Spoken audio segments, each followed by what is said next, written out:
现场各位女士、各位先生，2025名家杯台湾之星运动舞蹈全国公开赛大会开幕。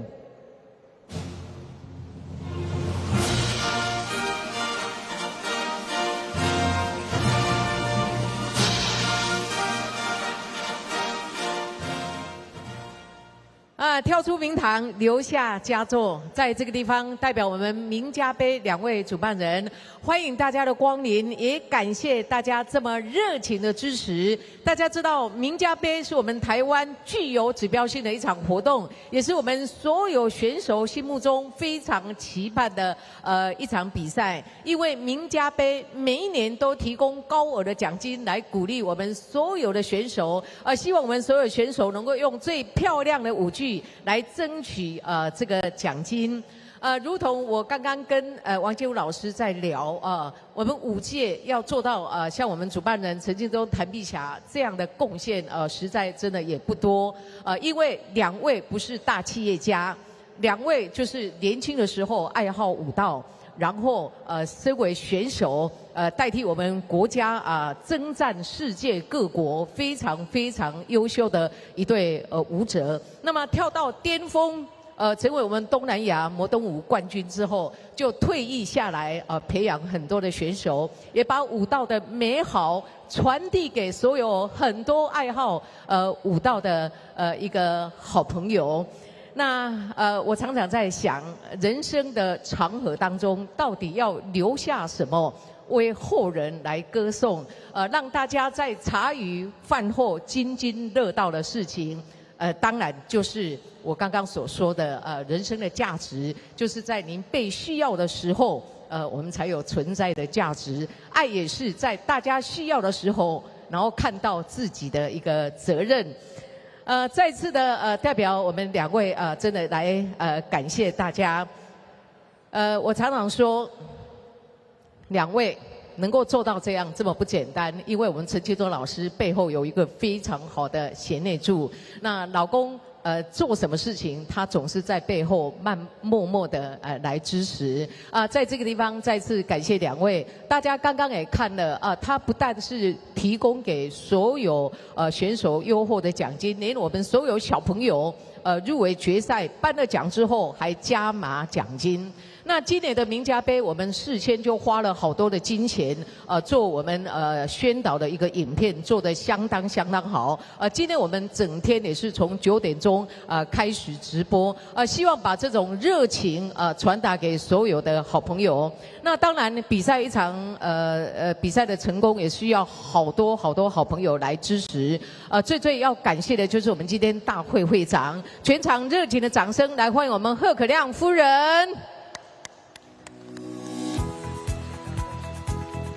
我们恭请会长来为我们致辞。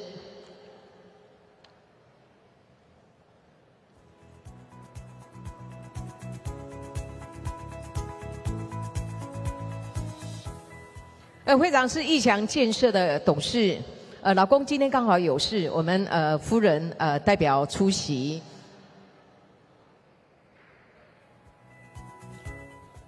往上播。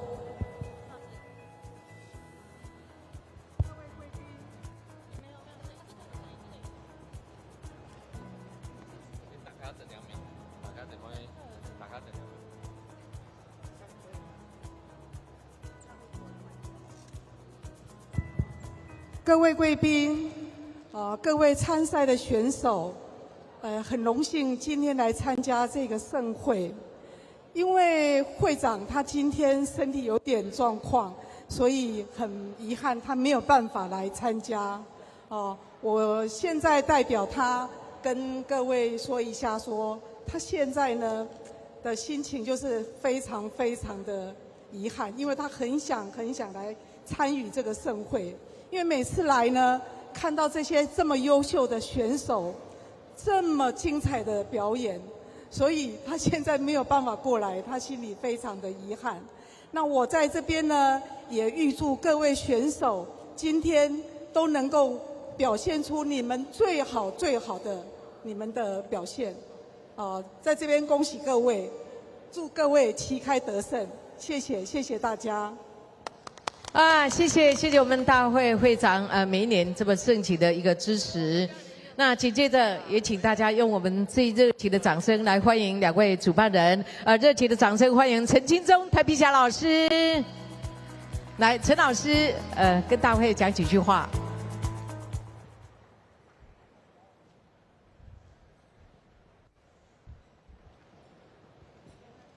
喂，可以吗？好，首先我先谢谢我们最棒、最美丽的主持老师吴秀华老师，谢谢老师，谢谢，辛苦你了。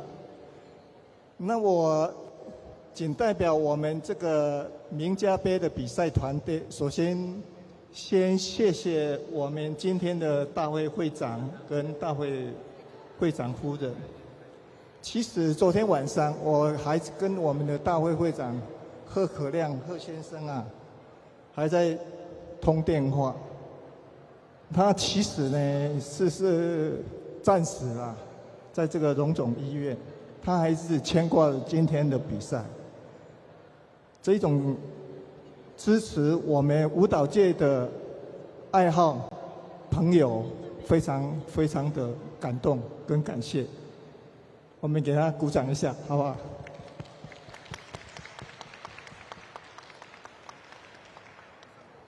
那我首先在谢谢我们今天的这个评审长，我先感谢他。我们这个 WDC 李文正李老师呢，是我们这个世界舞蹈总会台湾中华民国舞蹈联合会的这个对外的会长。在此呢，非常感谢他，谢谢李老师，他对我们这个名家杯有期待，也是非常的鼓励，所以我们会再尽力的努力去帮他。再把它办得更好一点。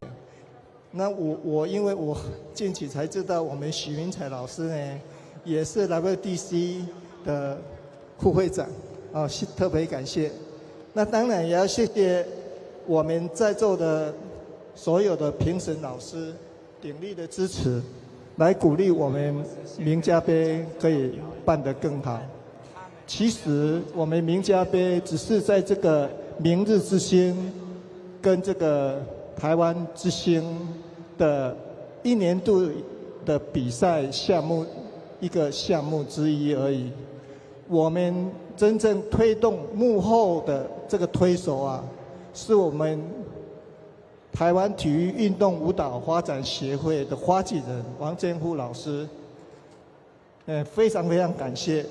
今天我们可以把这个场次继续的努力，继续的去推动，其实他是最大的推手，所以我希望今天有来参与我们各界的舞蹈朋友，能够秉持的一样的精神，继续的推动我们这个国标舞。其实刚刚在主播台转播访问的时候，我不知道要讲什么，其实我讲的就是我们的发展舞蹈，主要就是来自于我们的热衷舞蹈、爱好舞蹈。也希望呢，我们所有的老师能够继续的秉持这个理念，继续的推动，继续的发展舞蹈，让我们的舞蹈可以发展得更好。那我还要再非常感谢的就是我们的小朋友家长们，你们对小朋友的期待与鼓励，培养了这么多优秀的小朋友，能够来参与我们这个所谓的明日之星、台湾之星的这个比赛。那我要再感谢我的这个太太。其实呢，每一次的活动呢，我太太是很辛苦的，每一次都是她在背后的这个努力与工作。那她现在是代表我们中华民国运动舞蹈发展协会来推广这个舞蹈，谢谢她，辛苦你了。那我再次的谢谢现场的所有的观众，所有的先生女士们，谢谢你们的支持，祝大家身体健康愉快，谢谢谢谢。谢谢陈老师。那现在我们就要请成功男人背后这位伟大的女性来讲讲话。谭碧霞老师，各位大家午安。午安。因为刚刚陈老师都已经讲过，那我就简单一下，就是主要是感谢今天所有来参与的选手们，还有也很感谢选手背后的家长们的支持，还有我们这个些的评审团队，还有我这些贵宾们的支持。好，所以我在这边只是谢谢大家。好，希望今天大家都有很好的成绩表现。谢谢您。您是我们作为贤内助的榜样，感谢您，谢谢。好，谢谢。那紧接着为大家介绍我们与会所有的贵宾，感谢您的莅临。为大家介绍就是我们的副校长张思敏。谢谢副校长。还有我们永康珠宝设计股份有限公司执行长马静婷小姐。福研仪器股份有限公司许家宝先生，同样感谢光临，谢谢您。我们国际子公司国康营运总监刘俊霖先生，欢迎光临，谢谢您。好，谢谢。那如果有还没有介绍到的嘉宾，待会儿在我们星光舞团表演之后，再为大家一一的介绍。马上要带给你们就是我们大会开场舞星光舞团带来的表演，掌声欢迎舞者。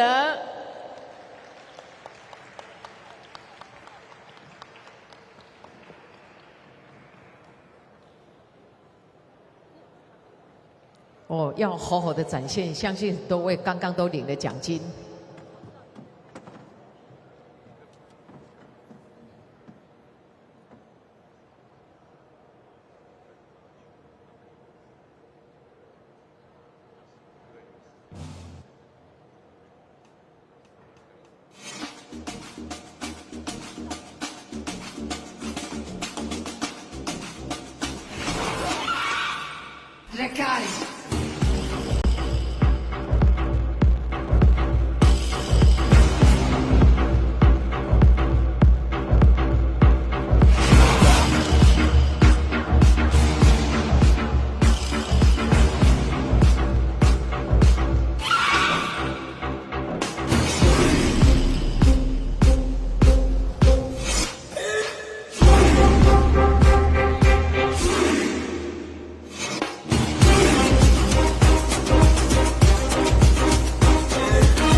Can't you see I'm calling? A guy like you should put a warning. It's dangerous.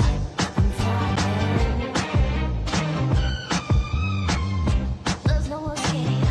I can't wait. I need a hit. Baby, give me it. You're dangerous. I'm loving it. Too high, can't come down until my head's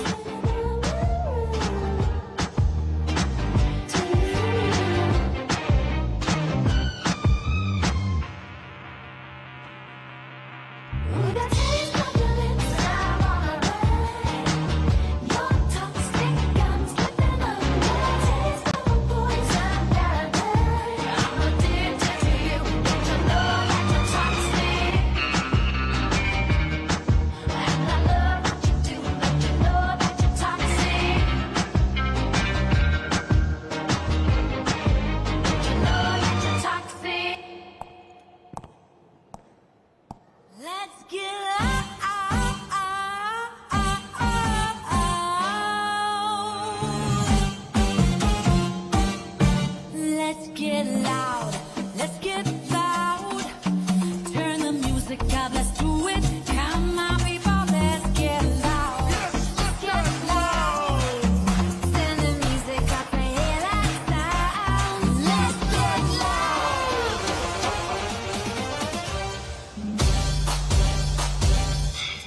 Let's get loud.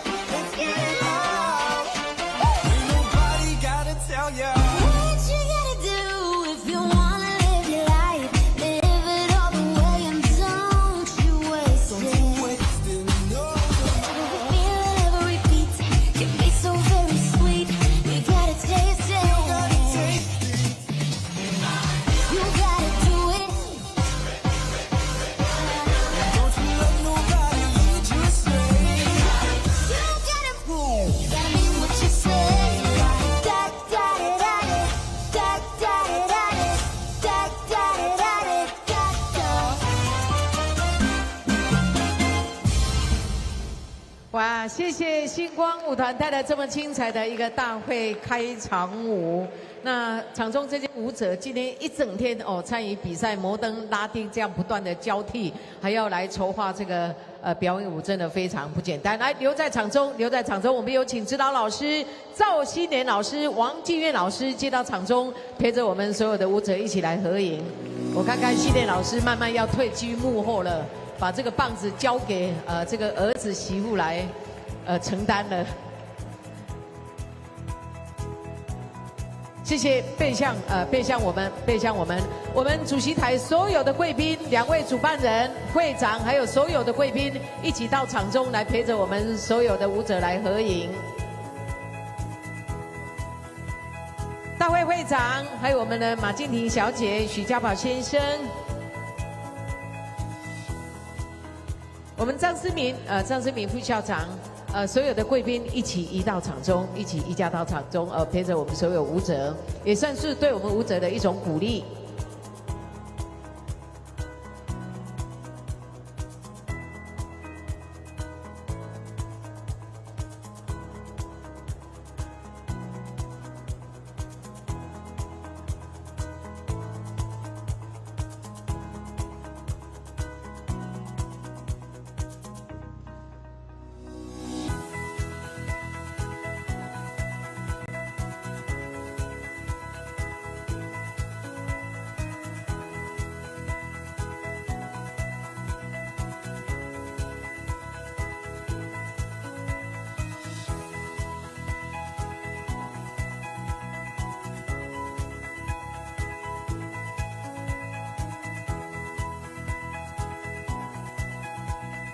今天我们也非常谢谢大卫会长、贺夫人，谢谢所有嘉宾你的莅临，感谢您。那2位主人陈金忠、谭碧霞老师还有会长就留在场中，一一的来欢迎所有的裁判老师。陈金忠老师，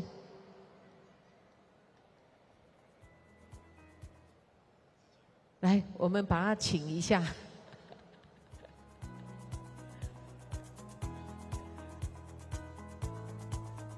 来，陈老师先移驾到舞池当中，我们一一的来欢迎今天所有的裁判老师。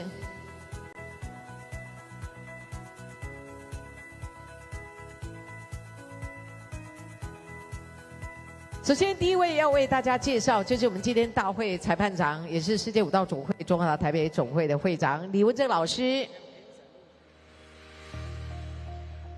那裁判老师，我们也陆陆续续准备，这样可以减少我们大会的时间。谢娟娟老师，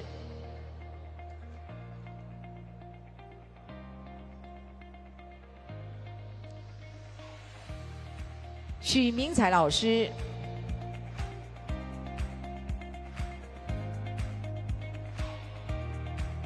赵希年老师。陈桂莲老师、陈俊宏老师、苏锦阳老师、黄瑞通老师、卢敏慧老师、哦，有这个年轻的后代多好，萧亚兰老师、郑在发老师、南仁成老师、张辉煌老师、张艳煌老师、林立刚老师、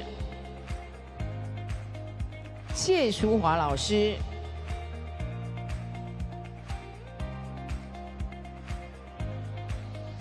刘义全老师、蒋景辉老师、陈世贤老师、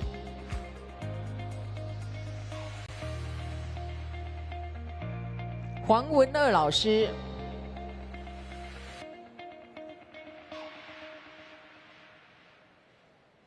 李龙老师、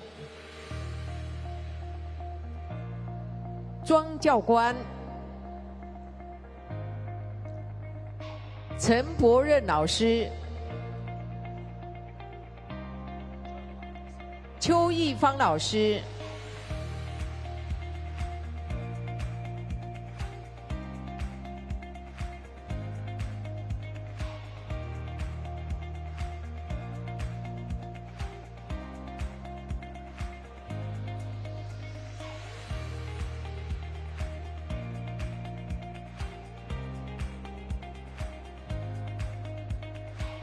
今天我们也要非常谢谢大会辛苦的总策划王建福老师。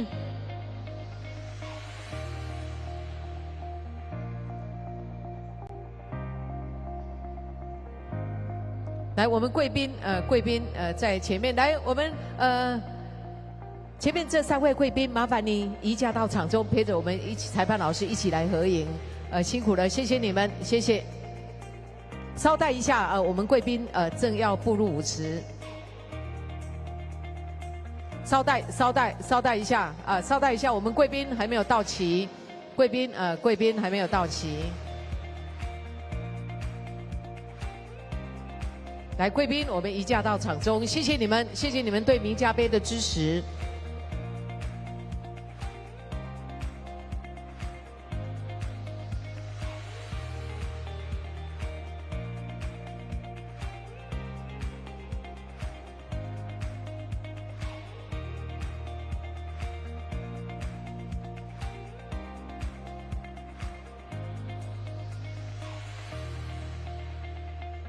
来，全场借着你们的双手，热情的掌声，谢谢我们与会的贵宾，还有我们所有的裁判老师。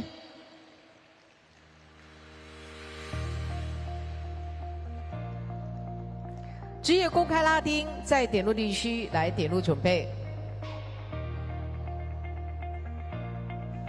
今天我们要非常谢谢大会，还有一位贵宾，我们5届的贵宾从嘉义上来，全场热情的掌声来欢迎我们5届的前辈卢嘉诚老师。跟大家挥挥手哦，跳舞有这么好的好处，80多岁的高龄身体依然非常的健壮谢谢谢谢。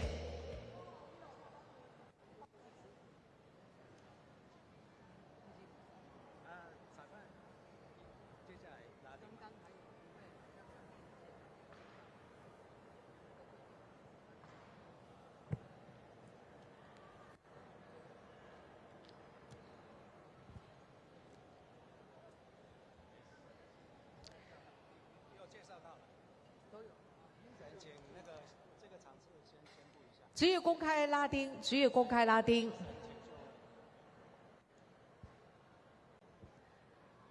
裁判老师有谢娟娟老师、许明才老师、赵新年老师、张艳煌老师、谢淑华老师、李文正老师、卢敏慧老师、林立刚老师，我们有请座位。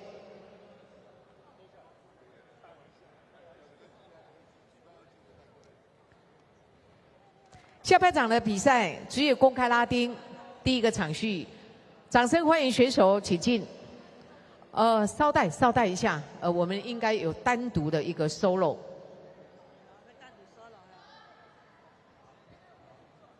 就按照我们的 Cha-Cha 森巴伦马 ，OK， 第一队背号1号李世坚、施步轩。欢迎您继续透过 Hub Sports 的 YouTube 频道以及跟随着台亚转播团队一块来欣赏2025年的名家杯台湾之星运动舞蹈全国公开赛。我是今天的主播蔡依锦，非常开心在下午我为大家邀请到的是黄仲老师来担任我们这样比赛的赛事讲评。老师你好。嗨，大家好。那我们在下午的赛事率先来看到的是职业公开组拉丁舞的比赛。好，这已经是决赛的环节，我们会陆续看到3队的选手。那当然也先请老师帮我们稍微解释一下在拉丁舞它的这个舞科，还有它的一个评分的一个方式。那其实，我们都知道，运动舞蹈它一共分2大类啊，一大类是标准舞，另外一大类就是拉丁舞。所以我们现在看到的就是拉丁舞的一个组别。那每个大类它又有分5种舞科。那以拉丁来说的话，它有恰恰、伦巴、萨巴、街舞跟斗牛舞。对，所以呢，我们会依照他比赛的组别的高低去进行，他是需要跳1支舞，或是2支舞，甚至于说5支舞。那我们现在看到的一个职业的组别，算是我们的最高组别。对，所以通常最高组别就是一口气要跳5种的舞蹈。那没看到在职业公开组的部分是有3组的选手陆续来登场哦。所以跟上午的我们看到的赛事相比来到了这个职业的组别，那尤其是来到决赛的环节，选手们等于有更多的这个舞池的空间让他们来发挥。没有错哈，我们现在看到现在是赛事的前面的一个 solo 的一个介绍。那我们会有，通常我们在一个重要的组别，其实我们会单独让一对选手。去做一个介绍的一个独舞部分。那我们现在看到的这位选手就是背号91号的吴家赞跟陈雨欣。那这些选手其实不管是在国内外的成绩都是非常的优秀。那在去年的一个全运动会的项目，其实他们这一队选手已经获得到银牌的成绩，是相当不容易。吴家赞跟陈雨欣选手在去年2024年的名家杯就是拿下了职业公开组拉丁舞冠军赛冠军啊。对，两人其实真的是相当的不简单。他们在2023年正式转入职业组。那其实2个人私底下也是正式步入礼堂，结为夫妻。那这默契是不在话下。对，其实这对选手其实在业余组的成绩都是非常优秀的。在这几年，他转在于我们的这个职业组。那我们职业组上面呢，那其实实际上他在国外的成绩也是非常的不错。对。那我们刚刚好像看的现场的选手。我想应该是背号可能有一点点的问题。是所以看到选手们互相帮忙一下我知道了。其实，在我们的手册上面呢，选手的背号其实别反了所以说，当我们别反的时候，在评审的一个评判的一个平板的一个计分上面是找不到这位选手的背号，所以稍微调换一下，也许对，这才是正确的背号的一个。这个也很有趣的画面没有错。尽管说在比赛场上是互为对手，但是其实大家也都是好朋友，都是一起在这个练舞过程中的好舞伴。对，我相信这3队选手其实不管是大大小小国内外的比赛，其实他们都是互相的战友啦，对彼此应该也都是非常的熟悉哦。现在正式进入到职业公开组拉丁舞决赛的环节。对，在这边跟大家讲解一下那我们5手舞的第1支舞是恰恰。当然有时候在某些的国际组织的一个比赛里面，它的第1支舞会是放萨巴的舞曲，所以会依照各个主办单位会依照国外它所规定的一些习惯性的一个舞曲的顺序。那我们这一次呢，会发现说，我们的比赛主办单位，他们第1支舞却是放恰恰的舞曲，那等于说第2支舞就是一个萨巴的舞曲了。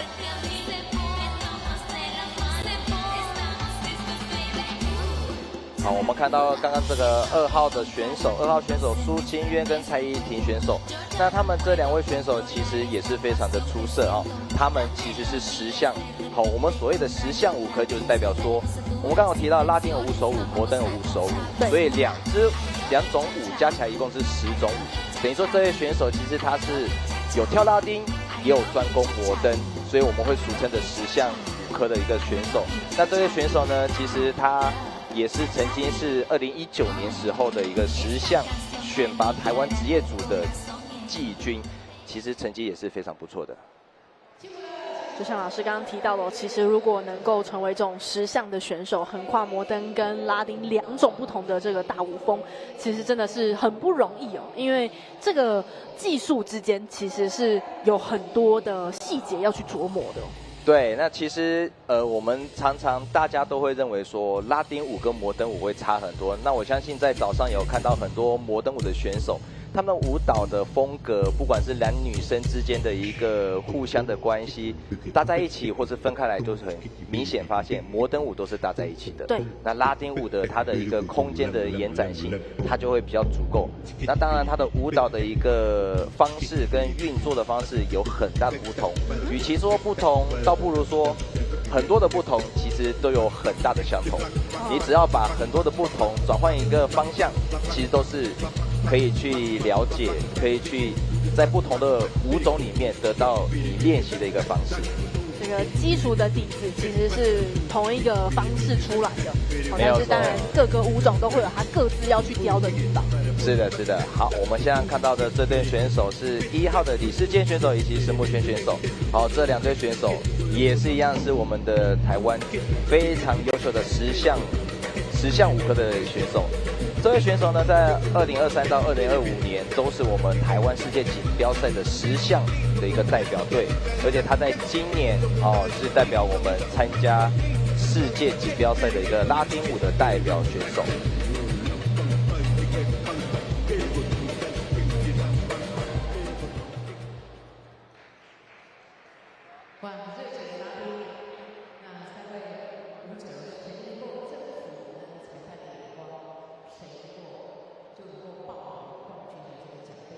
所以现在场上3对选手，其实他们发展的一个，因为空间很足够哦，所以他们可以非常卖力的去演出啦。没错，不像我们刚刚，也许有看到很多同一组别人数比较多的时候，对，人数很多，然后跳一跳打到旁边，或者是因为场地的关系，所以刚好这场地可以足够他们去发展他们的一个舞蹈的一个空间。好，我们进入的第3支舞是属于伦巴。那我们在这伦巴舞里面，跟其他这2首比较活泼或是比较有动感的这舞蹈比较起来，伦巴的感觉就是比较轻柔、比较优雅。那与其说优雅，其实它只要用到的一个基本功或者是基本的内力，其实相当的，必须要非常的深，才有办法去把伦巴的感受去跳出来。那我们常常看到很多选手说，哎呦，伦巴跳起来很温柔、很流畅。大家也许不知道，其实他内心是非常的，核心力量、核心肌群都必须要非常的控制以及去持续。所以常常当我们在一个初学者啊，再去进入运动舞蹈，哪一支舞是我们一开始要进入的，其实我们都会建议伦巴。第一个，它音乐慢；再来，它可以利用这些慢的动作去了解我们的运动舞蹈基本的原理跟基本的动作要件。透过选手的表现，也可以看到，其实在很多动作的这个延展性上，都是有做得非常的充足。对，所以单单一个手打直，可能不见得我们眼睛看到的手打直那么简单。也许这个选手他内心是必须的往外延伸，然后呢，无形的一个线条向外延伸。这也是我们所谓的这个，你必须要非常努力才能做的，好像是毫不费力一样。对对对对对。当有时候我们再去看选手跳伦巴的时候，自己的经验也会被问到说：“哎呀，这个老师，他们跳这个伦巴看起来好优雅、好轻松。”有时候我都会开玩笑跟他讲说：“下一首其实你不知道舞曲他们有多斗牛舞请努力、就位多用力。进行西班牙斗牛舞。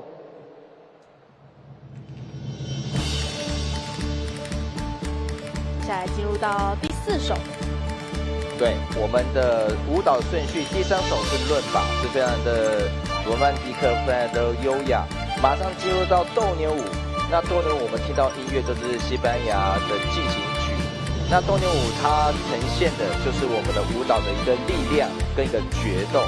所以呢，当我们在选手在去5手舞的竞赛当中，当我们跳到第3首的刚刚的伦巴结束之后，选手们必须要用最快的速度去转换他的心情，对，如何去诠释所谓的一个斗牛舞的一个跟前一支舞伦巴不同的情绪。我们前面也有看到单人的项目哦，其实相对起来，双人的当然能够有更多的这个发挥的空间了。在场上真的就像是一名的这个斗牛士，那另一名可能是代表着这个斗牛士所挥舞的斗篷，那也有可能是场上的这只牛哦。这个戏剧的张力空间就非常大。是的，是的。当然，我们双人舞跟单人舞虽然同样是斗牛舞，那我个人认为，其实双人舞可以展现出运动舞蹈更多、更全面化的一个表现。听到奖金没有？尤其我们看到这个职业公开组的选手们，各个默契都是非常的好，所以选手的每一个举手投足之间，其实双方都是知道彼此在想什么。对，只是用肢体去告诉对方，等一下你要往前还是往右。可以看到，在这些动作之间选手们身体不管是肌力、柔软度，都是相当的出色。是的，所以说其实如果当我们运动舞蹈要进入到更高层次的一个技术，可能不是只是光的去训练我们的运动舞蹈基本的一个技巧，其实它要去包含一些其他舞蹈或是其他运动的一个辅助，例如说芭蕾的方式、现代的一个感受，或者是其他肌耐力的训练啊等等，其实它是一个综合性的一个训练。这时候情绪上又再有所转换，好，来到了最后的街舞。没有错，街舞是所有拉丁舞里面最轻快的舞蹈哦。那街舞其实它主要是要表现所谓的一个弹跳的一个街舞。街舞它其实起源在我们美国，好，那美国的感受呢，就是一个什么？一开始听到没有错，就是牛仔。所以呢，在其他的国家，街舞他们翻译成中文可能就叫牛仔舞。哦，因为它是很活泼、很轻快。它主要呢是要表达我们身体的一个律动以及弹跳。那当然还有一个脚的一个踢脚的动作。对。那这个踢脚动作呢，实际上是从所有的我们的街舞的一个舞步去转换成踢脚，可以让人家感受到弹跳更为明显。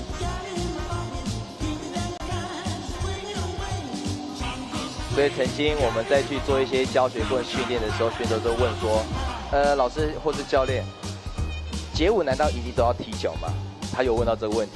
他并非一定要踢脚，但是你可以做一些舞蹈的姿势，让它看起来更活泼。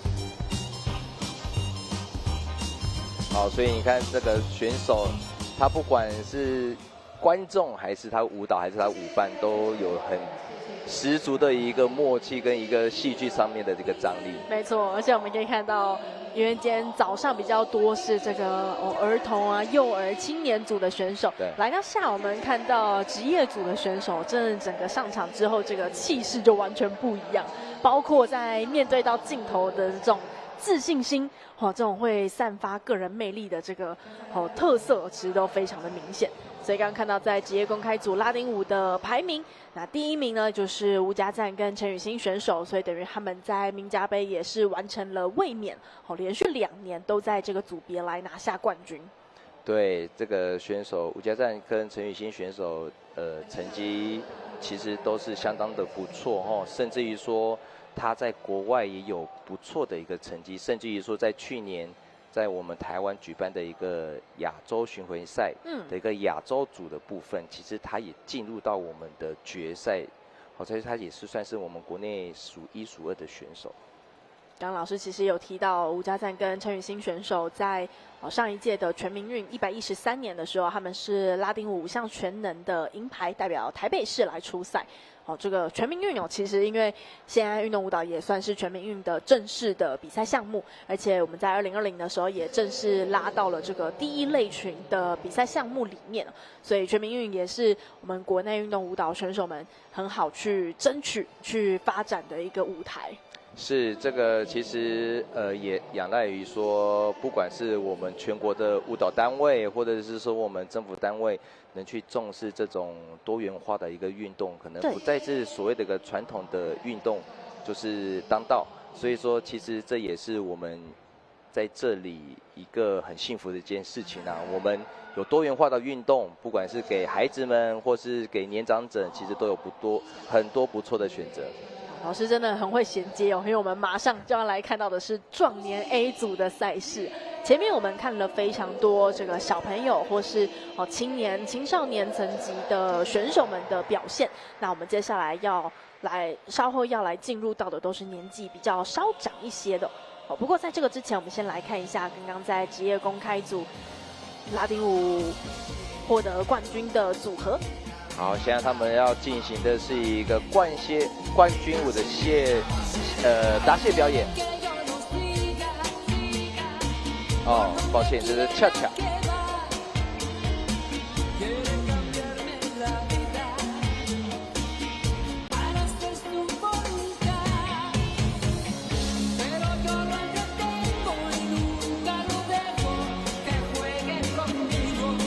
其实恰恰呢，它主要呢要表达的就是我们一个舞蹈的一个速度的一个力量，它的节奏是非常的轻快，所以呢，它的舞蹈肢体呢或者形态都必须要做一些很清楚的一个节奏的运用。送给他们。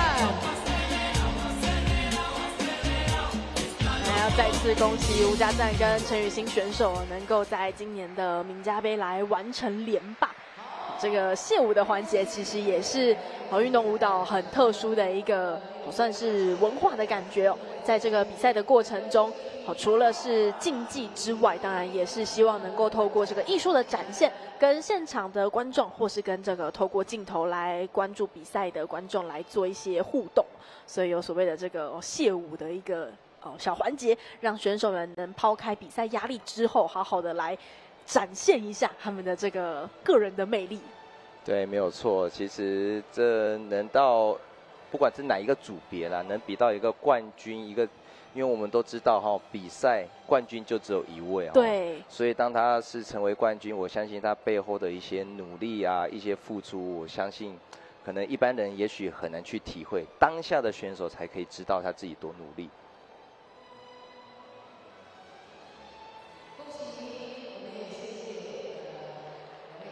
再次恭喜吴家赞跟陈雨欣选手，那也祝福他们在今年度接下来的赛事也都能够一切顺利。好，那刚刚提到的在职业公开组之后，接下来要登场的是壮年 A 组标准舞的比赛。其实现在6月份不久之前，我们这个双北世壮运也才刚刚落幕。其实，在世壮运期间，我们也看到了许多这个可能50几、60几，甚至70几岁的大哥大姐们都有出来比赛真的是让大家看到这个运动舞蹈是可以让大家跳到老的一个运动。没有错，其实，在壮年组的一个年纪规定，其实在一个世界的一个规范来说，它是35岁就是一个可以去参与的一个项目。所以说，那在我们前阵子的一个世界壮年运动会，它的规范就是以年纪为一个区分，对，所以它不分你是什么组别，或是你是什么身份，所以说其实，在35岁、45岁、55岁、65岁，其实它有分很多个一个组别年龄上面，所以当然我们的男舞伴跟女舞伴之间可以再差个5岁。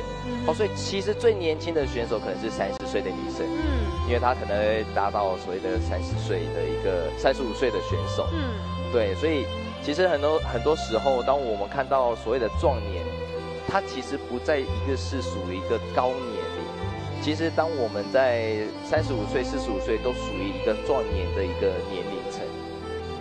其实我们透过先前的世壮运哦，那到现在我们看到名家杯的壮年组的赛事，我们也可以知道，透过运动真的是可以让人在整个不管是你的外貌、你的体态。你的健康状态其实都能够维持在一个比较好的一个情形下。对，没有错。那其实我们常常做一个很简单的一个推广，运动都是要推广。对。那所以运动舞蹈当然的推广的方式很简单，你要运动，但是呢，你又怕无聊。那运动舞蹈就是什么？你有一个伴。没有错，你有个舞伴，你有音乐，而且你还可以运动流汗。对，尤其我们现在其实台湾从今年也正式进入到这个超高龄化，所以其实我们的壮年跟高年人口是非常的多。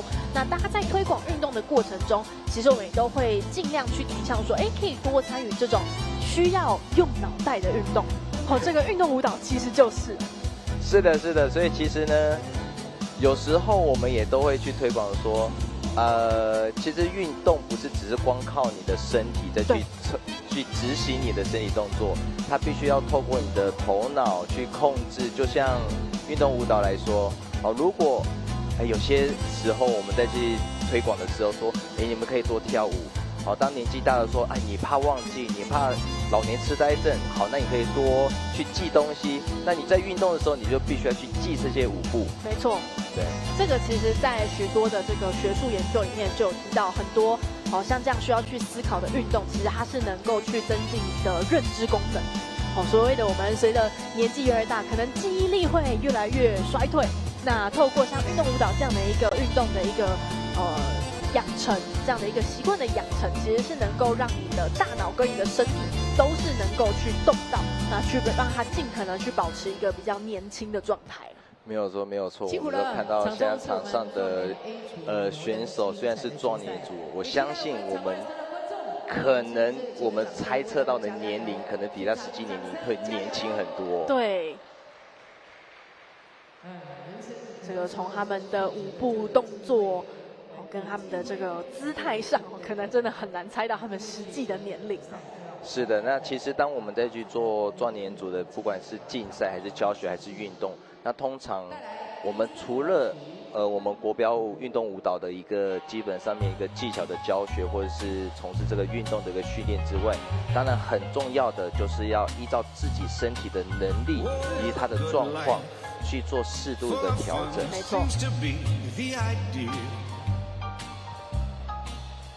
在壮年组的标准舞的部分是3种的舞科，华尔兹、Tango 跟胡步。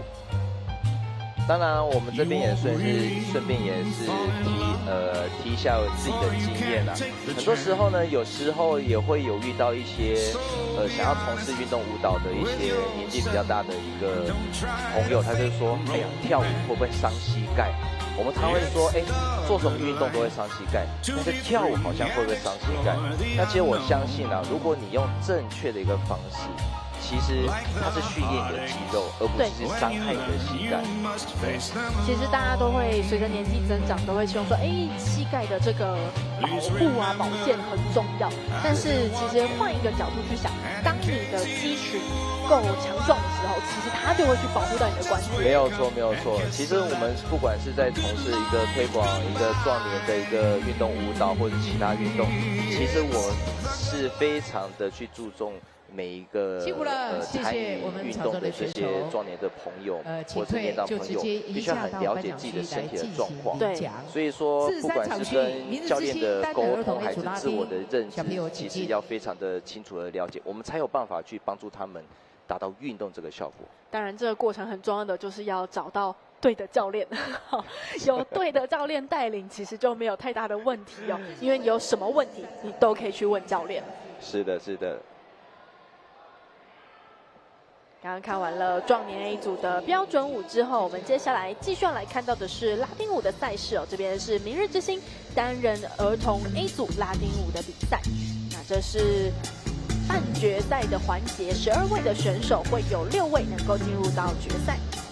对，我们看到这个组别是儿童 A 组，那如果说我们这次的赛事有儿童 B 组，所以有时候很多民众或者是他也会有疑问说，什么叫做 A， 什么叫做 B？ 那其实呢，所谓的一个 A 跟 B 只是一个主办单位针对这个组别的一个代号。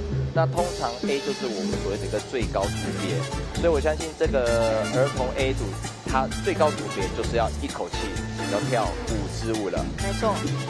那相对的，稍后也会在接续登场的 B 组哦，就是以3个5颗来进行。是的。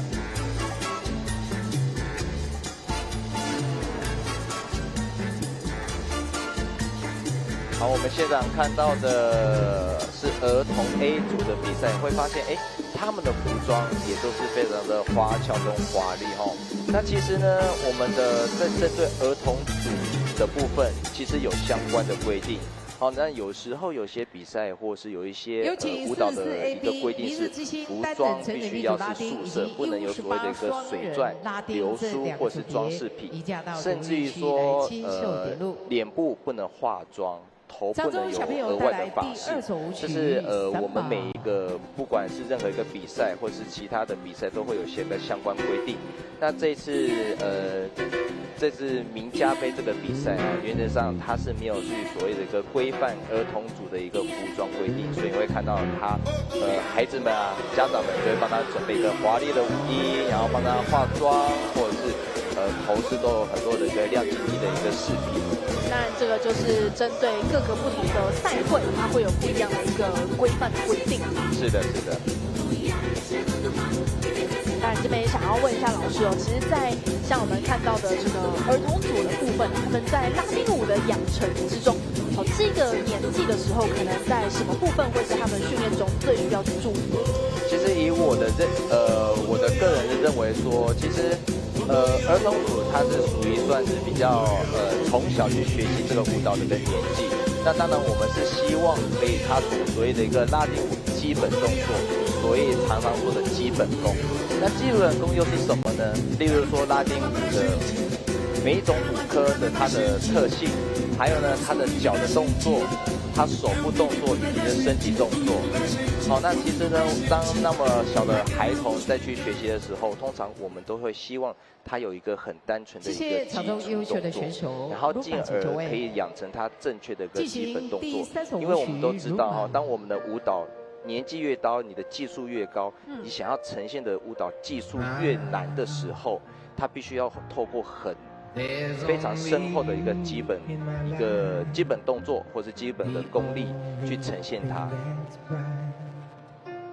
对小朋友来讲，这个基础功的打基础的这个过程哦，可能会时间比较长，但是对整个他们的未来的生涯来讲，会是很重要的。是的，没有错。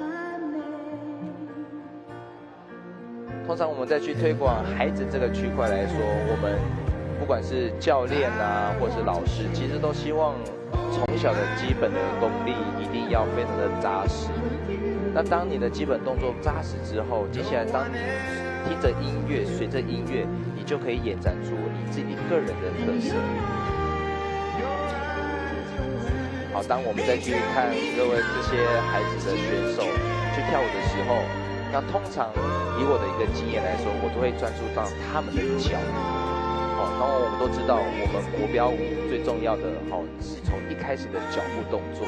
例如说，我们都会要求他们的脚是否在线条脚的部分有打直，然后呢，脚是不是有外八的动作，或是有内八的缺点等等之类的。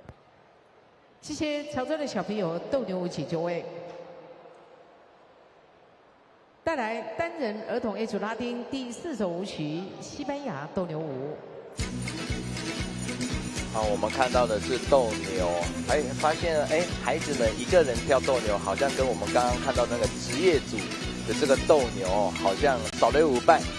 但是呢，他们把他们的动作也是一样去试着去模仿或是理解这个斗牛舞决斗，所以当我们说，哎，我们在双人舞部分来说，女生是斗篷，或是那一只牛，或者是说其他的一个斗牛是外在的一些配件。那当他一个人的时候，他就有另外一个多了一个角色，那就他可以想象他是斗牛士。没错，这个有点像是可以一人饰二角，跟2个人的时候可以各司其职的这种感觉。对，没有错。在单人舞里面因为我们看到了我们在上面有很多是一个女生的选手那女生的选手呢，那其实他们有个男生，等于说他自己本身在做这些动作的时候，除了他的女生的动作之外，他其实可以加一些男生的一些动作，或是男生也许他可以去加一些女生的动作，当然这是一个比例啦所以呢，我会发现说，以女生来说，并不是一个人跳舞，她必须要非常的女性化。她有些动作可以有一些刚强的感受，这就是我们单人可以发展出更多，好像多于双人更多不一样的感受的原因。当然，透过刚刚的这一段也可以看到即便我们现在场上的是儿童组的小选手们，但是他们在表情的张力上其实都已经有办法去做兼顾。是，这可能这也是跟所谓的这些选手平常的训练啊，或者是说他参与比赛的一个次数啊，慢慢累积出来啊。当在做一个舞蹈的一个动作的时候，当你尽心尽力去做动作的时候，你的脸部的表情一定会有所一个改变。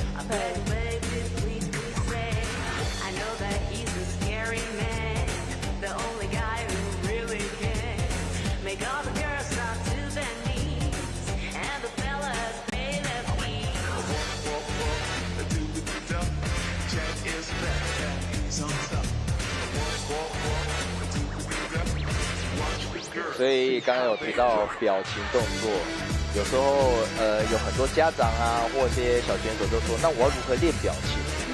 这个表情呢，其实一个很简单的一个介绍啦，就是说你表情可以从你的身体的动作姿态去延展出你的表情可能会有什么感受。如果你是一个很长的线条，那你的脸部表情应该会有所不一样，甚至于说，哎，你可以回去照照镜子啊。对，你可以多做一些表情啊。当你做到这个动作是你很兴奋的动作，我相信你的表情会有不一样。所以它会是一个4肢动作的延展的感觉对，没有错，没有错。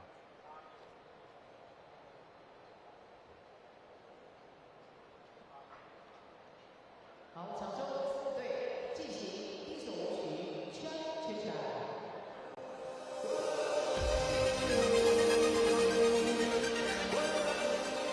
接下来在场上看到的是明日之星单人成人 B 组以及 U18双人组拉丁舞。好，这个是成人组成人的 B 组的拉丁，还有以及双人组。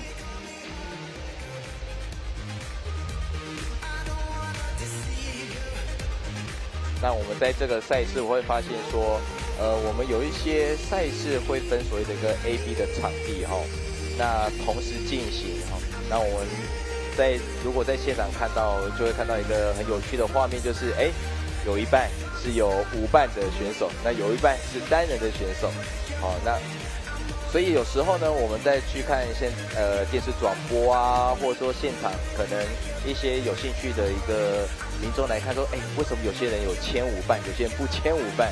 那其实这是一个比赛的时候场地的一个规划。它其实是不同的组别，但是同时来进行。对，没有错。当然，这边也提醒我们，透过线上直播来观看赛事的观众朋友，这一次的比赛，2025年的名家杯，我们是在台北体育馆里面，在红馆的1楼来进行的。那当然，这个比赛我们也是没有售票的，观众朋友们有时间有空也都可以进场来欣赏我们这些这么多舞者他们精彩的舞姿哦。哇，我看到这个画面，我就很清楚啊，有一半是有舞伴，另外一半是单人的选手。所以运动舞蹈的赛事其实它是蛮有可看性的，而且娱乐的感受其实也蛮丰富的。对。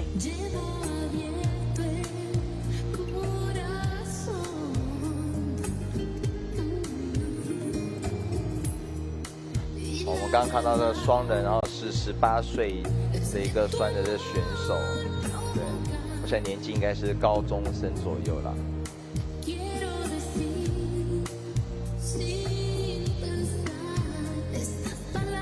提到学生哦，其实现在有很多，不管是学校单位啊，然后大专院校都有很多所谓的一个运动舞蹈一个社团或者课程。那其实运动舞蹈其实它是一个，以目前的发展，它也是一个非常的一个正式项目的，不管是一些例如说像这次的世壮运啊，也有运动舞蹈这个项目的。然后呢，其实很慢慢的也是被所谓的一个学校单位啊去做一些认证跟推广。其实我们今天上午也都有稍微去聊到，包括这个运动舞蹈啊，在目前台湾的一个升学管道上，可能有哪样的一个方式可以让我们这些小选手们有机会可以透过练舞，那让他们在升学的过程中能够有一个互补性。没有错，没有错。就像老师刚刚提到的，现在其实有许多学校的社团呢，现在也都有运动舞蹈的，不管是国标社或是这个拉丁舞社，其实都蛮多的。对，没有错。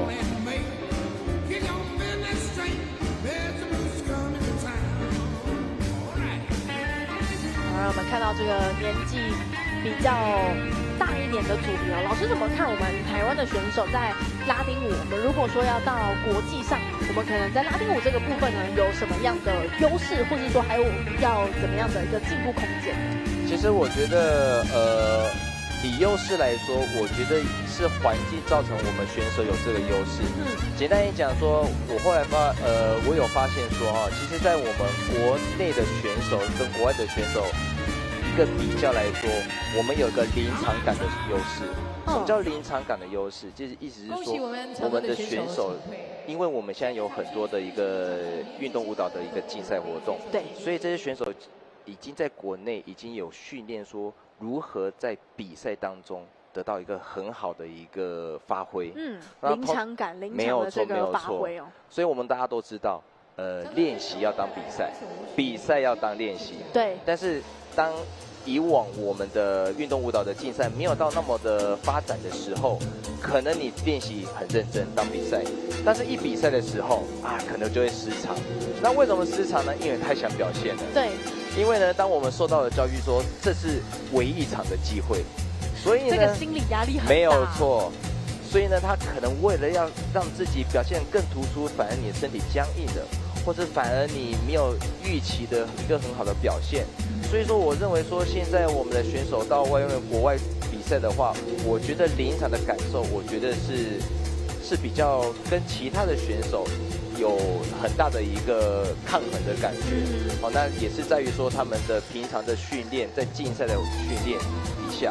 那其实我们都知道，因为我们的选手常常在比赛，经过一个竞赛训练，所以他很清楚临时会有什么状况，他要如何去解决这些临时状况，或者他的心理的因素啊，或者外在一些部分。当以前我们在去国外比赛的时候，常常会看到很多外国选手，他临时有状况的，但是他不知道该怎么办。对，反正我们危机应变的能力。对，我们国内的选手，他可能临时遇到这些状况，因为他在国内的比赛的训练遇过了，没错，他有这个经验在。是的，是的，所以他可以马上去调整他的心态。对，所以说，当我们再去成为一个好的选手，能够有好的成绩，其实第一个不外乎，我认为有3部分，第一个就是学习跟训练，第二个就是竞赛，竞赛的训练，第3个就是所谓的一个临场感。对，所以说我觉得我们国内的选手其实对这个部分其实有一个还蛮好的优势。就像我们现在看到的名家杯哦，其实透过像这样比赛，不管是成人组的比赛，或是说我们看到这种小朋友儿童组，其实对他们来讲也都是透过这样子的大大小小的赛事去累积这样的经验。对，没有错，是因为他们参与过很多这种比赛，做一个练习，所以当他们到了国外去跟这些国外选手去竞争的时候，他不会有一个很紧张的感受。这个其实也是我们可以说近10、20年来在整个运动领域的发展哦，运动科学的一个重视程度。近10年，其实大家很重视的是运动心理学。没有错，没有错。大家会发现，这个其实你的心理是会影响到你的生理表现。对，没有错。所以说，其实说我们常常都会去想说，如何让选手一个在国际上有一个好成绩。其实我们那时候在训练选手的时候，都会说，如果今天你要参加一个国际的重要赛事，那你在国内可能都要比足够的比赛，去让你的比赛的感受一直维持。当你到了国外的时候，你就会一直延续那个比赛的竞赛的一个强度跟一个心态，它会变成一个肌肉记忆，甚至是一个自动化的感觉。对对对，所以你在比赛遇到什么临场的感觉啊，那你就不会因为这样子而失常啊。对，讲比较白话就是比较不会慌。没错。当然，这个也是我们现在看到儿童组的比赛对这些小选手来讲很重要的一个从小去吸取、去养成的一个养分。让他们从小就可以这样子去比赛。其实随着他们的年龄增大，可能以后到国中、高中有更大型的赛事之后，其实他们的这种上场的我们说的这种台风啊，这个上场之后的这个气势，一定也都会不一样。对，当然刚刚有提到说，我们有什么跟国际上有一些比较好的一个优势？除了刚刚讲的这个比赛啊的经验跟一个训练，我觉得相对的充足之外，那当然另外一个部分，我们跟国外有什么差异？其实当我自己会发现说，其实我们最大要去加强的部分，就是所谓的一个运动科学啊。对。所以呢，其实呢，我们不是只是在乎一位选手他如何把舞跳得好，如何学习这些国标技术，他必须要去关注所谓的一个他的心理、他的身体、他的健康跟他的规划。对，我想这个部分是我们目前台湾选手应该还要再加强的地方。当然，这边也可以跟大家简单的介绍一下，运动科学其实是非常的广泛，包括了像训练学、营养学、生理学，刚提到的心理学，其实都是在这个范畴里面。那我们知道，其实现在国内有许多的，尤其是亚奥运正式的项目的话，其实都会有这个运科的团队，那透过运动科学的一个介入，那去帮助选手们，让他们能够有更好的一个，不管是训练的品质、恢复的一个品质等等的，让他们在整个训练上是能够更有所帮助的。那当然，就像老师刚刚有提到，其实也希望我们在运动舞蹈的部分，这个运科的一个团队、运科的一个介入，未来也能够越来越多。没有错，没有错。那我们现在看到的是在业余公开组的拉丁舞的比赛。好，这个部分是会有5组的选手要来登场，这时候也是先透过一个短短的小介绍，让所有的选手来曝光一下。是我们刚刚看到这对选手是王博云跟彭诗云他们也是一个10项的选手成绩也是非常的不错。彭诗云选手其实在今天上午的这个标准舞的部分就已经有相当精彩的表现。是的，那我们现在看到这一位选手是于世杰、陈宝兴。那他们2位选手是从2021年的时候开始去搭档的那他们其实参与过很多国内国外的一个大大小小比赛，在近期的一些台中杯、亚洲杯以及富伦杯跟台中一长杯都获得一个前3名的优异成绩，所以他们的表现也是相当的不错。于世杰跟陈宝兴选手在全民运的部分是代表台中市。那他们其实除了拉丁舞之外，他们也是有在这个标准舞来出赛的。是的。好，我们现在看到92号选手王子伦，还有子轩这位选手。这位选手是相当优秀的选手，他在国外有非常相当不错的一个很好的成绩。他在2025年的英国UK 国际标准公开赛获得21岁以下世界前21强，是相当不简单的，而且在最近的2025年的英国黑池比赛，21岁他进入到前12强，这是相当不容易的。谢谢编号93号陈秉承、朴思雨。当然，我们刚刚有看到职业公开组了，现在看到的是业余公开组，是不是也可以请老师稍微帮我们解释一下这个职业跟业余的差异在哪边？其实它只是一个组别的名称，但我们都知道，我们刚刚听到的一个职业公开组是个最高组别。那最高组别的意思是说，它是当你的一个所有的一个竞赛的资历已经到一个最高峰的时候的所有的选手参与的一个组别。那当然我们都会有分，我们比赛都会有一个分级制。那我们参加的组别以及选手的身份也有分级制。那我们通常都会从最初阶的新人组，然后新人组其实简单来说，它是新生，它是刚开始的，好，所以就是新人组。那接下来就是业余组。那业余组当然就有分业余 B、业余 C、业余 A。那当然从这个字面上来说，业余 A 组就是一个最高的组别。对。当他在一个业余组得到一个很好的成绩或者很稳定的一个程度，他想要挑战更高的一个组别，那就是职业组。那当然这些职业组的选手也是透过这些从业余组这些好的选手慢慢往上提阶，所以以一个组别来说，它的竞争的激烈就是越强了。哇，今天我们拉丁好手齐聚一堂。大家可以在业余公开组的部分，5队的选手进行完了介绍，稍后正式的比赛也要准备开始。是的，其实在每个国家对于所谓的一个职业组跟业余组的定义，其实都会不太一样的。在邻近的像日本，那日本呢，它就有很严格的规范说，你如果要加入到业余组到职业组，你必须有一定的一个成绩的积分。所以呢，在某些国家，它对于选手的级别，它有很明确的一个规定，所以你必须要获得多少的名次，或者累积了多少积分，你才可以进入到更高的一个组别。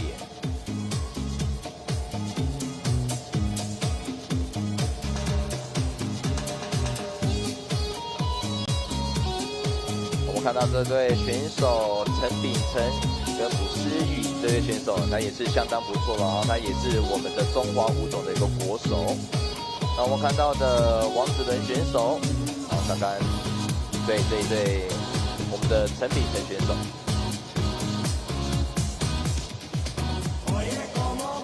他在国内的职业组业余组里面也都有不错的一个好成绩。那么现在就是孙承燕，还有杨佩颖选手，好，这个选手也是很年轻哦，成绩也是参加过大大小小比赛，都是不错。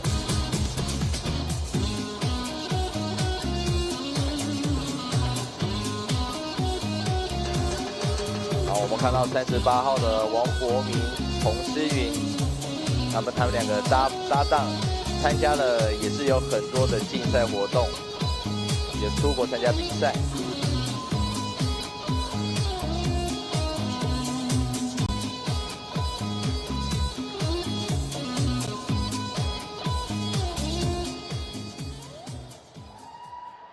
哇，随着音乐的变化呢，其实也都可以看到选手们在这个节奏上也都会有一些很明显的顿点。好好的学习，取人之智，修善之急。进行下一首舞曲，森巴舞，要进入到热情洋溢的森巴。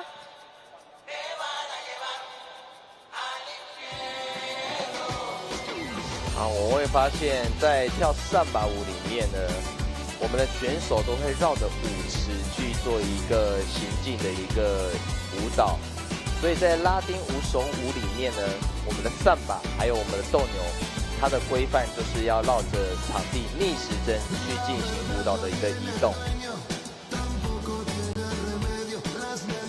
我们看到很多选手哦，这个力与美的结合，不管是一个动作啊，1秒钟他都不能放失一个他表现的一个机会哦。啊，王子仁选手，在今年的一个国际的黑池比赛哦，获得相当不错的成绩，我相信是台湾未来的一个明日之星啊。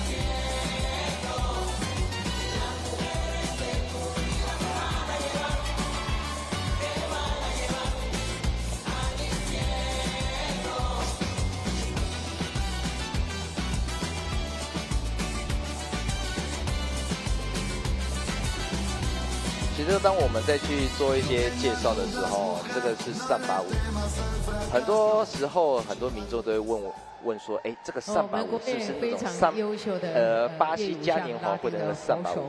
其实他们是2种不同的一个舞蹈风格啦。对，那在巴西这个3把舞，它是属于有点像民族舞蹈或国家舞蹈这样。但是当我们的3把却是我们的属于是国际标准舞里面的一个舞科，所以它有明文去规定说它的动作的要领。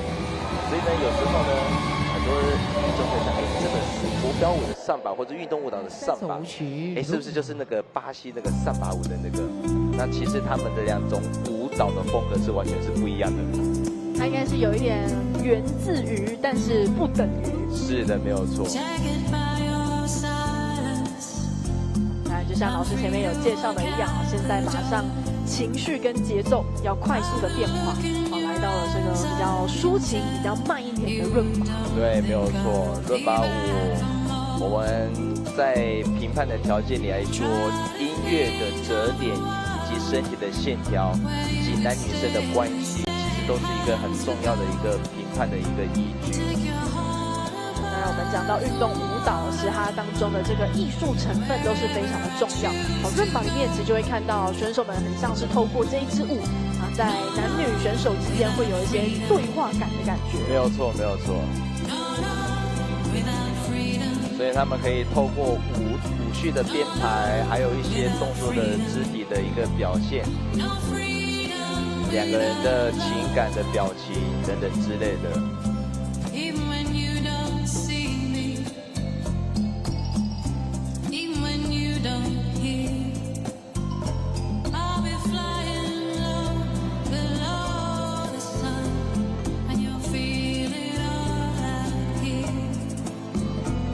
其实，当我们这个在做竞赛哦，从第一支舞跳到最后一支舞，其实是花很大的一个体力了。没错。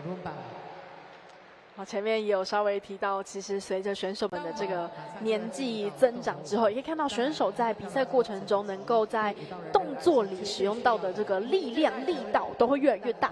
所以其实，在每一支舞之间，其实会看到选手们还是会忍不住稍微喘口气，赶快调节一下呼吸。是，没有错，没有错。所以就回到刚才有提到说。目前我们台湾最缺欠，我认为最缺欠还是在所谓的一个运动科学这个部分。再来第4首精彩的舞曲，要去练习所谓的一个国标技巧之外，他如何去控制他的体力、他的肺活量、他的肌耐力。当5支舞下去的时候，并非每一支舞使用的力量都是一样的强大。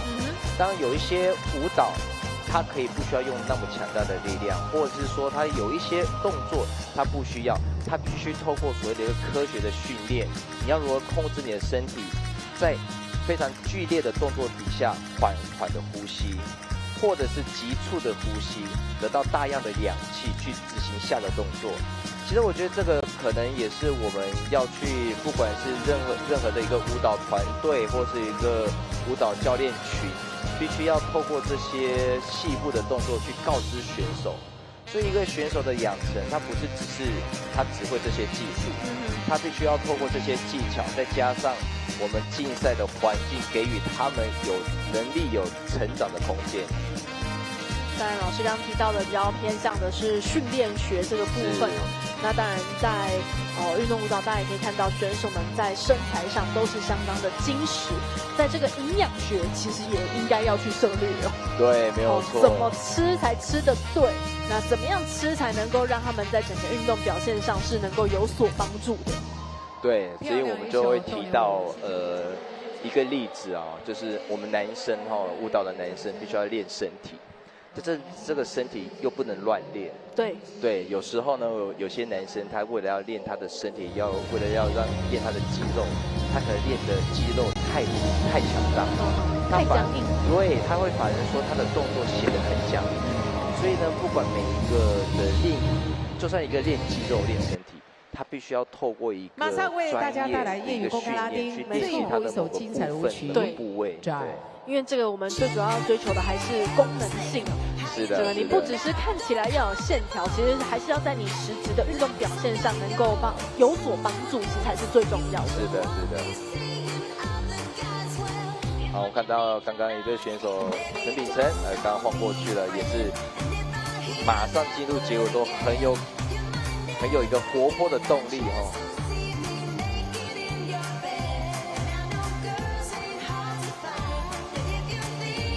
这位选手也是明日之星哦，相当的年轻，参与这个国内外大大小小的一个比赛。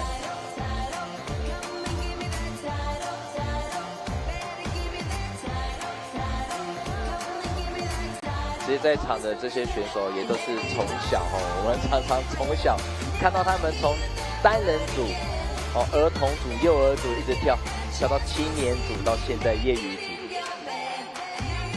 相信这个也是名家杯在举办上的一个初衷哦。希望我们的这个台湾之星啊，我们从这个小朋友开始养成，那逐渐看着他们长大成熟，技术上也都是越来越精进。是的。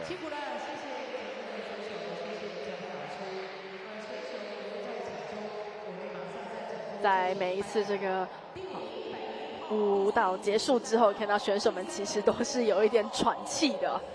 是我们其实国标舞其实叫做无氧运动，对，我个人认为是无氧运动，因为它必须要保持着你身体有很大的一个控制力，它不能一个大喘大吸的一个动作，所以通常是一个短时间里的大爆发力哦。是啊，所以一跳下来就会喘息啦。看到在业余公开组拉丁舞最后的这个排名名次，第一名是由王子伦跟齐子轩选手所获得，那第二名则是于世杰跟陈宝兴，第三名则是王博明跟彭诗云选手。对，恭喜第一名王子伦、齐子轩，不负众望了哦，他们在。刚刚提到英国黑池，这是一个传统的一个大比赛哦，我们的3大比赛之一。那获得21岁的前12名是相当不容易。前12哦，这真的是非常的厉害。是的。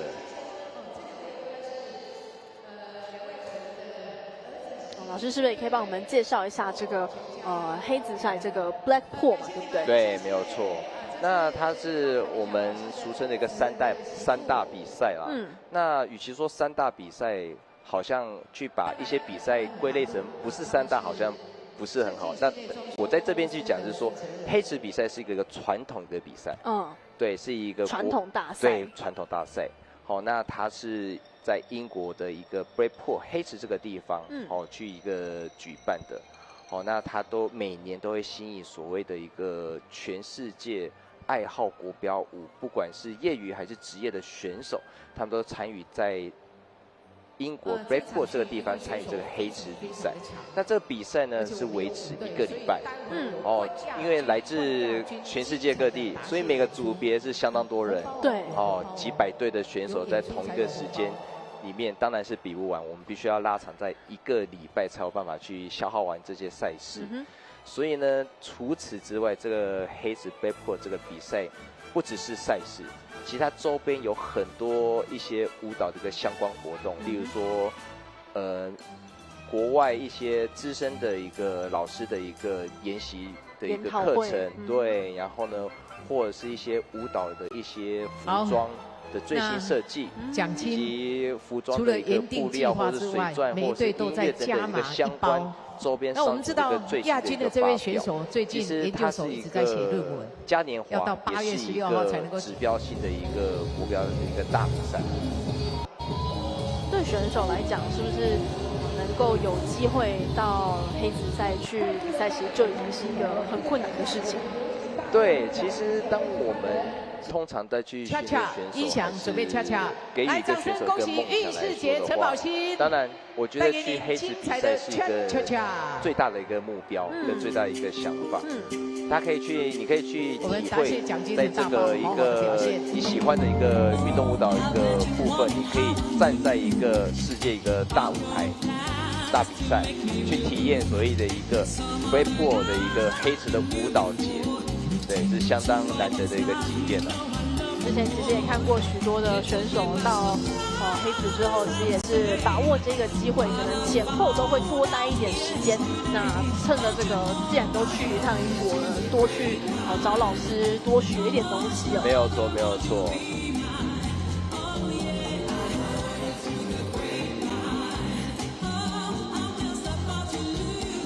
这也是选手的一个答谢表演，跳的是恰恰，于世杰跟陈宝兴，他们是10项的选手。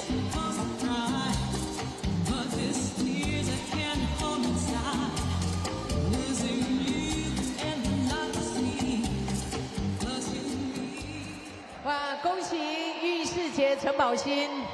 哦，论文好好的写，台北市立大学我们研究所。那陈宝兴也是台北市立大学，今年要毕业了吧，对不对？好，毕业之后2个人就好好的来挥洒。马上要为大家介绍的就是我们名家杯业余公开拉丁冠军的这位舞者。那这位舞者在今年黑池21岁以下的拉丁。获得到全世界 semi-final 12名内，热情的掌声送给他们。王子伦、秦子轩，带给您精彩的森巴舞3把。这个大会主持也听到这个他们选手获得黑池的一个好成绩的好消息也迫不及待的跟观众去分享这个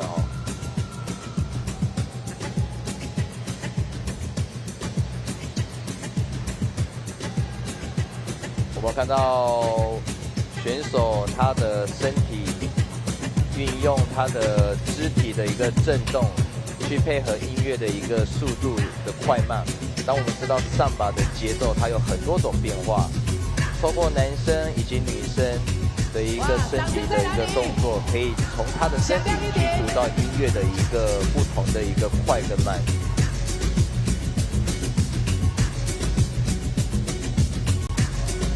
我们要求国标是一个有动感的舞蹈，当然也要有一个线条所以呢，在一个快的舞蹈里面，会看到2队选手他的身体的线条，不管是手部线条或者脚部线条，都会维持一定的一个好的。我知道子伦最拿手的就是街舞，相当不容易。来一小段街舞上把的音乐是不是也是这个鼓声都会特别的热情的掌声，对，因为我们上把的一个变化其实是非常多的它不像恰恰单纯的整拍、半拍或者1/4拍，对。接下来就是多加了一个街舞的答谢。我2个人其实也是很快速的去沟通没有错。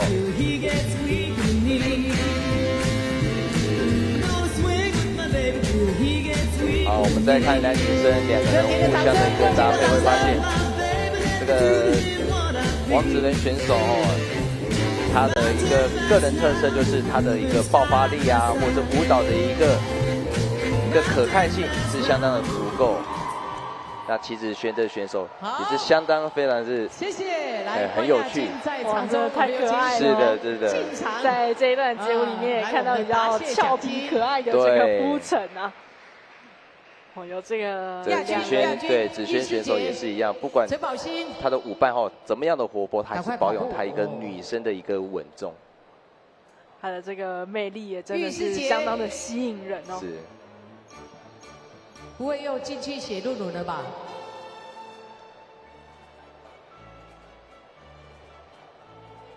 稍待，让你喘一口气。谢谢您，谢谢您加码的街舞，谢谢。来，我们有请会长，请我们主人曾阶段老师。这个奖金是你提供的，要你亲自来颁发，更有意义。其实我们刚刚提到说，选手他在一场比赛可能一个组别10分钟，看到这10分可能看不到后面在这整天准备的，那可能选手要很早起，整理他的一个服装、一个发妆，那再来到了会场他要热身，比赛前要维持他的一个身体的动作，然后呢他对音乐的一个感受。那所以说10分钟的比赛，也许前面是大家可能要花好几个小时去准备这10分钟了。起劲。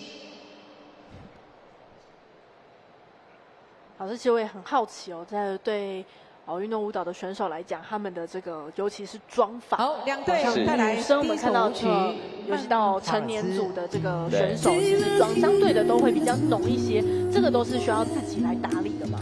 其实我们在妆法部分，其实我们有一些专业的课程去教导我们的选手如何去做一些化妆的这部分。那其实化妆它是属于一个加分部分。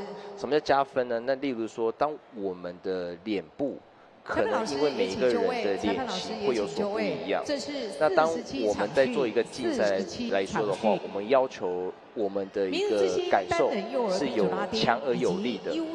那如果呢，他的眼神或者是他的一个样貌，它是属于比较亲和力的，我们就可以透过所谓的化妆去加强他缺乏的那一部分，去强化。没有错，没有错，把一些要补足的地方去做一点调整，这样。没有错，没有错。所以其实我个人认为，所谓的化妆，其实它是加强这个舞蹈它所要的感受，去利用你自己本身以外的一个技术、一个技巧，去把它加强。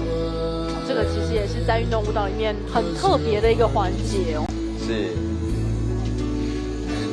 现在我们在场上看到的是职业公开50岁组的标准舞，2组的选手来进行决赛。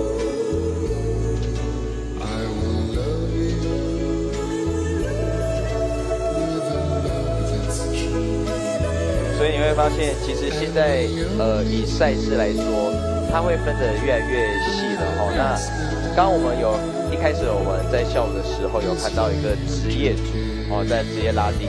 那这个组别我们看到的是一个职业公开50岁组。那所以现在的赛事也慢慢的演变成说，各个的组别会分得更细。哦，例如说可能职业有可能职业组，或者是职业50岁，再来职业公开50岁，那其实把这个年龄也加进去。对，让我们这个组别有更多的一个规范。那早期我们在比赛的时候，简单来说只有2个组别，一个叫业余组，一个叫做职业组。对，所以当时比较早期在比赛的时候，那可能就是在业余组里面可能就有20-30队。对，不管他的程度是好还是不好，因为组别没有分得那么细，所以呢选手就要很多。所以呢早期的比赛，如果你要跳进决赛，你可能要比2-3回合才有机会跳进决赛。对。当你在这个组别的分级上能够更去细分、去细化之后，其实相对的也会让选手在要进入决赛的这个过程可能透过2个回合，说不定就可以进入到决赛。对。当然了，当每一场比赛都有所谓的一个最高组别或者是最公开的组别，那当然这个组别当然也会吸引到其他细部的一些组别的选手一起来参与。谢谢我们场中2队优秀的选手。下一首舞曲要进行的是快3步，透过今年的这个世壮运在台湾举办，也看到真的有蛮多我们国内可能是军公教单位或是有一些上班族，他就是透过这个下班或是放假的时间来学习国标舞。那透过这个刚好有世壮运在台湾举办，那有机会就来参赛。那也是透过这样的方式，希望能够吸引我们更多的民众，不管是来接触来开始投入到运动舞蹈的这个参与里面，或是如果你已经在参与的话，我们还有很多国内的赛事，其实都可以试试看来报一场比赛，给自己一个小目标。对，其实我们会觉得说，我个人觉得说，舞蹈刚刚有提到有3部分，其实有3部分啊。第一部分就是学习，第二个部分就是竞赛，第三个部分叫做检定。那这个我们常常知道，学习就是我们在学习舞蹈，如何让舞蹈更精进，在这个学习当下获得一个自己身体的一个满足感，心里一个愉悦的感。那竞赛呢，当然就是给予心中的一个目标，然后你因为有目标，然后呢你去继续的去进行运动这个部分。那再来刚刚提到的检定这部分，检定其实我们在国外其实非常盛行的叫做舞蹈的检定制度。那舞蹈检定制度其实就跟所谓的一个跆拳道有分断带这个部分，或者是说音乐。或者是分这些钢琴这些检定，其实我们国标也有运动舞蹈也有所谓的一个，在国外有很明确的一个分级的检定制度，所以透过这个分级的检定制度呢，让你知道你自己的程度会到哪边。我觉得这也是一个对于说爱好运动舞蹈的一些好朋友呢，也可以去参与的这样子。这个检定的部分目前在台湾也有吗？还是说都是在国外？其实，在台湾的各个舞蹈的一个协会，其实也都有推所谓的一个自己各舞蹈的一个检定制度。所以呢，透过这些各运动舞蹈或者是舞蹈相关的一个协会去参与一个检定制度，我相信对一个爱好舞蹈的来说，其实它也是另外一个想要继续跳好，或是继续跳下去的一个很好的一个目标的方式。没错，因为就像老师刚刚提到，其实如果有这个检定的一个方法，对很多学习者来讲，它会是一个自我认可，或是说稍微检视一下，我现在程度到哪边的这个感觉。是的，没有错。那通常我们常常都会有一个提到说，那为什么是检定？检定除了说是合格，这个合格的这个部分，原则上其实就是告知说有第三单位，有第三单位可以告诉你说，这个检定合格，让你有一个证书去制定你说，你是一个合格的一个舞蹈的程度，对。但是努力能够补足，我们可以成为最努力的那个人。快4步起就位，带来最后一首舞曲《Quick Step》。Moi certains soirs quand je m'ennuie, je connais un coin dans Paris où l'on se rencontre entre amis pour faire une jam. Chacun prenant son instrument, qu'il soit à cordes ou bien avant, laisse parler son tempérament pour faire une jam. Comme je ne suis pas musicien mais que vraiment j'aime ça, je rythme en frappant dans mes mains et chante. Quand on est dans cette ambiance, les mots n'ont aucune importance. Le principal c'est que ça balance pour faire une jam.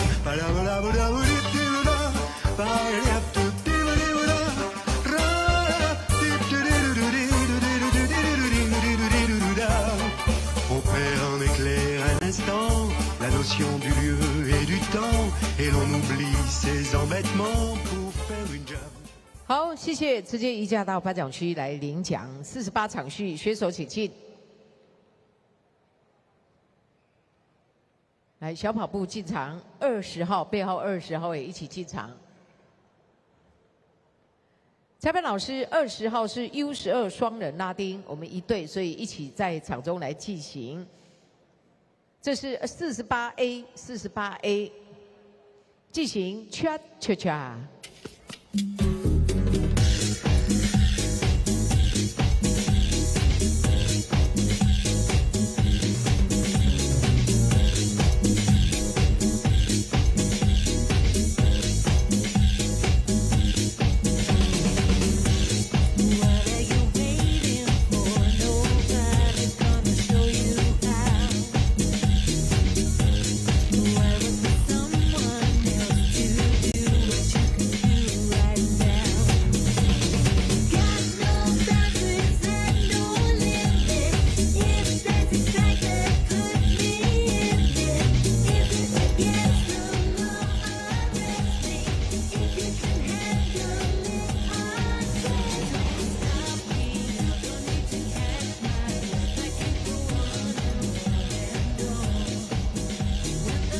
非常的荣幸哦，我们邀请到的是刚刚拿下我们业余公开组拉丁舞冠军的子轩，来跟我们稍微聊聊。子轩你好，大家好，我叫齐子轩。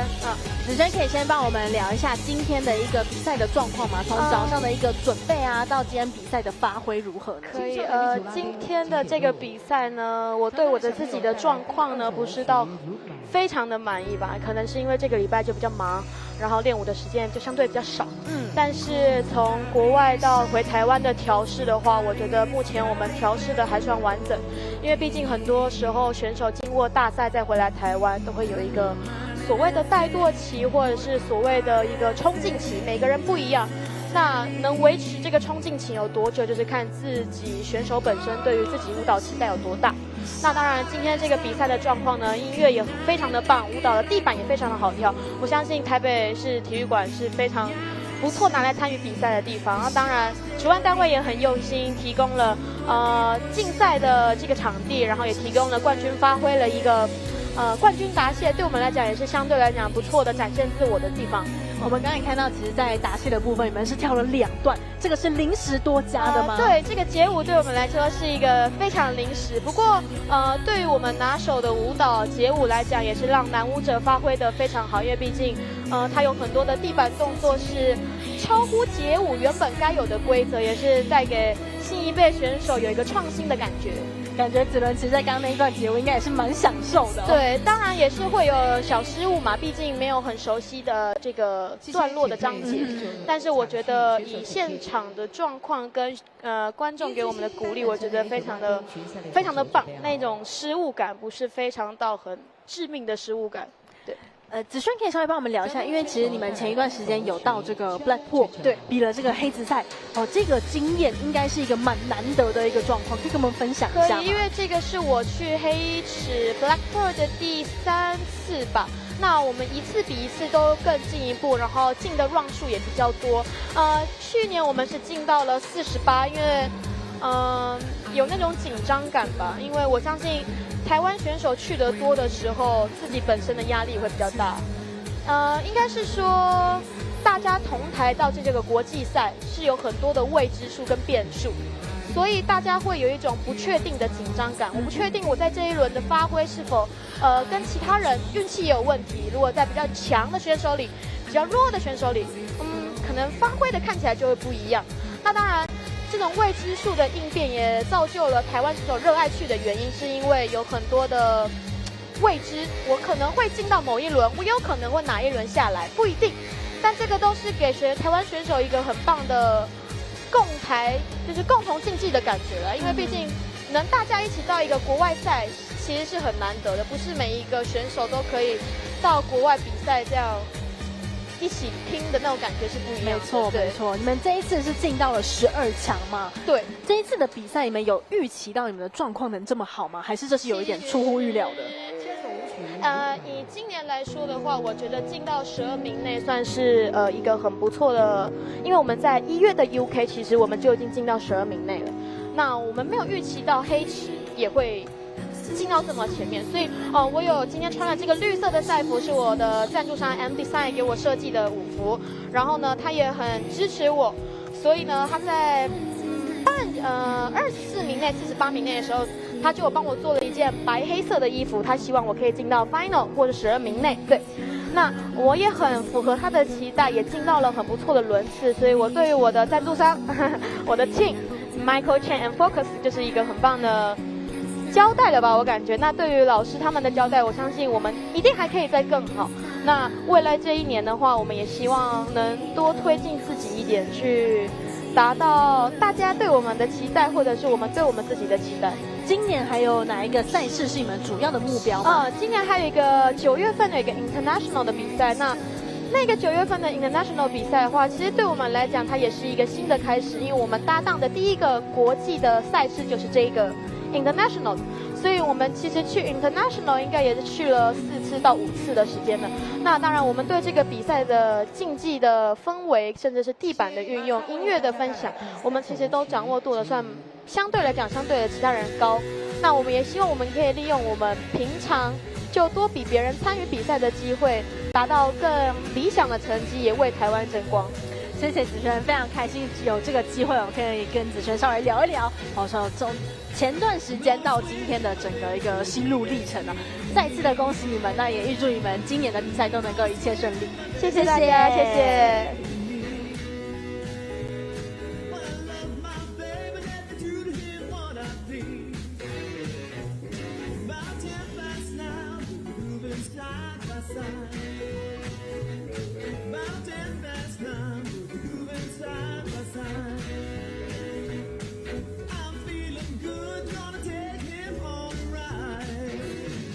And he'll say, baby, baby, baby, let's do it again. Baby, baby, baby, let's do it again. I'm ready anytime, you just tell me when. Now midnight strikes, gonna heat things up some more. Now midnight strikes, gonna heat things up some more. 恭喜你们，请退。下个场序50场序，选手请进。成人 A 组拉丁，恭喜你们入围精彩的决赛，好好的展现。带来第一首舞曲《Cha Cha Cha》。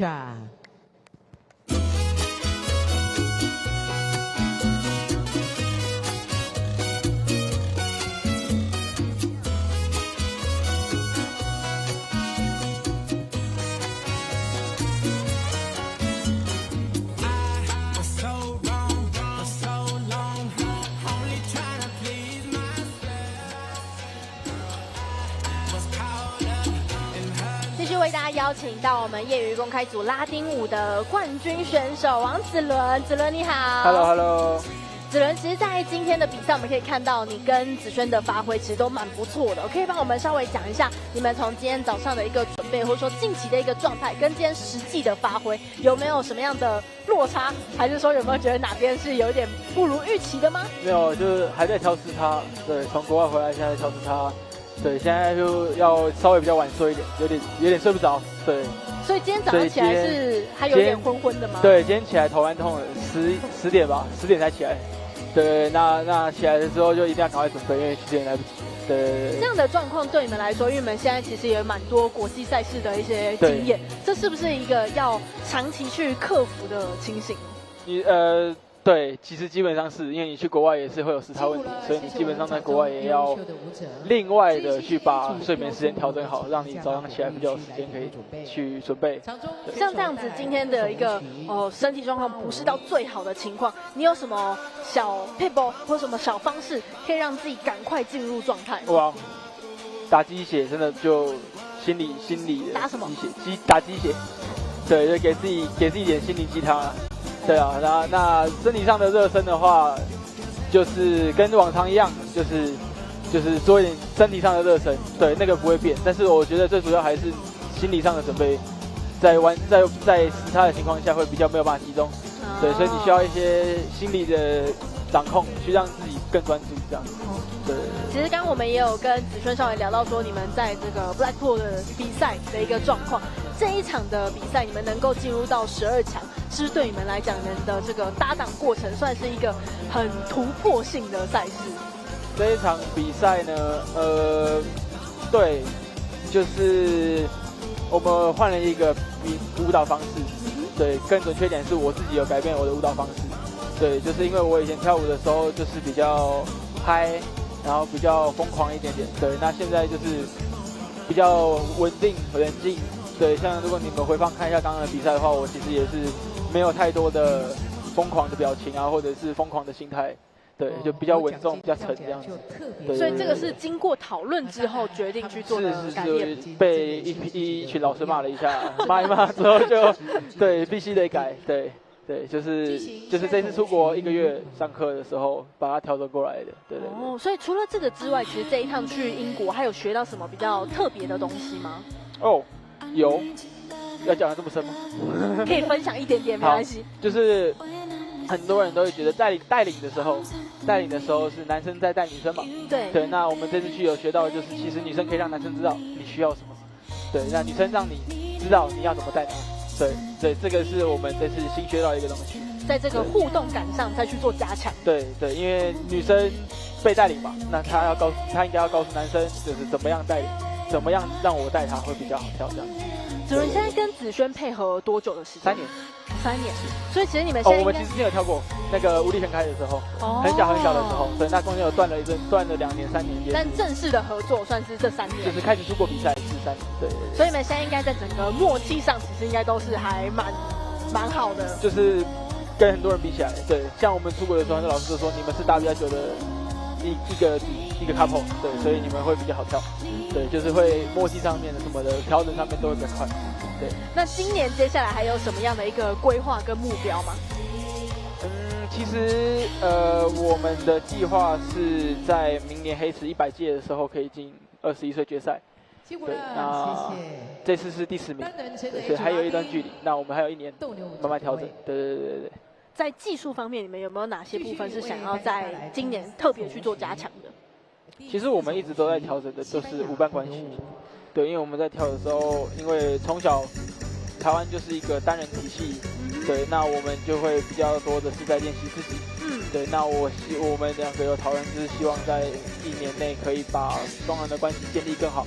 对，因为像外国人，他们虽然基本步或者是说他们的舞蹈能力、身体能力没有我们台湾人好，但是他们的舞伴关系就是连接感，对，就是那个2个人的互动是比较拉丁一点，比较拉丁文化，对，比较拉丁文化一点。我想问一下，你们现在的平均训练1个礼拜大概会练到几个小时？有大概去算过吗？1天3个小时。1天3个小时。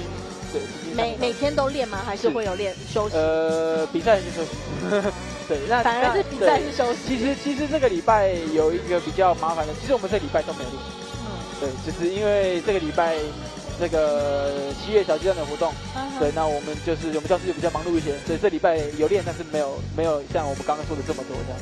对，所以刚刚其实也表现的没有到预期的好。没关系，整体已经是让观众看了都觉得赏心悦目。最后在这个答谢的过程，最后那一段街舞是不是还蛮享受的？享受，但是那个就是对，刚刚有小落差，对，踩到羽毛，对。但是感觉得出来，其实跳得很开心啊。对，就是回到以前的自己的那种感觉。对，比较开放。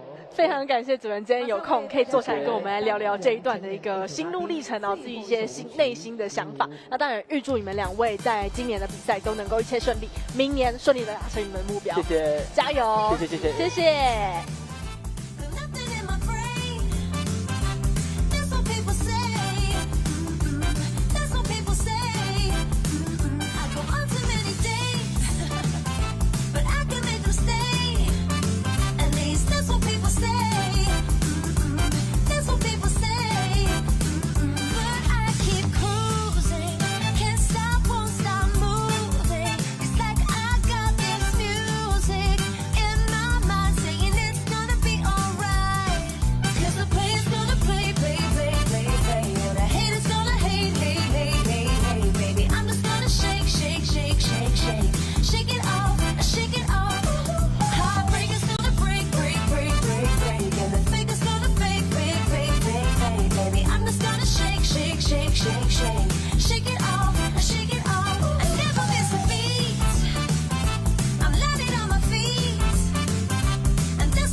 好，谢谢裁判老师。那么我们选手留在场中，马上在场中来进行颁奖。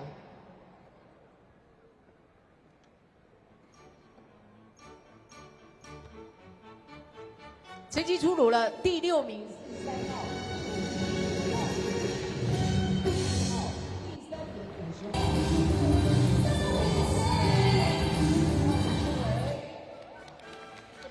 这个奖项，我们有请大旭合意设计室内装修有限公司罗婉瑜小姐进到场中，来为我们颁奖。这个组别除了原定的奖金之外，我们有加码的奖金，每一位都有加码的奖金。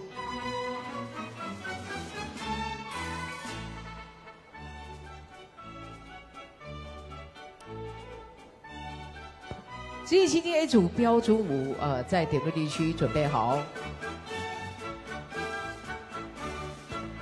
来，颁奖组辛苦了。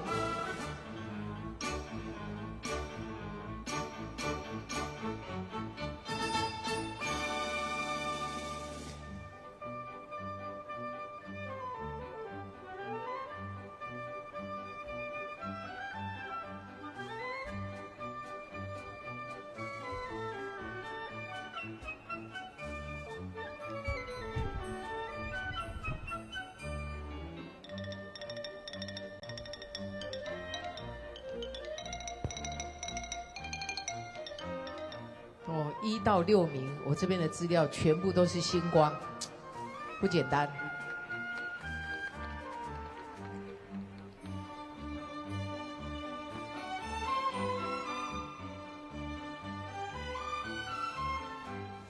新年如果站下去当评审，一定是左右为难。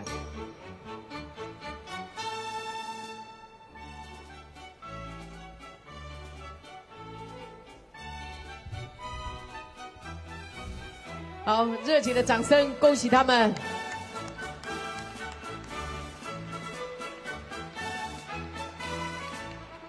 谢谢，谢谢我们罗婉瑜小姐，感谢您，谢谢。紧接着要颁发的是，紧接着要进行的是51场序职业新星 A 组标准舞选手请进。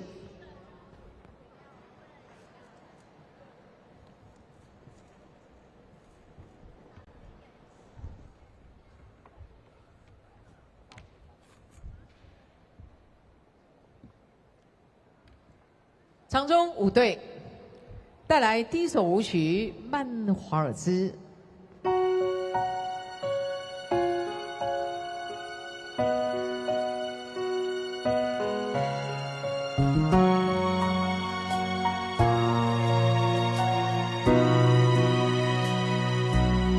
I know it's late.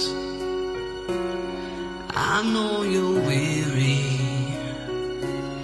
I know your plans don't include me. Still here we are,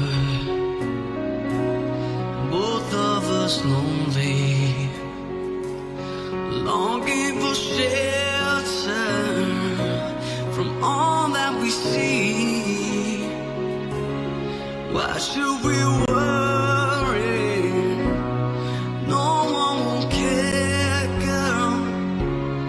Look at the stars now, so far away.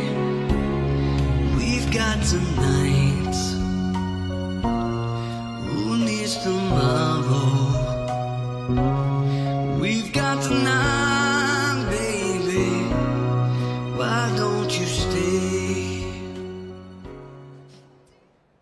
谢谢我们场中优秀的舞者，明日之星单人青少年 B 组拉丁点入。场中选手带来第二首舞曲《天狗》。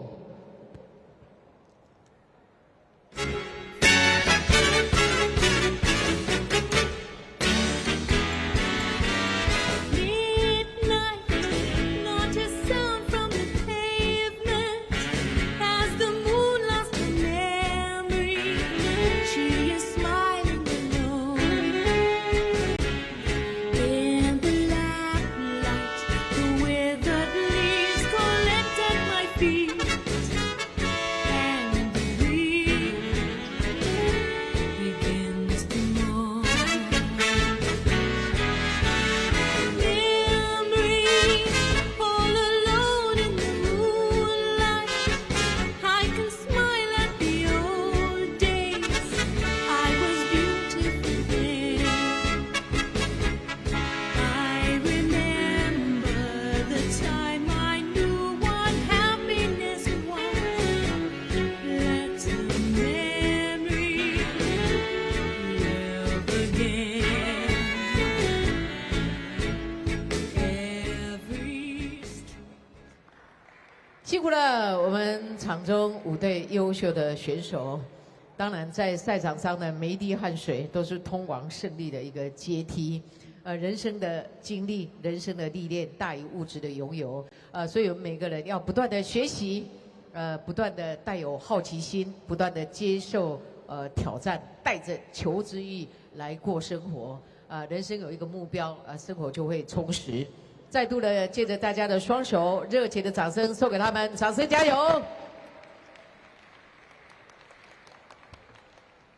谢谢。我们有5首舞曲的竞赛，维也纳华尔兹请就位，带来职业星星 A 组标准舞的第3首舞曲《维也纳华尔兹》。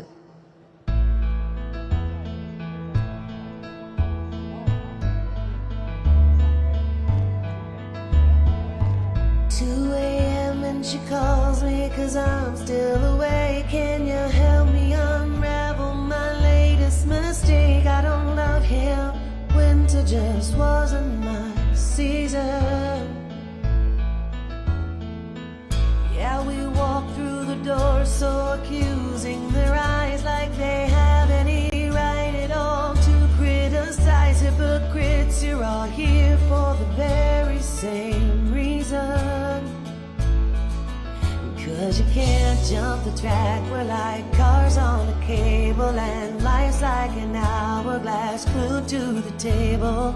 No one can find the rewind button, girl, so cradle your head in your hands and breathe, just breathe. Whoa, breathe, just breathe. They turn 21 on the base. 谢谢潮州优秀的舞者，经过了今年世界壮年运动会的洗礼，我们这些中高龄的舞者体力越来越棒。让我们潮州的舞者稍微休息一下，在这个地方为大家播报一则赛讯。这个比赛大家非常熟悉，每一年都在3月来进行。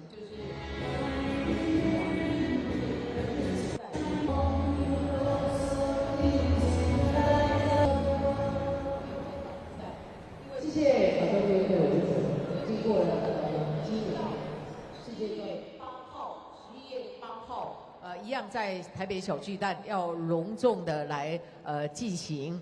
在这个地方也代表我们舞王世界公开赛我们主办单位邀请与会所有的好朋友、所有的选手，11月8号不要忘了台北小巨蛋，我们大家见。那在下一年度我们就再度回到3月份，3月份来进行。在这个地方，谢谢大家。后年就是3月28号，后年3月28号。明年不是后年明年。因为今年我们是11月8号，明年3月28号。好，我们场中的选手应该很棒的。慢胡步，请就位。带来下一首舞曲《慢胡步》。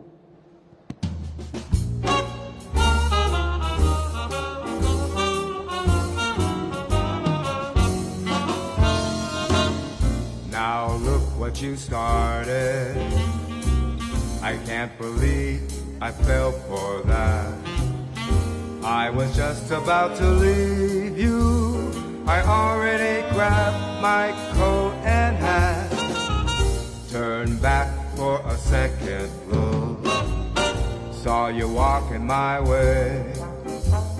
Damn girl, you look so fine. Made me forget what I was gonna say. Now look what you have started. In my mind I was already gone. Was avoiding dangerous water. Now look what you've done. When I thought I heard my name, it sounded like a mumble. Was it you calling after me, or just more mumbo jumbo? Now look what you've done.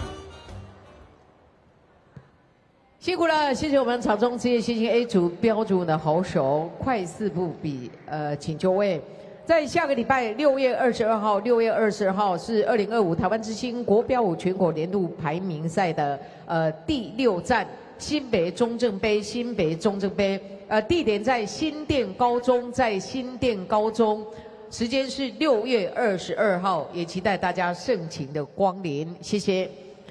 场中的舞者为大家带来最后一首舞曲《Quick Step》。Walking down the street, yes, I ask you very confidentially, ain't she sweet? Ain't she nice? Look her over once or twice. Yes, I ask you very confidentially, ain't she nice? Just cast an eye in her direction. Oh me, oh my, ain't that perfection?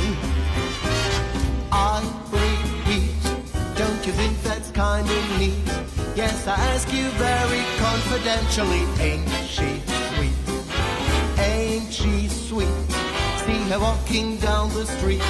Yes, I ask you very confidentially, ain't she sweet? Ain't she nice? Look her over once or twice. Yes, I ask you very confidentially, ain't she nice? Just cast an eye in her direction. Oh me, oh mine, ain't that perfection? I repeat, don't you think that's kind of neat? Yes, I ask you very confidentially. 辛苦了，我们草专的选手直接移驾到颁奖区来进行颁奖。下个场序52场序选手请进。单人青少年 B 组拉丁，我们有请职业公开标注移驾到点入地区接受点入。草中选手带来第一首舞曲《Cha Cha Cha》。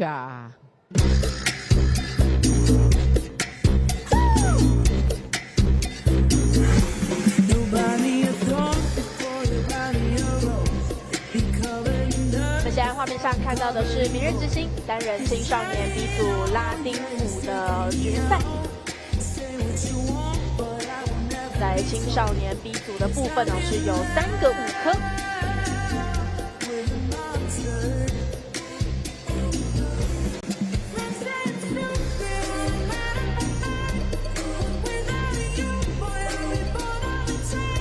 好，我们刚刚有看到这个组别是青少年的组别。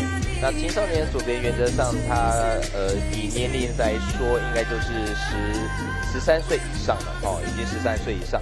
那以13岁以上来说，他们的服装以及这些法装其实都是属于开放的一个部分，就等于说他可以依照个人的特色，或是他想要表达的一个服装的一个感受，去自己去做一些准备。青少年差不多是国中左右的年纪。对，没有错。那其实每一个单位，他去把年纪划分的，其实都会有所不一样哦。那例如说，当我们所知道的一个青少年，就是一个国中的部分哦，大概13、14、15、16岁这个年龄。那有些会是分青少年1级跟青少年2级。那1级的话就是国小高年级5、6、1，国小5年级、6年级以及国1、国2。对，2级的话呢，就是从国中、国2、国3、高1、高2。所以其实，在每一个年龄上面的一个区分，都会有依照所谓的单位去有不同的一个区分呢。那我们看到的是背号21号宋欣彤选手，那这也是一个从小在学习舞蹈的一个选手。那背号31号这选手也是一样，他的服装以及他的一个线条，你会发现他的身体的肤色好像特别的不一样哦，古铜色的颜色就代表说，其实他对身体上面的一个对拉丁舞要求一个肤色，它有涂所谓一个防晒的一个防晒油，让我们的线条可以更漂亮，更接近所谓的一个拉丁舞的一个感受。老师，我们在拉丁舞的部分，肤色其实是会希望说尽可能去呈现这种古铜色嘛？那其实所谓的一个古铜色，其实我们会知道说，其实它就是一个线条的表现。哦，当一个深颜色的皮肤，那比较容易产生力量的感受，以及漂亮细长的线条。哦，对，所以说为什么我们身体会擦古铜色？第一个原因是这样，那当然也跟所谓的五科的一个特性，因为它们都是比较活泼、比较阳光，所以呢，在阳光底下，你应该都会有那种古铜色的颜色，你应该很少看到，阳光底下怎么白白嫩嫩的，对，所以也都是一些我们既定的这些感受去身上去擦所谓的一个防晒的一个涂料这样子，对。好，接下来就是街舞，他们也是跳得非常有活力。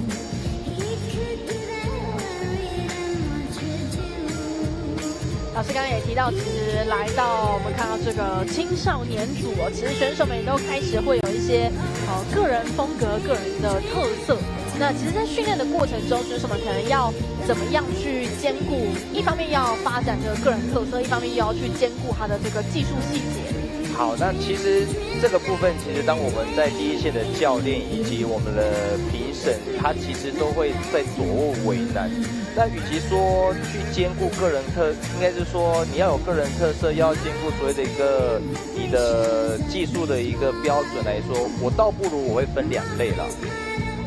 我们以评审的观点来说，就是两部分。第一部分就是评审把每一个选手变成是100%的完好。如果呢哪一个选手他犯了多少错误，他慢慢的就扣分。例如说这对选手他犯了5个错误，他95分。例如说另外一个选手他犯了10个错误，他90分。用减的方式。对，用减的方式。所以呢，当评审的观念，也许我们就会认定说，他是用所谓的一个100分慢慢扣分，谁扣得少，谁也许就第一名。这是我认定的第一个部分。那第二个部分就是从0分慢慢加分。什么叫0分慢慢加分？例如说，当评审发现这对选手身上有5个优点，这对选手他本身有10个优点，好，优点越多，那我们也许他就是第一名。好，所以呢，评审不外乎就是这2大类。以我的分析是这样，那我们就会提到就是说，运动舞蹈它讲求的，那例如说运动舞蹈那其实它虽然是运动，不过36号讲简单，它还是舞蹈。那舞蹈它其实还是有一个艺术，对，所以呢，艺术我个人认为是非常的一个主观。例如说，当觉得说评审觉得他非常好，但是他技术可能没有很好。那或者说觉得他技术很好，但是我不怎么喜欢他的一个感觉，所以呢，有了艺术就变成说它是非常主观的部分。那我们要如何去取决来说，他的个人特色跟他的技术都要有一个平衡？我个人的认为是一个容忍的范围内。如果说当他做了一个他自己的个人特色，但是呢，他是这些评审群里面可以容忍的错误，那他就可以去做这个他个人的特色。但相对的，如果他这个动作是已经超过了这个裁判们的一个容忍范围，甚至有可能会变成像刚老师提到，会变成是一个扣分的东西的话，对，那这个东西可能就要稍微的取舍掉。对，没有错。所以回到刚刚说，我们分2部分的一个评审的一个概念。第一个概念就是评审去看谁的缺点越少。那第二个部分就是看谁的优点最多。那如何在这个比赛里面得到这些一个好成绩？那相对来说，就是你要去取决于这2部分评审所谓的一个平均的一个部分。所以我可以有我的个人特色，但是呢，我必须要去了解他可以做多在哪边，他可以少可以在哪边，在这个范围内。对，在这个范围内，你做你的个人特色，其实原则上，也许2边的评审认为都是好的。那久了之后，你就会抓到一个你自己跳舞的一个优点跟一个特色。现在我们画面上看到的是职业公开组标准舞，目前是在准决赛的环节，总共是有9组的选手，那会有6组能够进入到最终的决赛。在职业公开组的部分，好，现在画面上带到背号3号的选手涂浩颖跟Maria Krupinski。两位选手是在这个组别当中备受关注的搭档哦。是这些选手，其实在国内外也都有不错的成绩。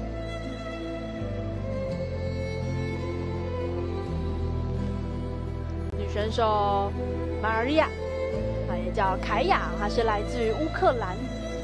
那其实也是在师大读研究所。那她之前也有在社群媒体上分享，其实前一段时间也算是蛮辛苦的，因为同时要兼顾读书、跳舞，那另外她还有2份工作哦。这个要完成硕士学位，真的是蛮不容易的一件事情啊。对，其实他的经验跟生活的一个经验，其实我们都会知道说，我们在台湾的运动选手，他到底有没有很好的一个出路，或者是他到底有没有很好的一个所谓的一个经济上面的一个资源，让他没有后顾之忧去做训练。其实这也是一个我们国内环境要给予这些优秀的选手一个更大的一个补助或者是一个赞助，也许可以帮助更多更有能力的选手可以出人头地。没错。为大家带来第2首舞曲《Tango》。华尔兹之后，接下来看到的是 Tango。好，我们看到的1号选手李世坚孙木轩，也是坚孙木轩在刚刚的一个职业也有不错的表现。他10项选手，他现在看到的是他的标准舞的部分。当然，现在看到标准舞就可以很明显的跟刚刚的拉丁舞去做一个区隔。可以看到选手们是采这种封闭式的舞姿，会是右手托背，左手扶掌。2位选手会是一个手上肢会是合在一起的方式来进行的舞蹈。对，没有错。所以标准舞呢，其实它的全程都必须要男女生的3个支点都必须要去固定住。现在的2号选手楚清渊、蔡依婷，他们也是刚刚去参加我们的一个拉丁舞职业组的组别10项的选手。接下来90号王建郝真如这些选手。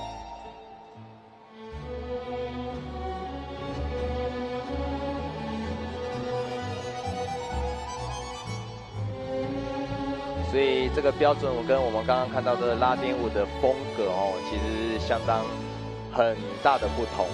对，那与其说不同，其实你只要把所有的不同把它分解出来，其实它有很多相同的部分的。对，这就是我们运动舞蹈很奥妙有趣的地方。没错，设定之后奋力的向终点来奔去，虽然结果会不一定让人所有的满意，但是我相信在过程的努力的过程当中，一定会有成长，越努力越成长，越进步。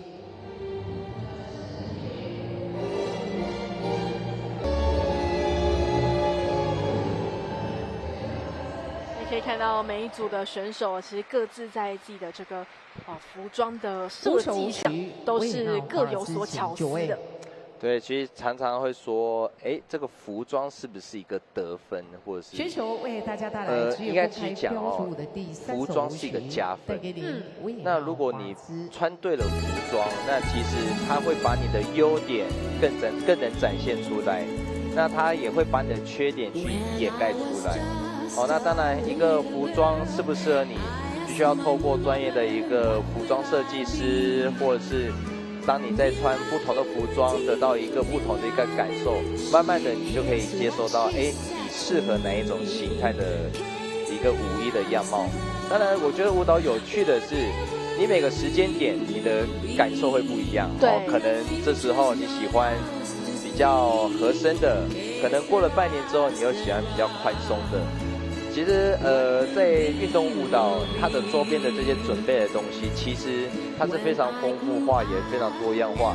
所以它简单一讲，它是一个很深的一个课题，它可以延展出很多一个，例如说刚刚提到的，在英国黑子大赛，除了比赛这个部分，那它可以延伸出服装的设计，它会去秀出它今年流行的取向，再来就是它布料。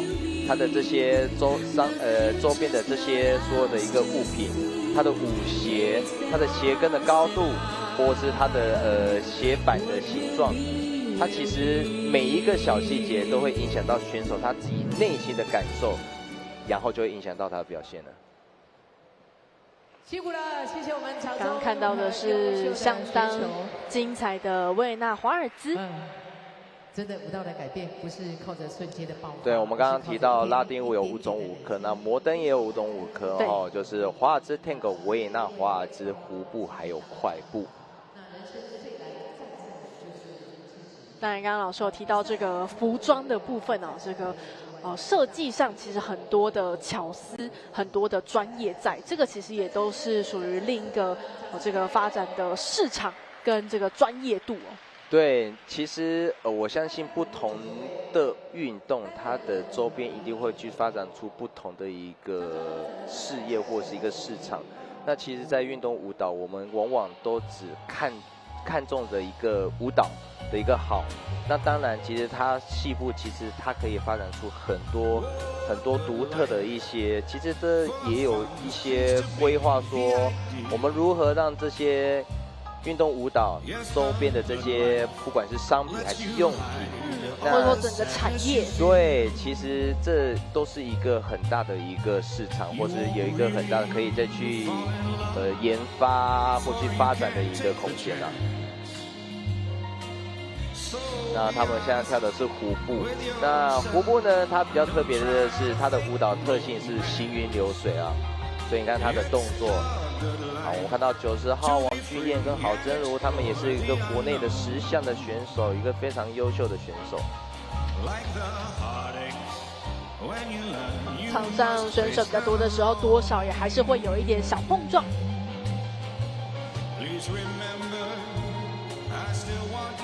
所以我们都会说那个摩登舞。大家一起跳的时候，因为女生呢，她的颈椎位置呢，她都比较左后方哦，没办法去看到后面的这些选手，所以男生的引导就是一个非常重要了啊。他这个要随时观察他的位置，而且他也要注意到他的舞伴的位置，他也要注意他的一个脚步动作哦，所以是非常的不容易了。那当然。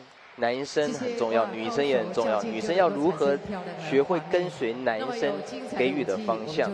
对，这也是一个技术了。能够跟高手互相的在场内较劲。当然，在比赛过程中也会去学习的，就是真的发生到这种碰撞时候的时候，这个临场反应，场上的这个赶快的调整，其实也是每一场比赛要去学习的。对，所以说回到刚刚有问到说，我们的台湾选手其实因为我们的赛事真的是非常多元化，不管是从我们的推广，还是到我们的国际赛事，那其实都给予了这些选手在比赛当中临时的一些学习。那今天你到了国外去参加一些国际性的比赛，那其实你就更有丰富的经验了。这个是快步，它是属于非常轻快的一个标准舞的一个舞蹈，所以它的难度在是说它在很快速的移动，还有它的弹跳之间，男女生的3点位置都必须要保持一致，不能离开。所以很多人就看到说，这个华尔兹或者是标准舞，好像公主王子跳舞好像真的优雅，那怎么？看他们跳下来的满头大汗。但是说这个摩登舞的5种舞科，如果说从前面比较优雅的华尔兹，像王子公主般慢慢的开始这个舞会跳舞的话，最后这个快步其实就是最后这个舞会最嗨，大家开 party 的时候。没有错。那当然，这个跳完之后满头大汗是很合理的。对，是。也可以看到选手们除了在整个肢体动作的延展跟节奏的一个掌控之下，在表情上也都是要有所呼应的。所以你看2号选手许心渊，看到旁边有人，赶快稍微调整一下，这是相当不容易的。我相信已经跳到职业组的选手们，这些技巧都一定是非常的丰富的。没错。标准舞移驾到点位区7秀点路。状元刚刚看到的职业公开组标准舞的部分哦，是在半决赛，9队的选手会有6队进入到晚一点的决赛。接下来。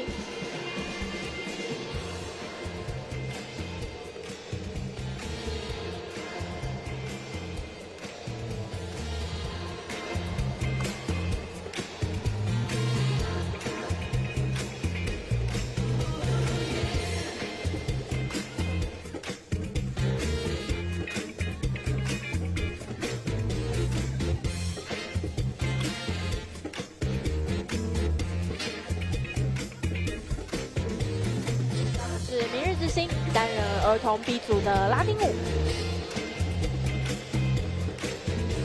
我们看到这些小选手们都非常卖力哦，全部都挤在评审的前面。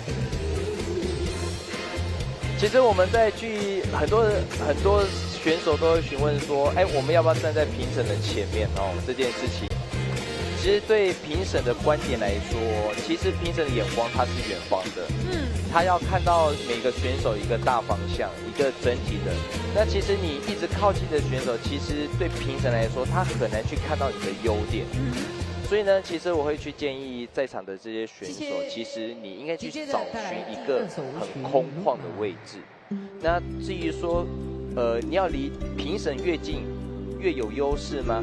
我觉得这件事情并非一定是的哦。其实你只要跟评审保持一个距离，但是重点是你可以去找寻你自己可以发挥的一个空间，会是很重要的。那我相信在一个比赛的一个评审，他一定都有经过很多的评审都有经过很多的一个专业的一个养成以及训练。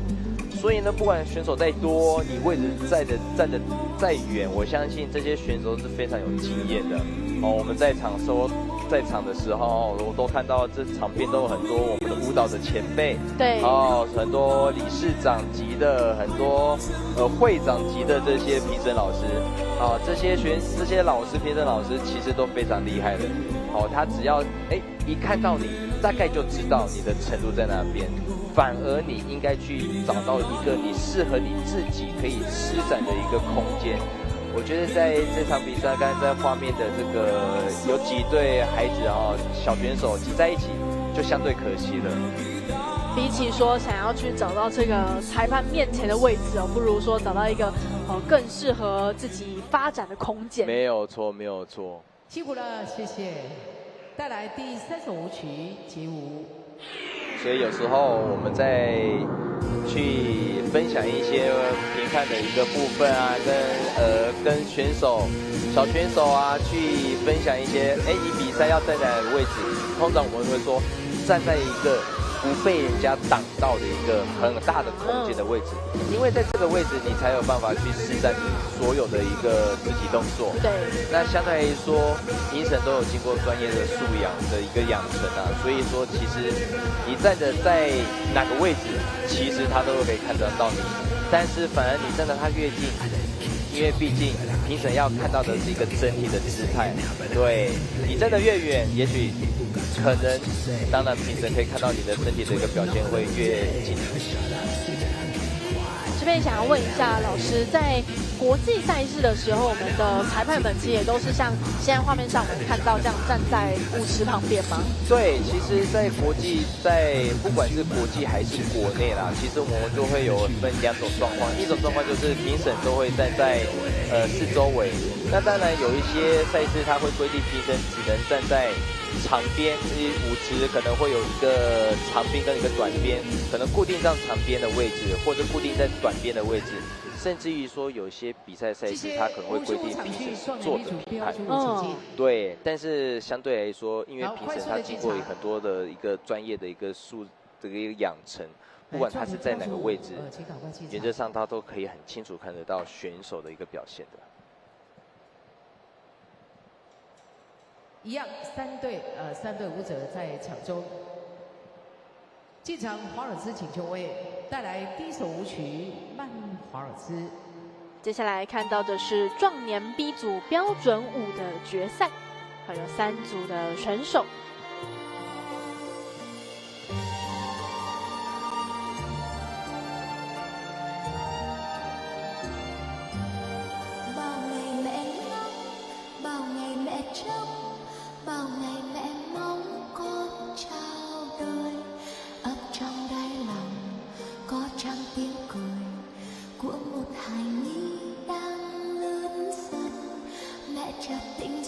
我们看到现场这个组别也有很多是刚刚壮年 A 组的选手，他们都是跨组来参加这场比赛的。那当然有一些选手在今年的视障域也都有参加了。对。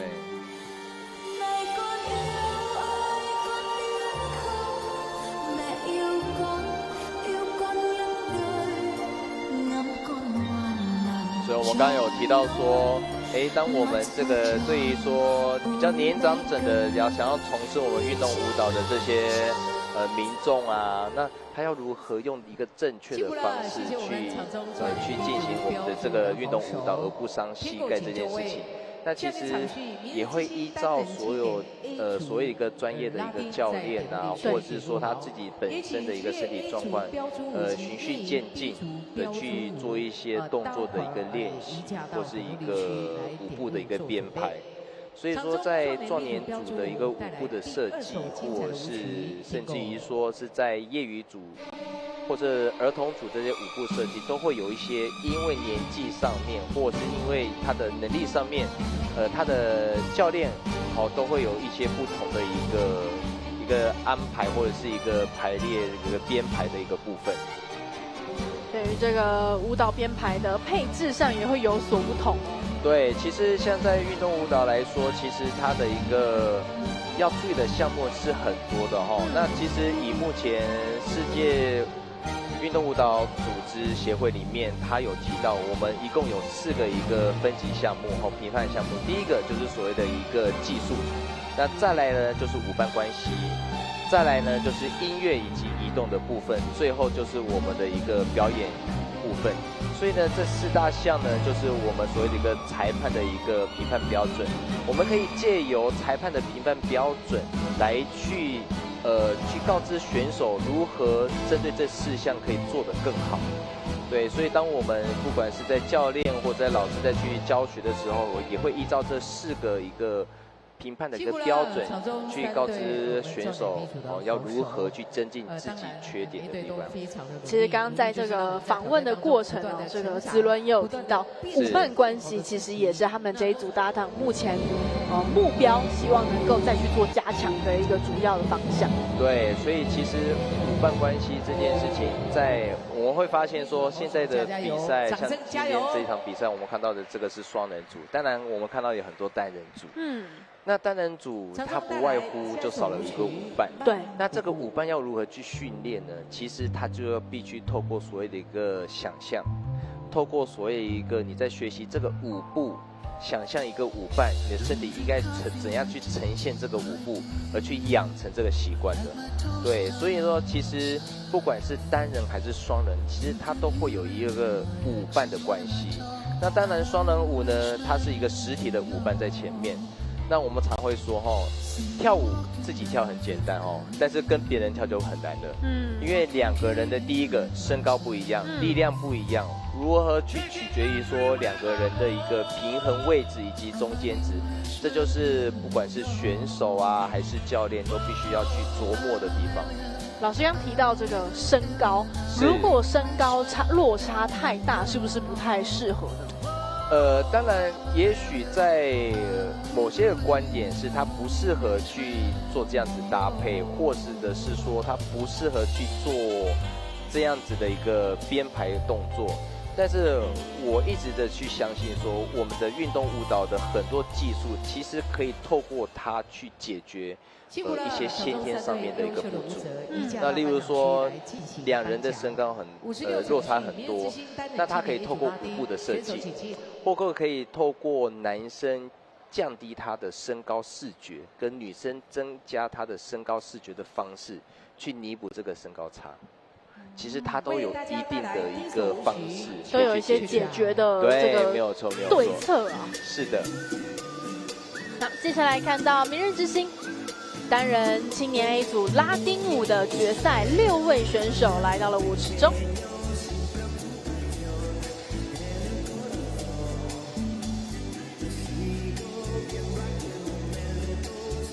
好，我们看到43号的选手周云，然后他之前在3月16号的一个比赛，他有获得这个组别的第3名哦，是不简单的。好，我们看到背号54号刘爱云，那他在上一场的比赛5月4号的台中一长杯也是获得该组别的第3名，哦，也是前3名的选手。那我们看到41号的李俊伟的选手，他也在今年的5月4号的台中一长杯，在这个组别获得的第3名。所以呢，第3名、第2名的选手又在一起同场较劲了。好，背号55号的潘宇乔选手，他在今年的3月16号北新杯的一个比赛，获得到该组别的第2名。好，刚刚有提到现在的赛事很多哦，各个选手在不同的比赛的在这个该组别都拿到获得很好的成绩，所以这场比赛是每一位各个这个比赛的一个前3名选手聚集在一起，来争夺前3名的。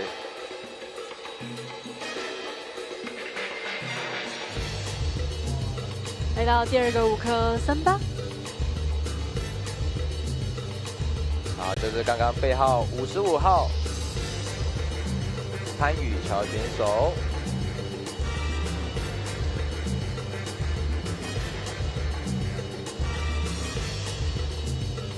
背号54号刘爱云选手，哦，他也是在去年的一个全民运，在14岁以下获得的铜牌，获得了一个 Tango 的金牌，对，所以他也是10项的选手。好，背号50号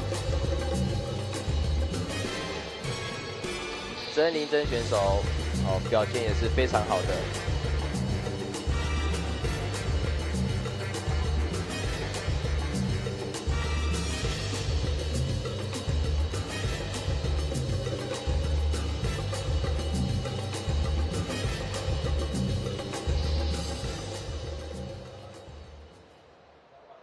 谢谢，这个奖项我们比完直接在场中来进行颁奖。所以在场的这些选手有时候都会还是往上跨，在上一个组别的成人的组别哦，那有些选手都上去跳成人组别，再加上他们是10项的话，哇，那个从早一直跳到现在哦，体力是非常体能哦，对，真的会需要好好的培养。是的。54号刘爱云选手，哦，他目前读在行中学的国中部。他在拉丁跟摩登这个比赛的时候，常常都是前3名的选手。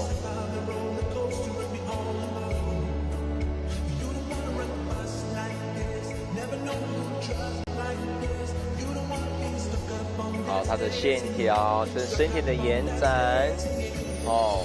刚刚做的这个动作的一个延展，都必须很强大的一个基本的一个功力在，它的轴心都必须要去抽直抽好。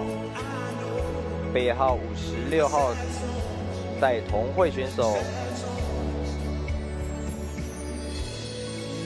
那他也曾经代表台湾参加马来西亚的10项单人舞的锦标赛，获得的冠军哦，相当不容易的。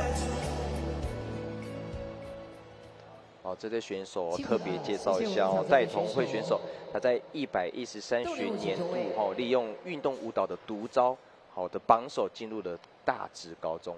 所以说，不管是运动舞蹈还是其他的运动，其实现在很多升学的部分都有很多不同的管道。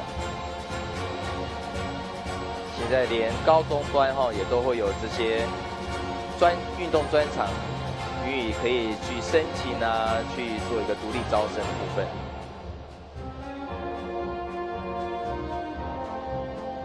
相信其实台湾在整个教育体系有逐步的调整，包括现在高中生、大学有这个特殊选材，是的，会透过一些没错这个课余之外一些特殊的，不管是技能也好，或是有长期在经营的一些特殊的这个特长，那都是有可能会是你的一技之长，让你有这个优势可以进入到你想要去的学校。没错没错。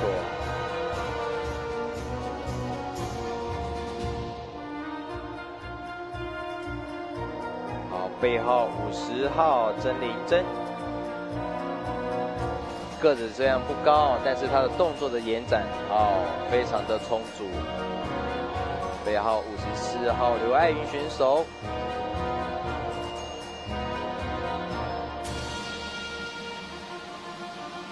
好，最后街舞最后的一个 pose 动作，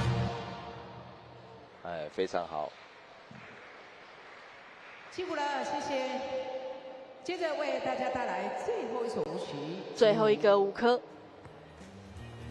要把节奏拉快的街舞。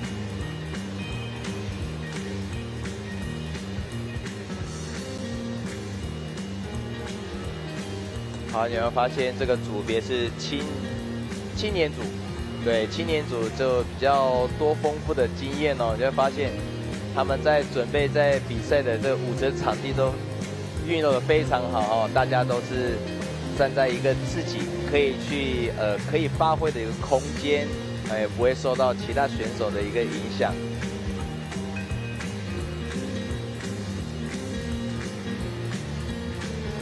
在场上的6位选手里面，一位男生，李俊伟选手，而他是今年考上了一个台北大学运动艺术学系相当不容易的。背号56号蔡同慧，街舞的动作、踢脚的动作，还有转圈的轴心，都表现相当好。好，这个选手，刚刚的动作的身体的控制相当好背号55号潘宇桥。留在场中，在场中马上来进行颁奖。明日之星单人青年 A 组拉丁舞的比赛5个5项的舞科都顺利的结束。来看一下精彩的画面。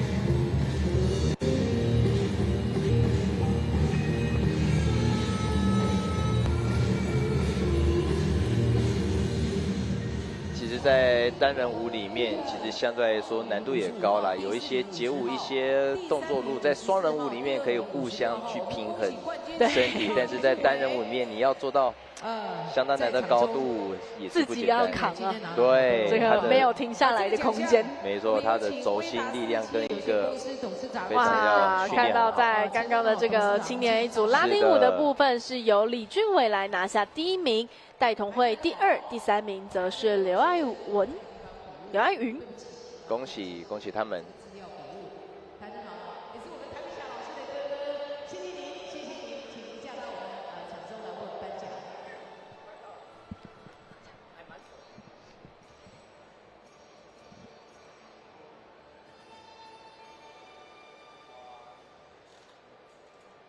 当然，非常恭喜这些选手，不管是能够顺利拿到前3，或是能够来到决赛的环节，其实都已经是相当的不容易。那我们在今天下午的赛事非常开心，黄志荣老师陪我们很长一段时间观看了非常多精彩的赛事，也带给我们很精辟的讲解。这边也要再次的感谢黄老师，那也希望我们在接下来更多的比赛都能够持续来听到您的讲评。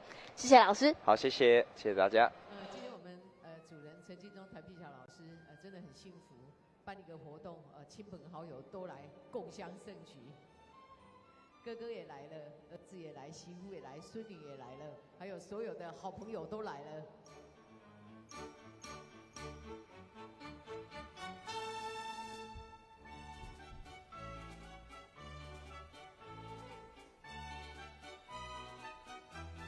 感谢你们，可见的我们2位主人做人圆融成功，谢谢。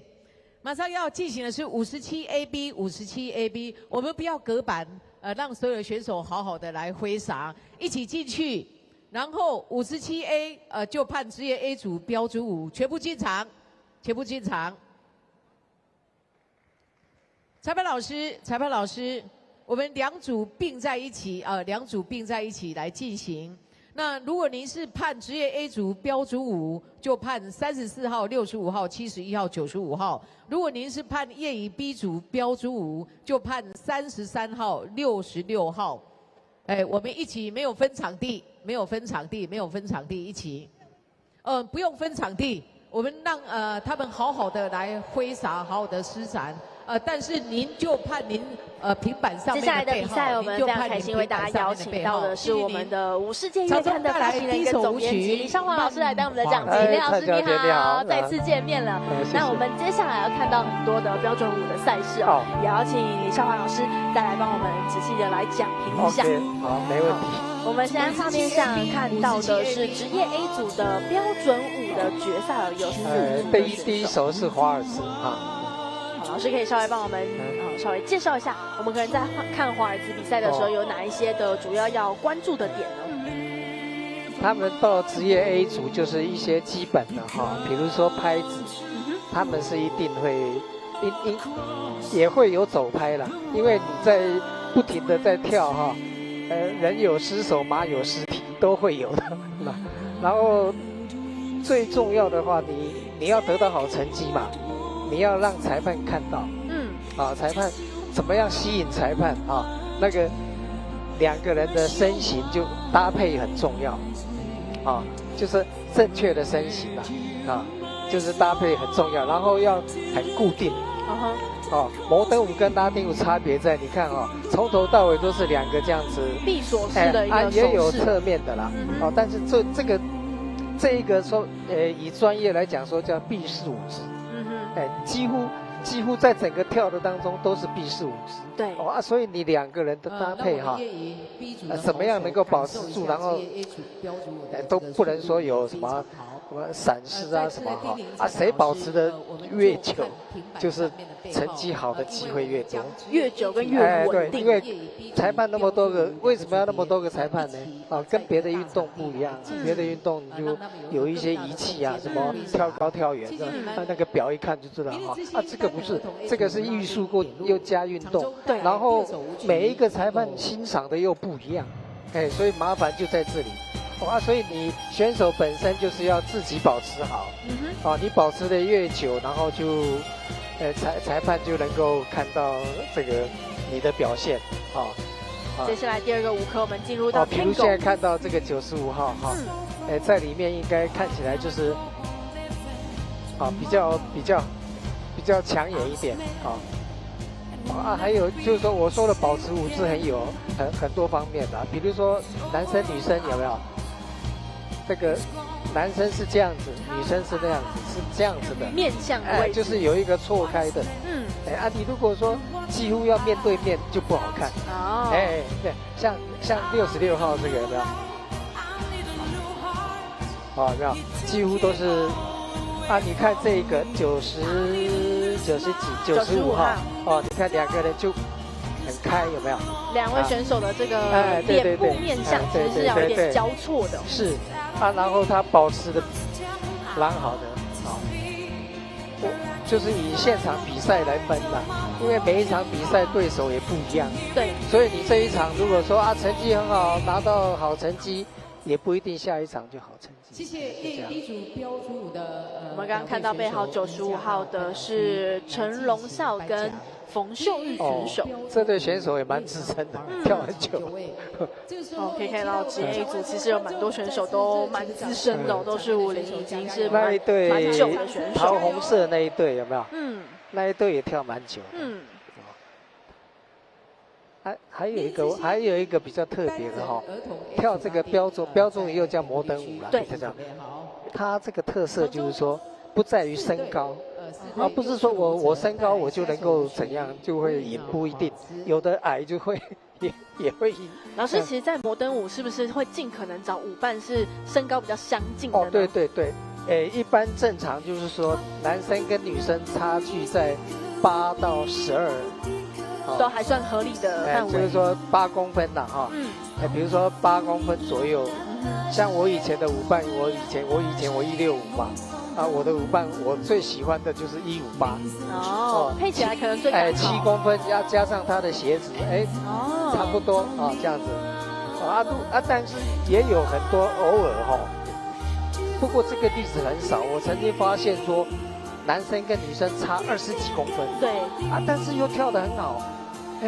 他在场外的时候，一看哇，怎么高低差那么？可是一下场，看不太出来，不大感觉他们有差距，所以那个就是还是有办法用技术，有办法，他就用另外的教练会告诉他你要怎么去做，用技术去弥补这个部分。男生可能要稍微比较低一点，降低对看起来没什么差，所以还是会在整个动作中去做一些微调。所以身高不是说身高高就赢，不一定。对，矮的话，他又像那个小钢炮，有没有？哇，那个裁判一看，眼睛很一亮，这样子，哇，就职业新星 B 组标准。还有一个重点，这到了职业组是比较不会了。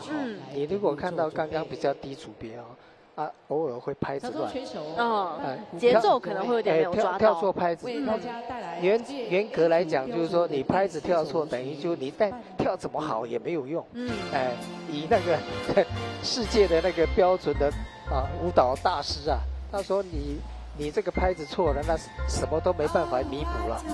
这样子，节奏永远是最重要的。对，因为你跳舞就是音乐嘛。对，你音乐都跳不对，你跳多好没有用。像这个弧步就是有一种行云流水，没错。它就是说不停的运作，所以摩登舞你看就难在说又要保持那个位置，还要再跳，然后摩登舞主要都是在旋转。对，旋转。尤其我们在这个维也纳华尔兹旋转非常的多。维也纳华尔兹一直转。对。华尔兹像弧步它是有前进，但是也是在转。所以转的技巧很重要。你这摩登舞如果转的技巧没有弄好就很比较吃亏了。这个对选手来讲，其实场上的这个稳定性身体重心的一个调整。像这个职业 A 就比刚刚那个什么星星什么业余不是业余，那个儿童的那个50岁的那个就很纯熟很多，很明显看到那个有没有线条什么的。谢谢我们常州的好朋友，当然运动的精神，胜败还是定。那还有就是说，等于说这个舞蹈是整体的。曾经有一个国外裁判就现在应该比较少有这个状况。他讲女生他说你穿一双脏兮兮的舞鞋别想得到好成绩。所以说。服装外表跟成绩也有影响。就裁判最少一定是干净利落。对，干干净净的，清清爽爽的。化妆化的恰到好处这样子。早期还有那个男生还擦口红，那个就我是个人觉得不需要过度。我个人觉得就比较好像不能接受了。但是时代不同，搞不好说。可以擦，我也不知道。可能主要还是追求的一个气色上是要好的。对，那女生呢？女生就是其实女生很麻烦的。那个化的那个妆、头发，你有没有发现国标舞的舞者女生很辛苦。刚刚其实也有跟黄志荣老师聊到，也提到说这个妆法会特别开课去学。有。对。那个你看女生平常我们穿高跟鞋，你知道吗？就不太会走路就很辛苦啦。还要跳舞。所以女生蛮辛苦的。所以就是说男生要很爱护你的舞伴。反正这个穿高跟鞋跳舞这个以小朋友在整个发展过程来讲，可能是到几岁开始，可能这个跟鞋的高度会比较去拉高一些呢。你是说那个高跟鞋的高度？因为我们也看到小朋友其实会穿比较低跟一点。小朋友他全世界他一个那个什么协会他有规定。有规定。都写得清清楚楚。女生不能有亮片。然后。高跟鞋跟要粗的跟，然后高度，然后男生也不能说什么穿这个化妆也不能化得太离谱像这一种现在看到的是哎明日之星单人儿童 A 组的拉丁舞决赛。像这种其实已经，我们私底下会不会播出来？像有的服装这样，其实不是很标准的啦。刚刚其实有聊到，因为各个赛事其实它的这个规范会不太一样。但是因为也没有说严格的那个啦，所以你会发现说守规矩的吃亏，只是因为在名家杯的这个规范相对来说是比较自由。你看他们的鞋子有没有？对，都跟大人不一样。对，不能说穿高跟鞋这样不行。这个还是对小朋友在这个都还在成长，对，还在成长，对，身体还没有定型的时候，还是要避免说穿这个太高跟的鞋子。我们早期在跳根本就没有小朋友。对，因为大人跳都犯规了，小朋友怎么跳，对不对？不过现在因为整个推广上，当然是希望小朋友越多越好。对。因为国标舞就是有一个问题就是一个金字塔的那个。对，谢谢。基层如果不够多的话，上面就没有人。国小有没有？对，哇，很多，因为家长现在都很开明嘛，小朋友喜欢跳舞就跳舞，喜欢钢琴就钢琴，他们就会让小朋友去跳，然后慢慢的国中就少一点，高中更少，大专又少一点，然后到上面就是说。继续跳到大专那就很不得了。对，因为有升学压力嘛。对，他国小毕业国中他就不想跳了，国中毕业到高中升学压力，他也就或者换别的运动这样。不过这也是正常的一个整个运动发展都会遇到的事情所以才希望说基层的人口如果能够越多，当然上层我们能够进入到比较精英化的选手，相对人口数也会比较多一些小朋友好像这10-20年来成长很多成长很多。以前当初刚刚开始小朋友在跳的时候，哇，那个怎么讲？那个水准真的很差。现在不一样，现在大家然后有比赛就有竞争，有竞争就会有进步。家长会说，他怎么跳比我成绩好，我们还要加油。所以这个后面的家长很重要。对，就是说在后面支持。就是说他有支持他不支持，家长不支持你也没办法跳。当我们讲到这整个体系的养成老师怎么看我们目前在国内运动舞蹈裁判这一块的一个培养呢？裁判这一块的培养。你说裁判的培养？对，因为我们刚聊到很多小朋友的这个养成，那裁判的部分。裁判现在就是说怎么讲？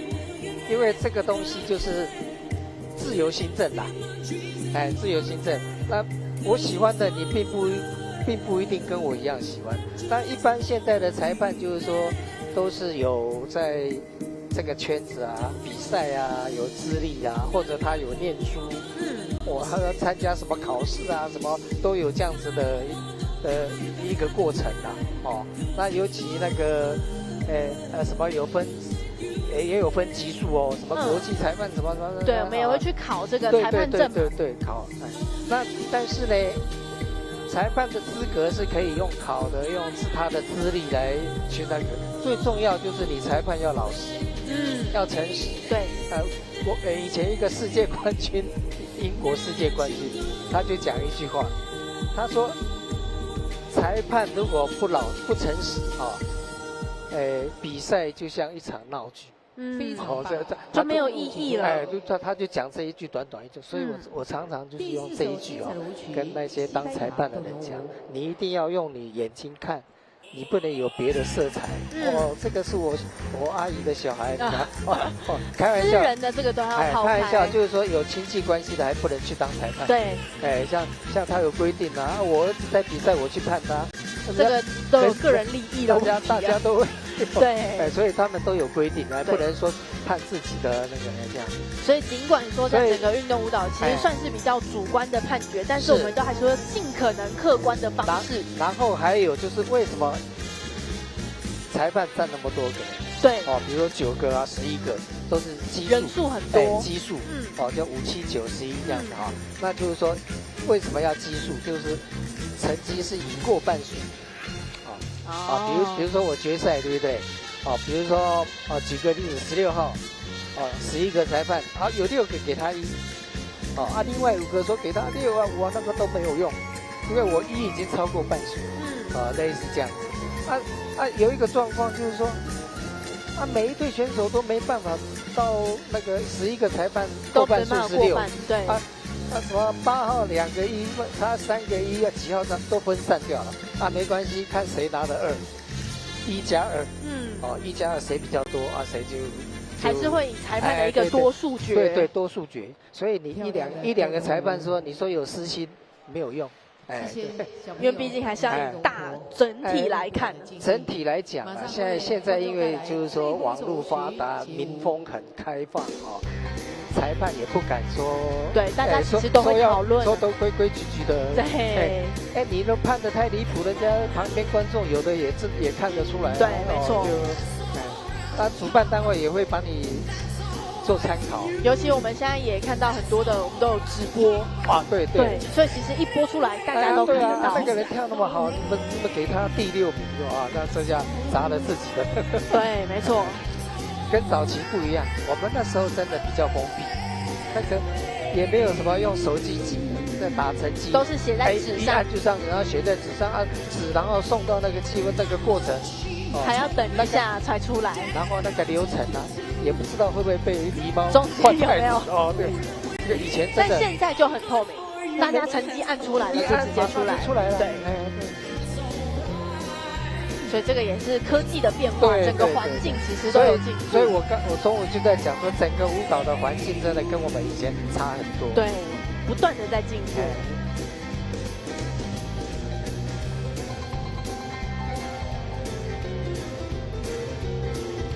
你看现在小朋友都动作都是1板1眼的，跳得很不错。好，谢谢。没办法，因为国标舞就是双人舞。对但是舞伴不好找，舞伴不好找。不过从小透过单人的方式，应该也是可以让他在整个基础再去增加。对，自己本身技巧弄，先练好。而且全世界都一样，对，都是单人的，因为不好搭嘛。你说要搭成一对下去跳，那不容易，后面有等于4个家长。我们都开玩笑说新爸新妈，那个老师说新爸新妈才难搞，意思就是说大人的意见小朋友他都不会有这种想法，对，我就音乐我就跳很单纯，音乐播出去我跳不是后面大人才复杂我们刚刚也看到在这一组的一个排名其实我们从今天早上的直播开始就不断的提到，能够来到比赛的舞台就已经是相当不容易的事情好，能够进入到决赛，这更是难能可贵的。这个应该是21号，不晓得是对不对，我等一下转过来看一下。21号跳得很好。还要给这些小朋友一个大大的鼓励跟肯定今天其实也非常的辛苦，从早上许多的选手其实也是从标准舞开始就参赛，然后下午再继续来比拉丁舞。对。所以在整个体能的考验那来到下午之后还能够用一个很充沛的一个身体状态来比赛，真的很不容易。我还看过小朋友趁着比赛休息空档写作业。对，这种小朋友其实也蛮多的。在旁边写作业，我说哇，你很辛苦这样。现在可能有一些小朋友也差不多快放暑假。这个应该是21号，你刚刚有没有看到他的号码？可能要再对照一下好，恭喜你们，我们也谢谢。他那个应该是国小，哇，就已经跳的。哎呦，13号，那我看不是另外一个穿红色的，另外一个组。跟着职业新兵兵组标准舞的一个速度。这个不知道是什么组。裁判老师，新人组是66号。好，我们接下来看到的是职业新星 B 组标准舞跟新人组标准舞。职业新星应该是职业新星 B 组先来登场。职业新星 B 组。对。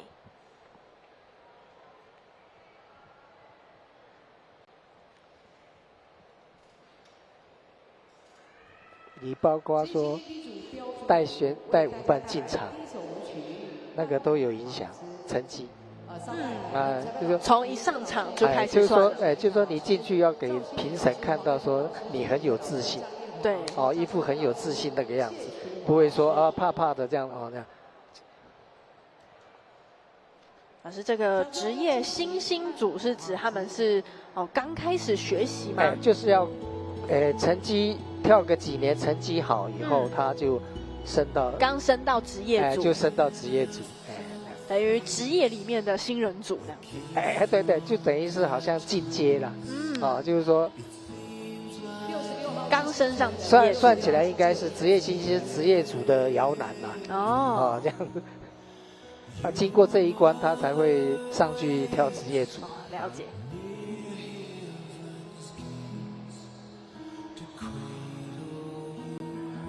等一下，我们如果看到那个叫什么职业公开组，那个表现又都不一样。对，稍后就会来看到了。等一下再来揭晓。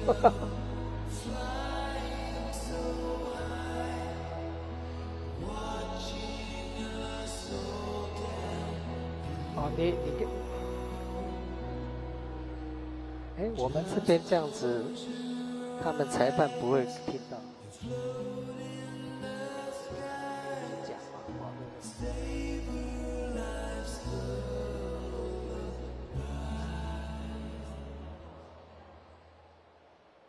谢谢，听过请就位。第二首舞曲听过。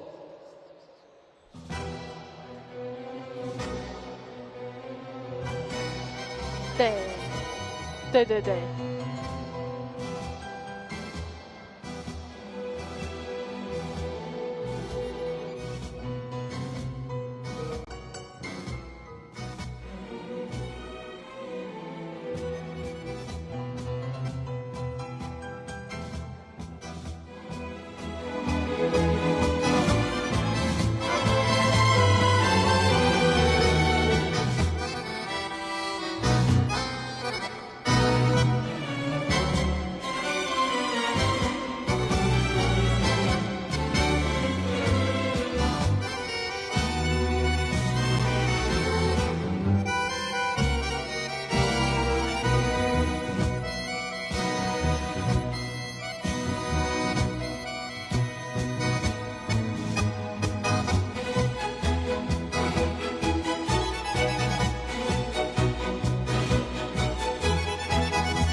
辛苦了，新人标准舞66号先请退，移驾到颁奖区，来进行颁奖。场中职业新星 B 组标准舞慢舞步请就位。继续为大家带来职业新星 B 组标准舞的第3首舞曲慢舞步。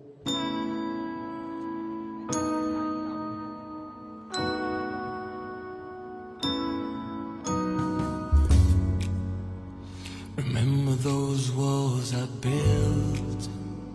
Well, baby, they tumbling down.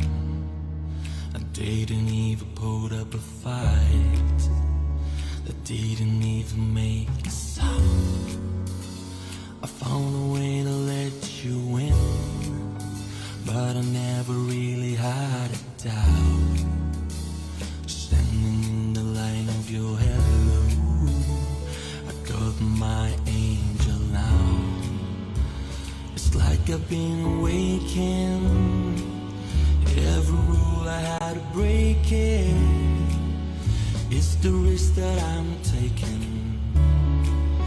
I'm never gonna shut you out. But everywhere I'm looking now, I'm surrounded by your embrace. Baby, I can see your hello. You know you're my saving grace. 职业公开标准舞6队精彩决赛的选手在得陆地区准备，待会儿一对一对 solo 慢舞步，一对一对 solo 慢舞步，也请事先做准备。再度热情的掌声送给我们场中的选手，掌声加油！带来最后一首舞曲 Quick Step。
恭喜你们移驾到颁奖区来进行颁奖。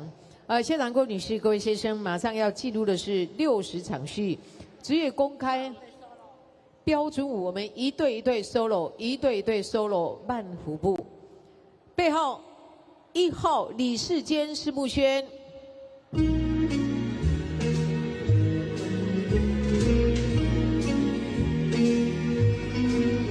Thank heaven for little girls,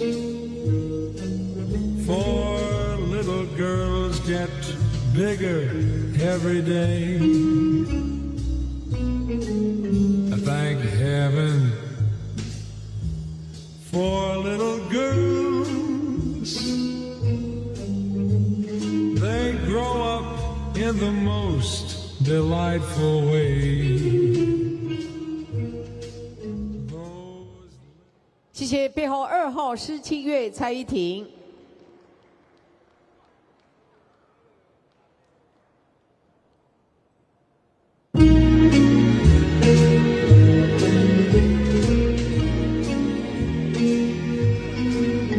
Thank heaven for little girls, for little girls get bigger every day.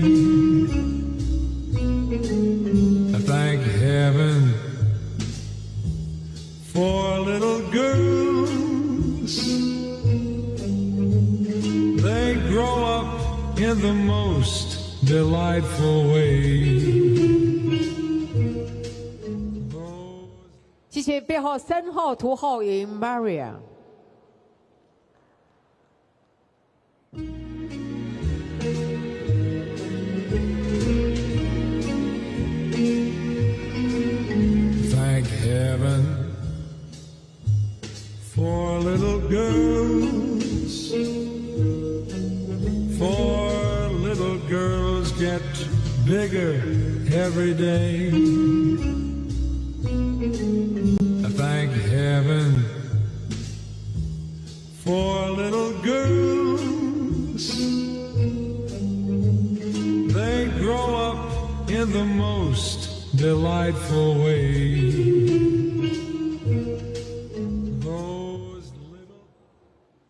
谢谢背后69号谢祥义、吴雪琪。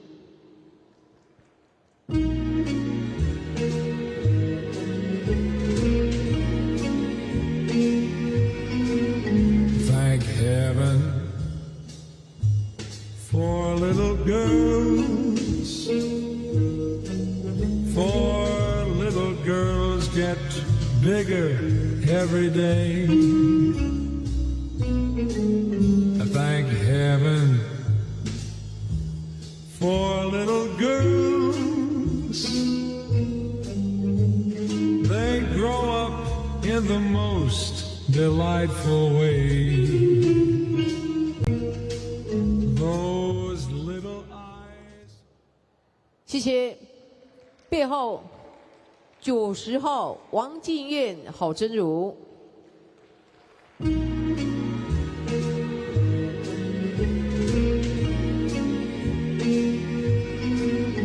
Thank heaven for little girls, for little girls get bigger every day. Thank heaven for little girls. They grow up in the most delightful way. Those little eyes so helpless. 谢谢背后95号陈荣孝、冯秀玉。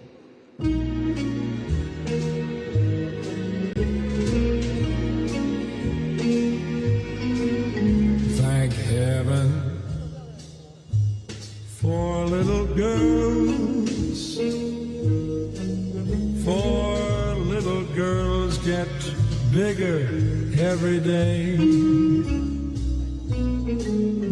Thank heaven for little girls. in the most delightful way.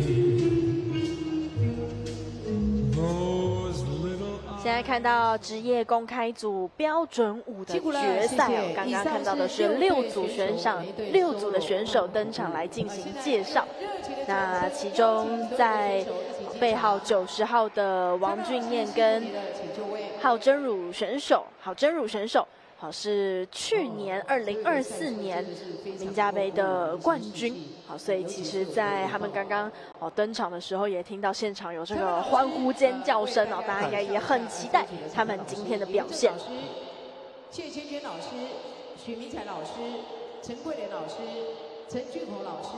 刚刚是每一队 solo。对。每队的 solo 来稍微介绍一下，让大家来看一下。一般都是不是胡步就是华尔兹，比较慢一点，要让他热身啊，这样。那也是在这个决赛开始之前，让大家先看一下进入到决赛的6组选手。6队啊，6队。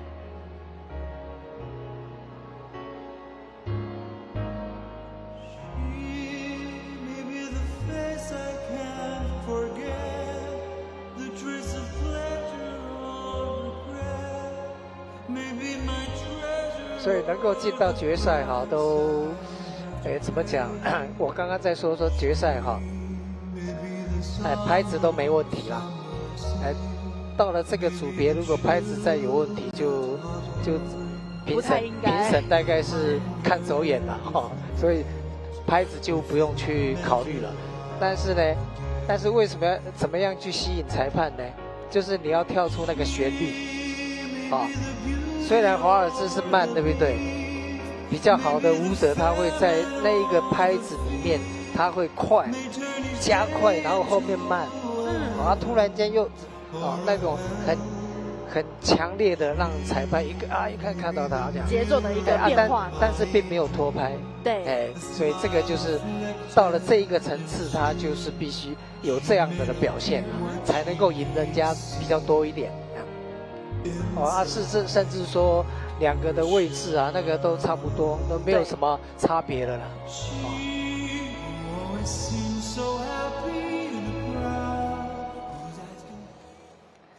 所以今天去年的冠军，今天有比较强的一个挑战者，你知道是几号？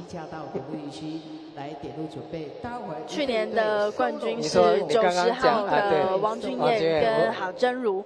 那以前面的表现看起来，我个人会觉得，3号的涂选手跟马尔利亚，以及95号的陈龙孝跟冯秀玉选手，感觉其实也都蛮强势的。有对，有看出端倪吗？有对，那两队可能是你讲的前面那一队，那个是很强劲的对手，而且包括其实他们在前面的比赛表现就已经是相当的亮眼哦。所以你现在看你看3号有没有？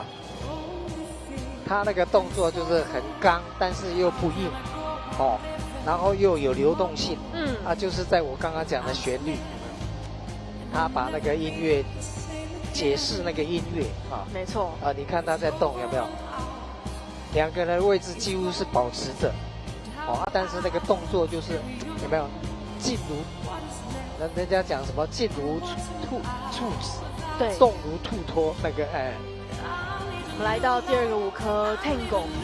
当然也想问问老师，在 Tango 的部分，是不是在整个场上的位移范围其实也很重要呢？对，就是大家都保持的不错的位置嘛。对你怎么样再去赢人家？你就要去在音乐上面，你就要去诠释它。没错。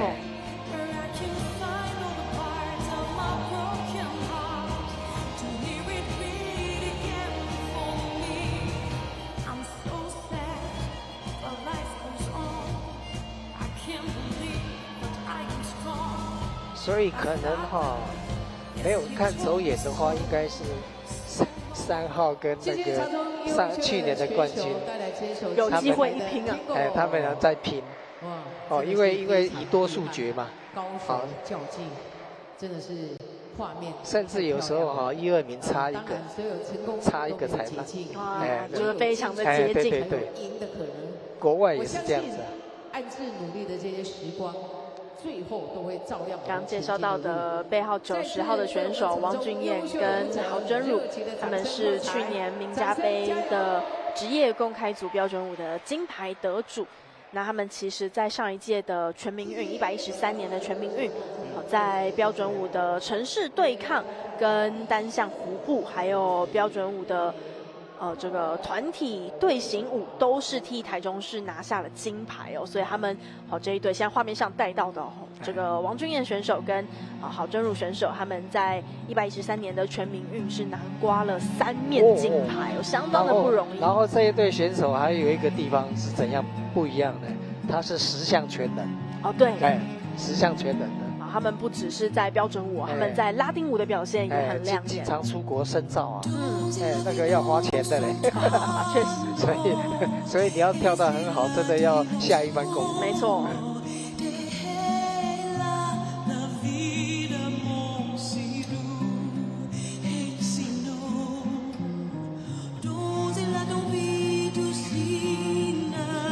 画面上现在带到的3号选手涂浩颖跟Maria Krupicka， 2位选手是2024年去年才开始搭档的组合哦，所以其实他们搭档的时间并不算很久。但是因为他也跳很久，对，2个人其实底子都非常的深。他那个男生蛮优秀的啦。他以前他后来是换这个好像是外国的，对，来自乌克兰的选手凯雅。是。那涂浩颖选手他是台湾科技大学电子系毕业的学生哦。那小时候是因为妈妈喜欢跳国标舞的关系，他其实从小学就参加了这个拉丁舞的暑期班，那因此展开了这个旅程呢。有做功课，对，有稍微查了一下，厉害，并不是一个舒适的过程。它是一件。涂浩颖选手在国内比较知名的是，他有参加2010年的这个广州亚运。上他们是经历了很多不舒适的一个苦，那要走出舒适圈，才能够拥有舞蹈的一个成功。场外场的好朋友要看好戏，所以应该掌声要先行。没有意外的话，就是刚刚这2队是前段的1、2名。那就看他们在一些细节上到底会如何赢得这个裁判的心啊？是，因为我刚刚算了一下，好像11位裁判。你如果要就是赢得很多的话，你至少要拿6个1。对，6个1，如果2队都没拿到6个1，就要看谁拿的2，加起来比较多。对。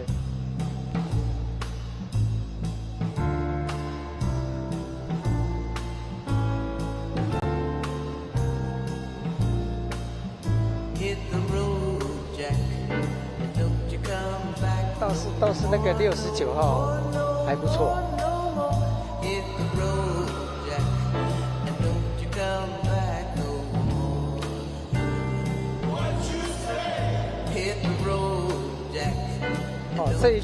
这一个组别还有一个很重要的地方，地板的运动。就是说，因为他这种比赛是同时6队8队一起跳，对，你撞在一起，你要怎么去反应？那个很重要。对，这个就很考验选手们的经验。对，他要怎么样？他又不能停下来然后他会就是慢慢拖出重围，跳出去。如何去运用这个路线的变化？我曾经看过国外的比赛那一队选手被3、4队包在一起，他出不去啊，可是他还是在里面慢慢也有在跳，然后就找一个空隙，咻一下出去了，就是经验。那个经验对。哇，非常漂亮的一首。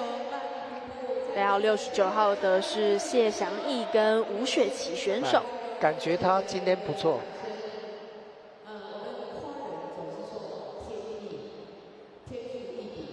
那评审这一方面还有一个重点，就是说，你不能说今天他跳得很好，他明天也是那么好，不一定。每一个人的这个状态不一定因为场地还有选手的当天的心情都有可能会不一样，都会有不一样的。所以评审还是要根据当下的状况。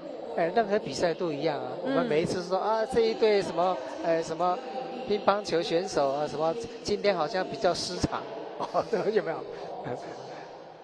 都难免的。对。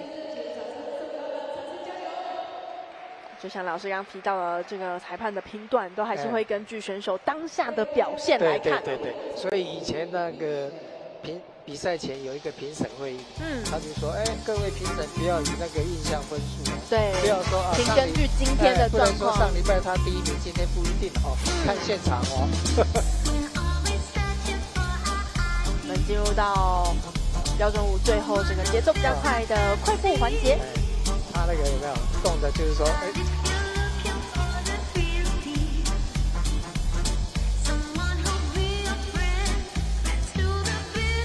看来看去就是3号了。还有你说那个白色那个去年冠军，对，这2队在拼的。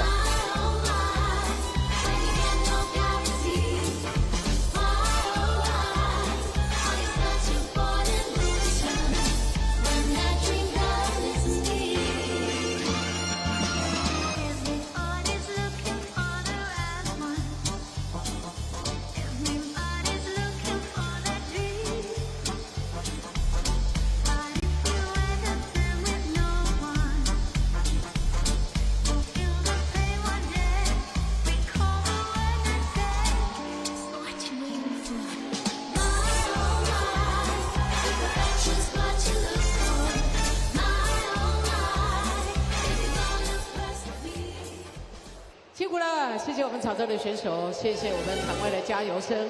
那舞者留在场中，我们马上看到6组选手相当精湛的演出啊！当然，无论最后的排名成绩如何，能够进入到决赛，都已经是相当不容易的事情。对，不容易。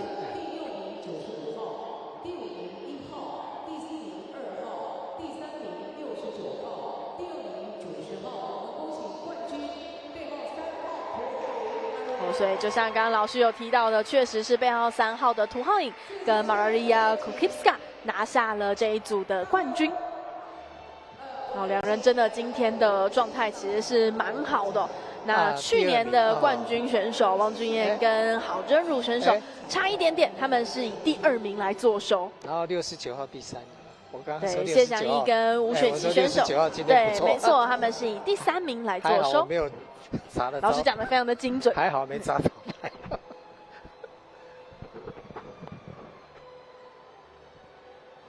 等于就是大多数裁判都一样的看法，对，没错。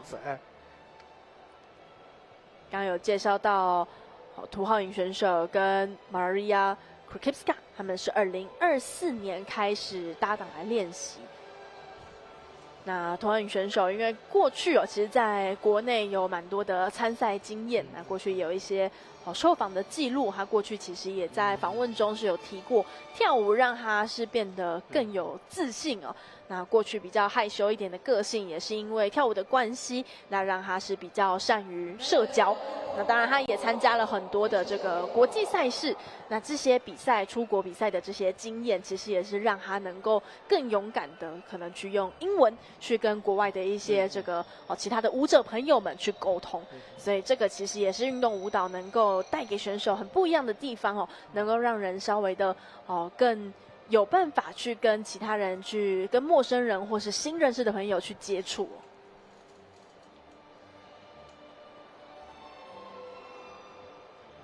Maria 其实在来台湾也蛮长一段时间了，他虽然是来自于乌克兰，不过在台湾应该也是来了大概8、9年左右的时间了。蛮搭的。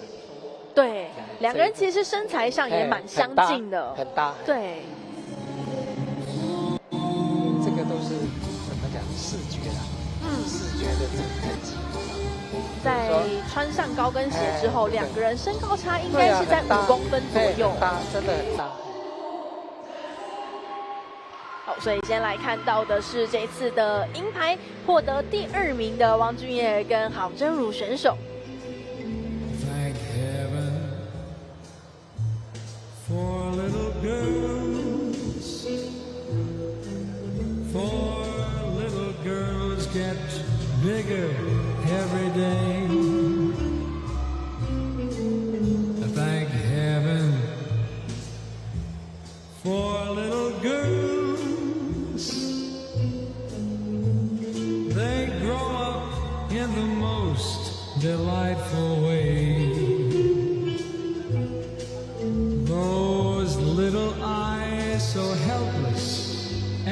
peeling. One day will flash and send you crashing through the ceiling. Thank heaven. 恭喜！好，音响准备，Tango，马上我们恭喜冠军土后营 Maria，Tango。接着就看到冠军得主土浩营跟 Maria。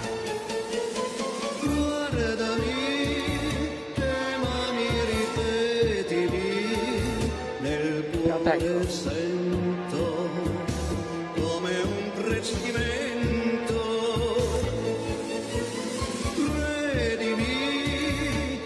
很快，到那边就慢一下。在这个节奏的变化上，其实是非常的明确。旋律有没有？就到了这个级数，就是这样才能够写。啊，不然你说步子都一样，差不多。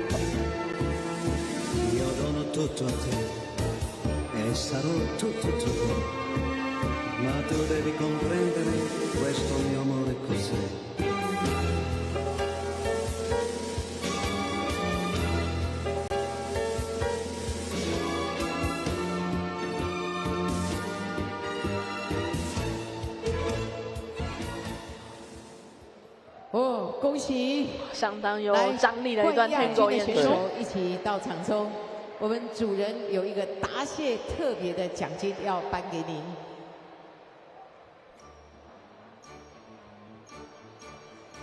王君燕、郝真如。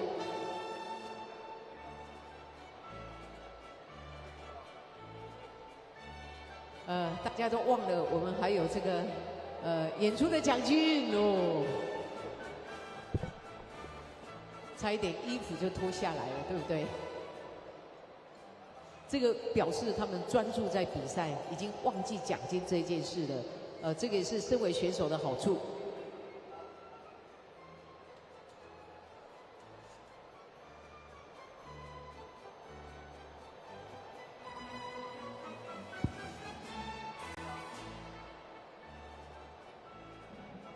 再次恭喜两组的选手，其实在今天的表现都是非常的亮眼。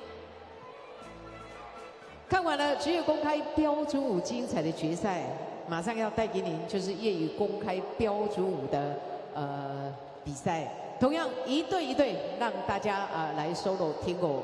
背号38号王博明、彭诗雨。看完了职业公开组的标准舞决赛之后，接下来继续来看到的是业余公开组的标准舞决赛，一样会有6组的选手会先依序的进场来进行介绍。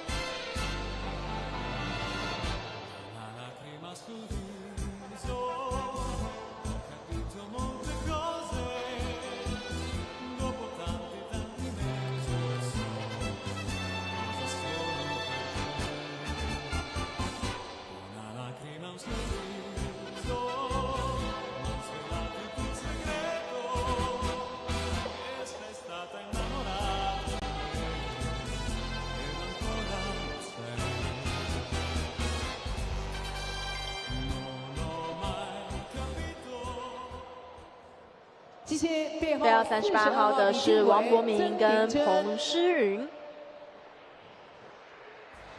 彭诗云他那个。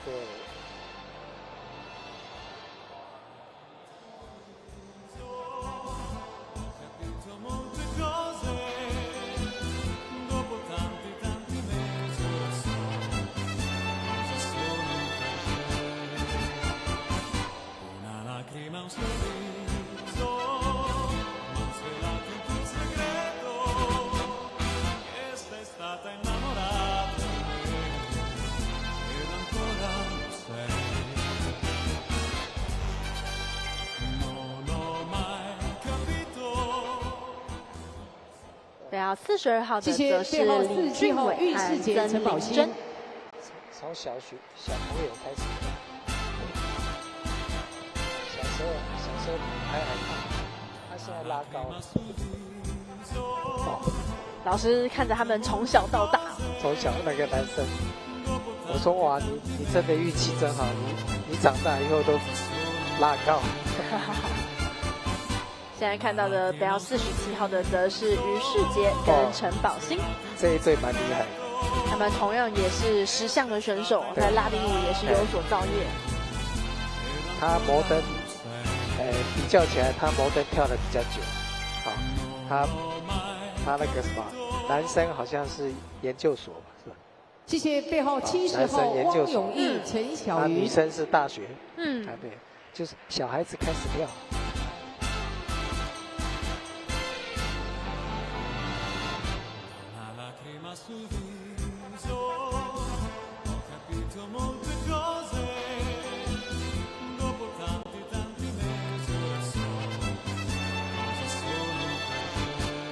背号70号的则是汪永和跟陈小云。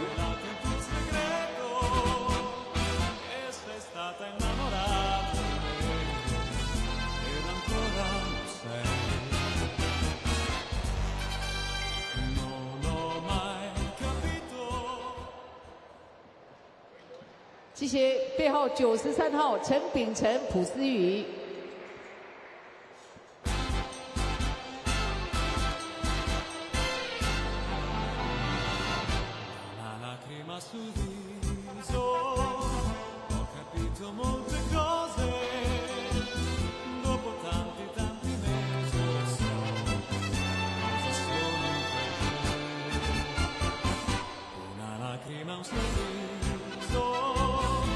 接着看到背号93号的则是陈秉辰和朴思雨。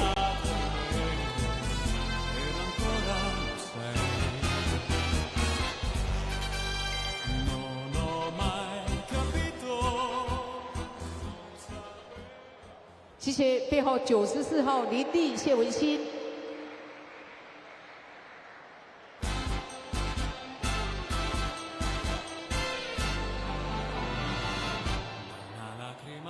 哇，这一队也是很有来头，这一队。94号的是林丽跟谢文心。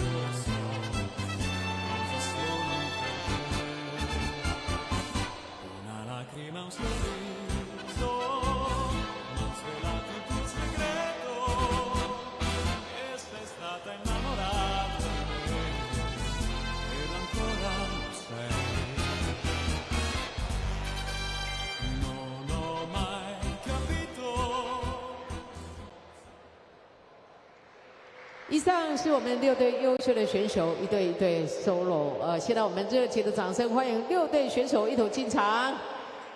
每队选手在面对每场比赛赛前的准备、赛场上的应对以及赛后的检讨、重新的磨练都是非常重要的。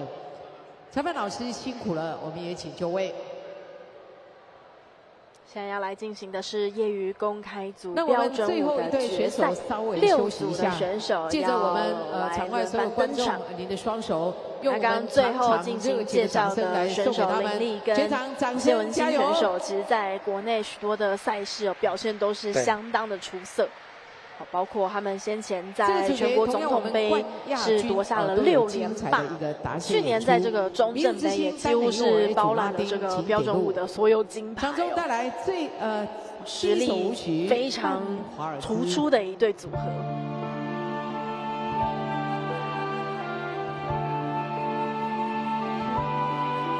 With the wild wind sea, I'll take my chance.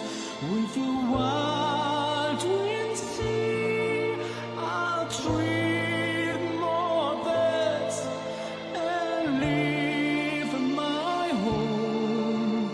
Become to across the wild wind sea. Oh, my wild wind sea, take a wild waltz with me. Toss your wide, wide hair, flash your wide eyes red, for I pledge you.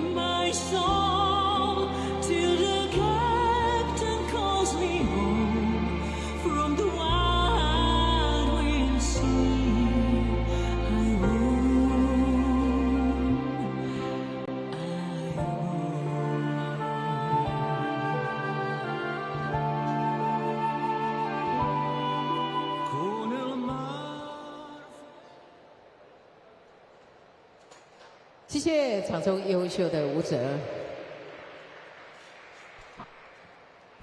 他们赛前所有的艰苦，真的没有人看到。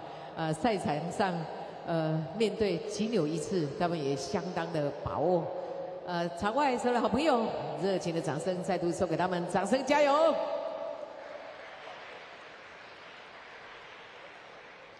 带来第二首舞曲《天狗》。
47号进步很多，进步。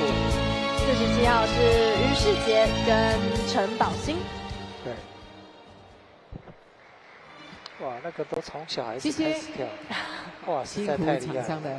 所有的选手也感谢您带给这个是我们前面转播有提到，如果说能够从小来养成的话，其实对于很多的技术层面，还有很多可能对音乐的这个掌控性，其实都会很好。等于我们台湾就跟上世界潮流。对，英国的选手都是从小，没错，开始跳芭蕾舞，然后再改成跳国标，享受节奏，所以那个基础表现，基础能够扎得比较深啊。他们国外啊。30几岁就要退休，第3首舞曲说叫壮年，但我们才刚开始。所以我们现在这个年龄可以再往下，让这个年轻人也更多。台湾已经有接上轨了。对。哦，那个94号你刚刚有介绍嘛？哦，那个真的身经百战了。林立跟谢文金也是有到这个英国黑池去参赛过的。今天应该前2名就是那个了，林立还有那个谁啊，于世杰。于世杰跟陈宝兴。他们2个在那个。他有时候比赛就是说，6队哦都差不多。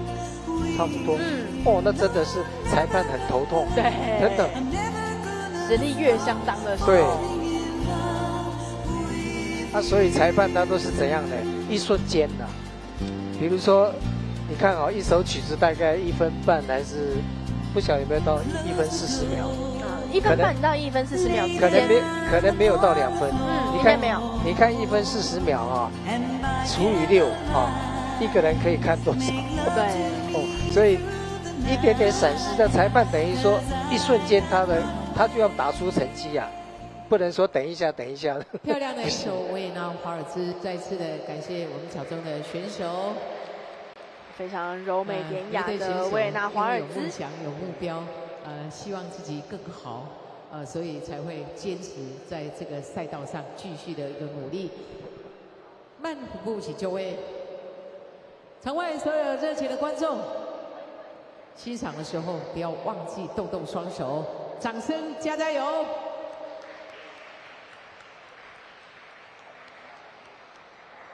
进行下一首舞曲《慢舞步》，进入到湖步。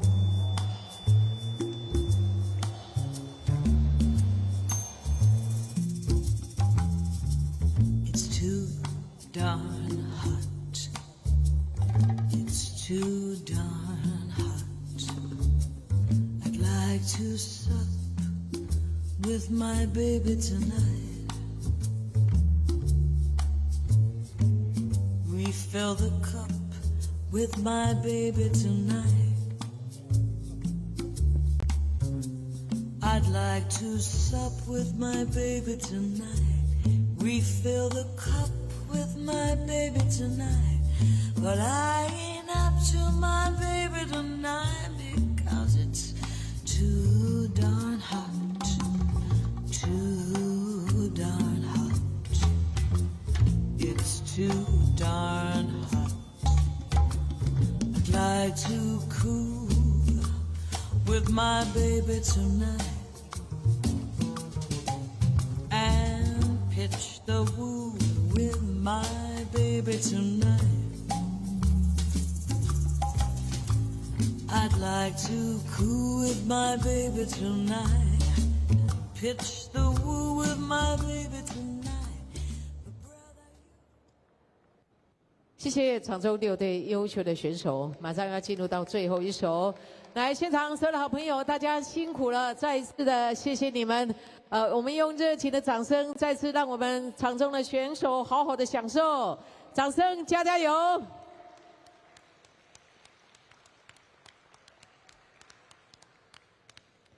选手快4步请就位，马上为大家带来业余公开标准舞的最后一首舞曲《Quick Step》。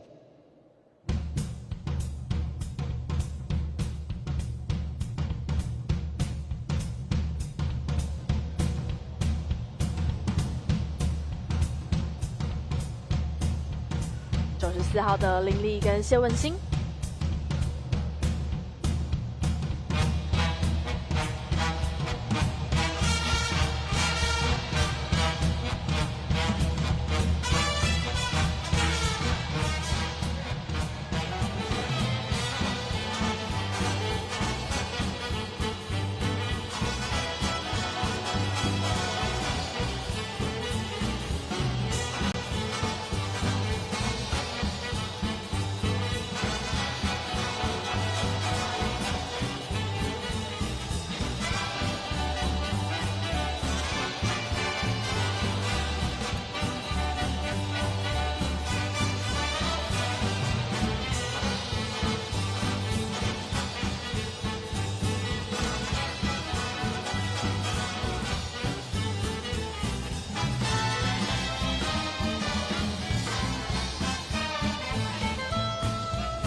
谢谢选手，谢谢裁判老师。在业余公开组标准舞的决赛，进行颁奖，在5项的舞科都正式的落幕。第4名93号，第3名38号，第2名47号。我们恭喜冠军94号林立、谢文心。来，6队一同到场中，我们有请2位主办人陈清忠、谭碧霞老师进到场中来为我们颁奖。同样告诉大家这个好消息，除了原定奖金之外，还有加码奖金，还有冠亚军表演的奖金。辛苦是有代价的，待会儿在做精彩答谢。看到在业余公开组标准舞的部分哦，是林立跟谢问心。哦，果然是他们今天非常出色的表现，拿到了这个组别的第1名。第2名则是玉世杰跟陈宝兴，第3名则是王博明跟彭诗云。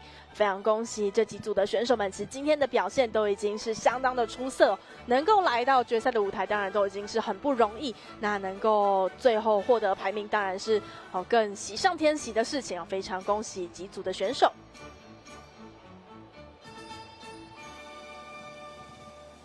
好，那随着业余公开组的标准舞赛事也进入到颁奖的环节，我们在主舞台这边非常开心，也非常的荣幸能够为大家来访问到我们刚刚看到的职业公开组标准舞的银牌得主，我们的俊彦先来到了我们的舞台哦，来到我们主播台。当然，俊彦也先跟我们的观众朋友们稍微打个招呼，问个好。大家好，我是俊彦。俊彦要不要先分享一下今天的整个从早上开始的一个准备的流程啊，跟今天实际上场之后的身体的状态呢？因为上一个月还在英国训练跟比赛，然后其实也刚回到台湾不久，大概约莫2个礼拜左右的时间。那第一个礼拜的时候，其实时差还蛮严重。那到比赛这一周的时候，才感觉可以比较正常的时间睡觉、休息，所以身体在恢复的状态上说是稍微比较缓慢一点。所以平常如果8点9点就可以开始准备比赛，大概刚回来就感觉快接近中午，身体才比较有一种起床的感觉。所以以今天的状态，可能身体比较偏向大概7、8成。7、8成在抓状态，因为今天的场地也布置得很好。那因为在体育馆的关系，所以场地有比较宽广，可以表现的空间。对，然后但是相对上体力的需要的体力跟那个技巧跟移动也就比较更大。体能可能没有办法以一个最好的状态来展现。对，那再加上在国外的比赛，可能就是跳一手，然后可能中间。因为很多梯次的关系，那可能有休息比较久，那回来就是一连串直接5手的比赛，接得比较紧，但是就是其实也是对体力的一种考验，那也是对自己的一种检视，所以其實今天的結果對以結果來說很滿意，因為其實比賽其實就是調整自己的狀態，因為要即將暑假，那暑假很多國際大賽，那就利用這個回國空檔，然後做一些身體的調整。今天可以跟我们分享一下今年度你们可能还有哪些的目标或是锁定的赛事吗？那其实国标舞一年就是有三场的英国指标大赛，分别是1月的 UK， 然后5月的黑池，那跟10月的 International。那今年上半年其实我们已经完成了 UK 跟黑池的那个洗礼，那就回来，因为暑假7、8月。很多台湾也其实办很多国际大赛，比如说 CTC 或是很多大奖赛。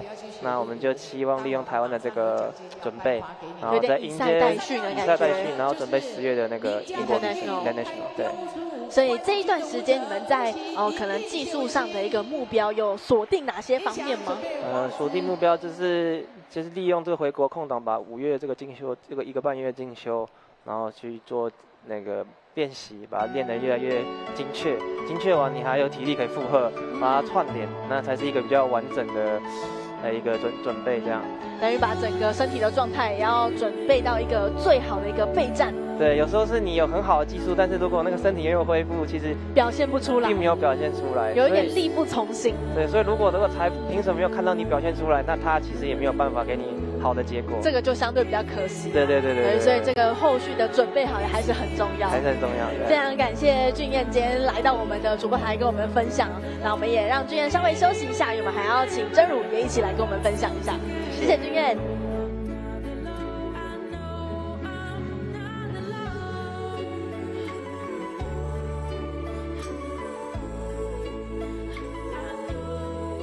来，全场热情的掌声送给李丽、谢文心。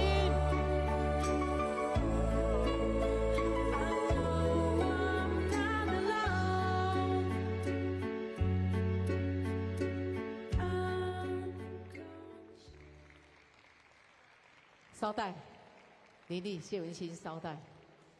我相信，身为好的舞者，最高兴的应该是把自己精湛的舞技可以分享给所有的观众。当然，这也是一种。我们继续为大家邀请到的是真如选手，也来到了我们主播台，请真如先跟我们的观众朋友们打个招呼。大家好，我是真如。那当然，真如今天在比赛的过程中，我们看到你的表现也是非常的亮眼。稍微帮我们讲一下你今天的比赛的一个感受，包括说来到我们今天的场馆啊，地板踩起来的感觉，还有自己的一个身体的反应。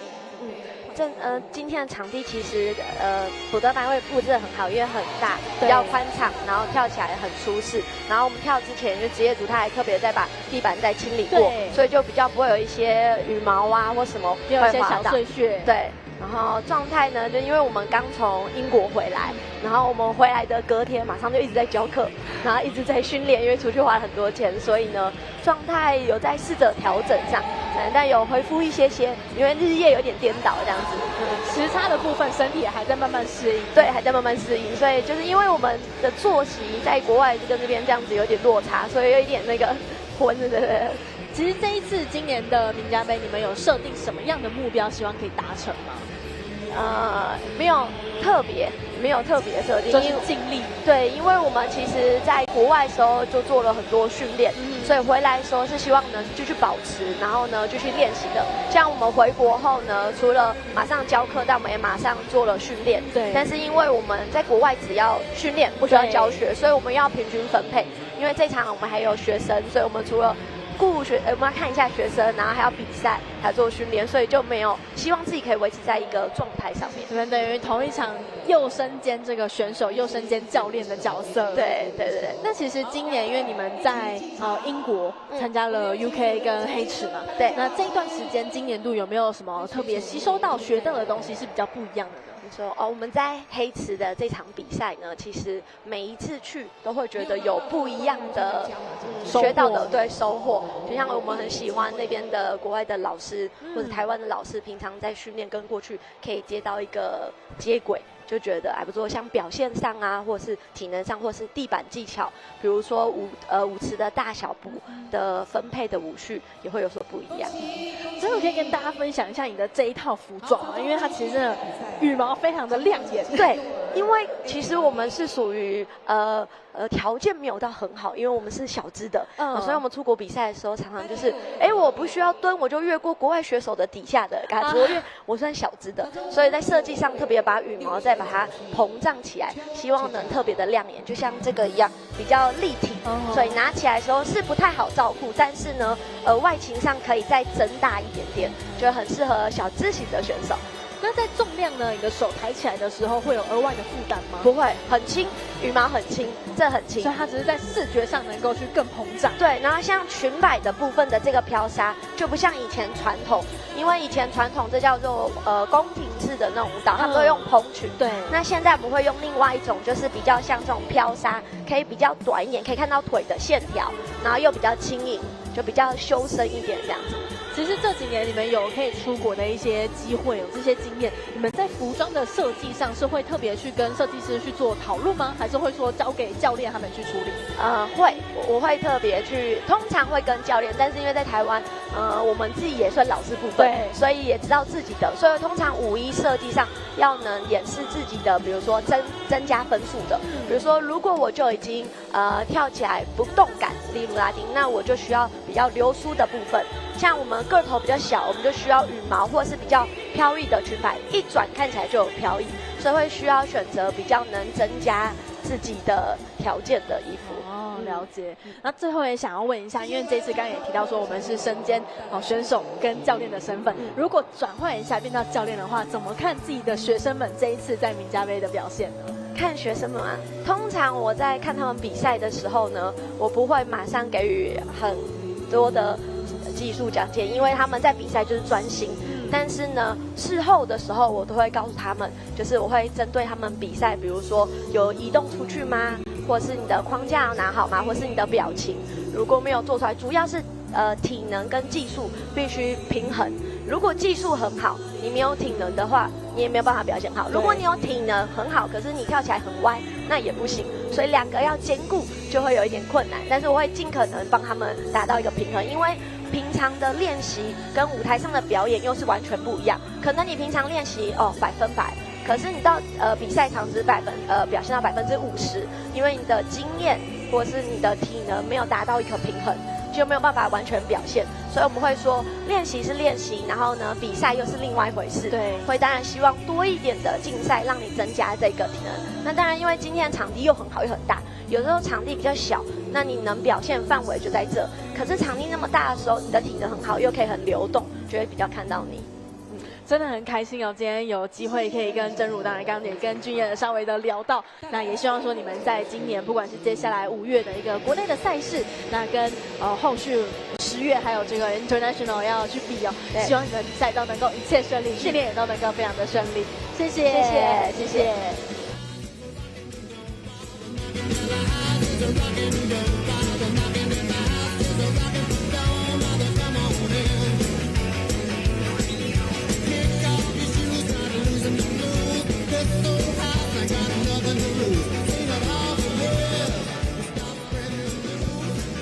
刚刚听到到的是在职业公开组标准舞的银牌得主俊彦跟真如来到我们主播台，跟大家来分享一下近期的状况，还有这一次在名家杯比赛的一个情形。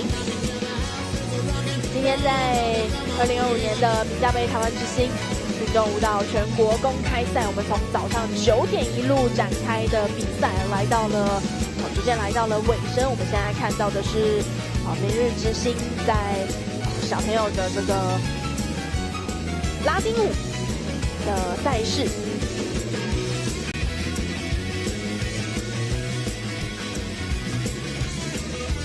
今天其实在转播台的部分，我们也访谈到了许多的贵宾，那当然也提到在整个名家杯的创立以及在筹办的过程，其实也都是希望继续来推动我们台湾对运动舞蹈的一个普及性。就像我们现在可以看到的小朋友的赛事在幼儿组、儿童组的部分其实他们也都是我们的未来之星哦。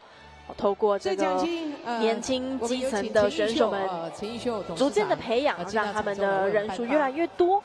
那其实我们在未来能够往竞技层面的人数也会比较多。看到刚刚的是单人幼儿 A 组拉丁舞的决赛，由邱安晴选手来拿下第1名，第2名则是江金城，第3名是高宇堂选手。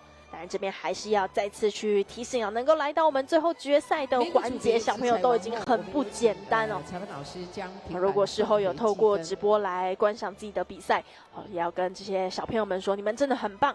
那接下来都要继续的努力。运动舞蹈这是一个很长远的路需要花很久的时间，逐渐的去精进自己的技术。那也像我们的几位讲评们也都有提到的，除了在各个舞科上面你要去把这个每一种的舞步去做学习、去做精进之外，其实比赛的过程中也还有很多要去学习跟吸收的养分。在比赛现场的一些临场的反应，还有如果有这个舞伴搭档的时候，这个舞伴之间的一些默契配合，其实也都非常的重要。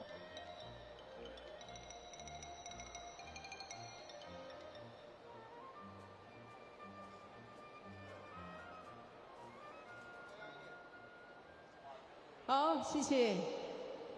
63场序选手请进，青少年 A 组拉丁，业余 A 组标准舞准备。接下来我们看到的是明日之星单人青少年 A 组拉丁舞的决赛，会有6位的选手。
谢谢，森巴舞请就位，进行第2首舞曲桑巴。恰恰结束之后，接着是桑巴。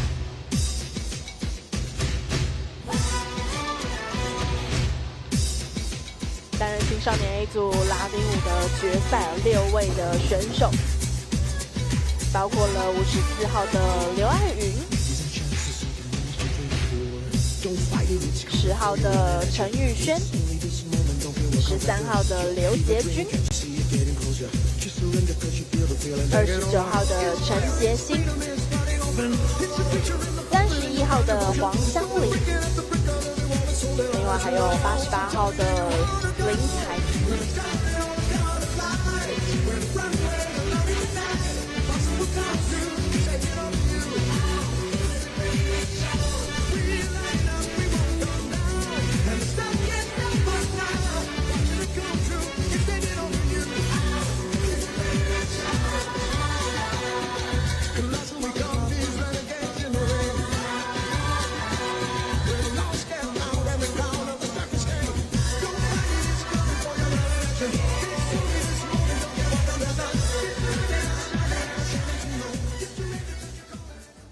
哇，非常棒！我们也谢谢你们。哇，从早上呢9点跳到现在，依然精神奕奕。第3首舞曲《Rumba》。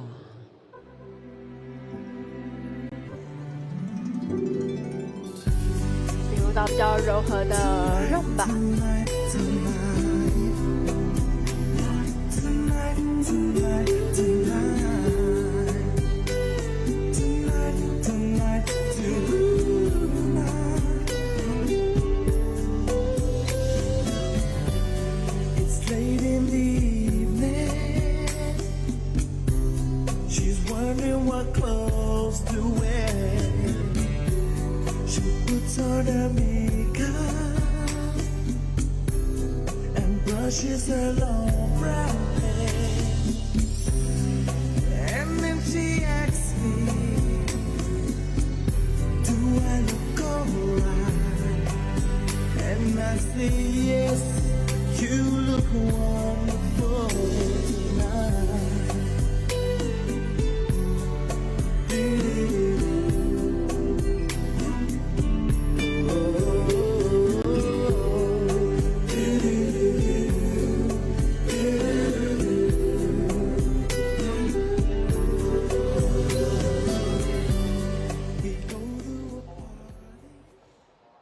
谢谢。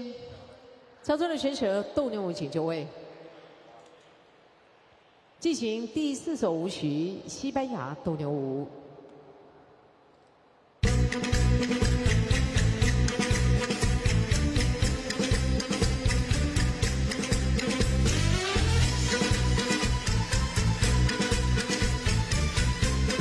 情绪跟戏剧张力相当充足的西班牙斗牛舞。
辛苦了哦，小朋友身体就柔软了。带来最后一首舞曲街舞，最后要进入到街舞。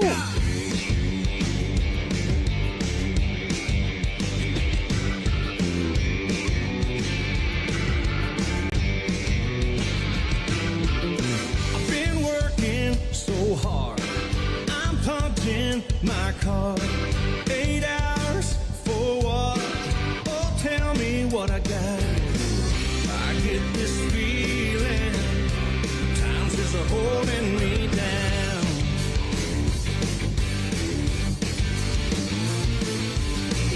I'll hit the ceiling, or else I'll tear up this town.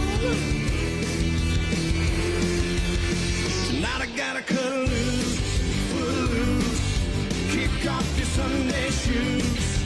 Please, Louise, pull me off of my knees. back. Come on before we crack. Lose your blues. Everybody cut foot loose.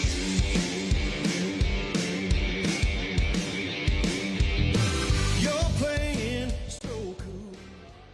辛苦了，谢谢我们所有裁判老师。那选手恭喜6位选手在也留5支舞的表现呢，其实都相当的出色。组别就结束我们今天。我们要来看一下最终的名次。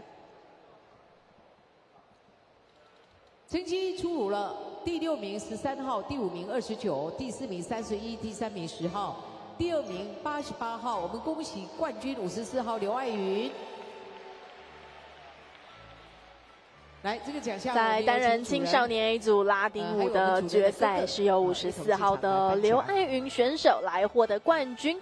第2名则是林彩怡，第3名是陈玉轩，第4名是黄香玲，第5名是陈杰欣，第6名是刘杰君。6位选手的表现都非常的出色，非常恭喜你们进入到决赛的环节。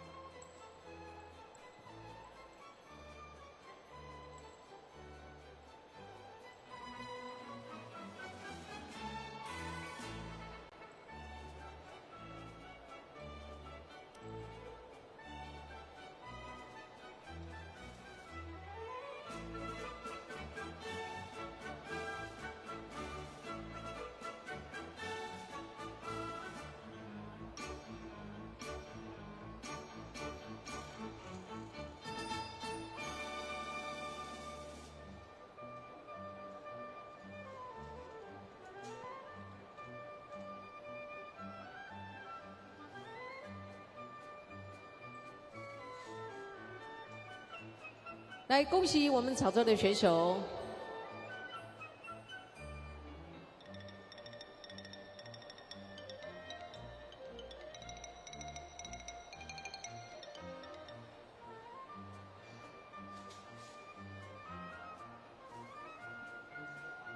谢谢。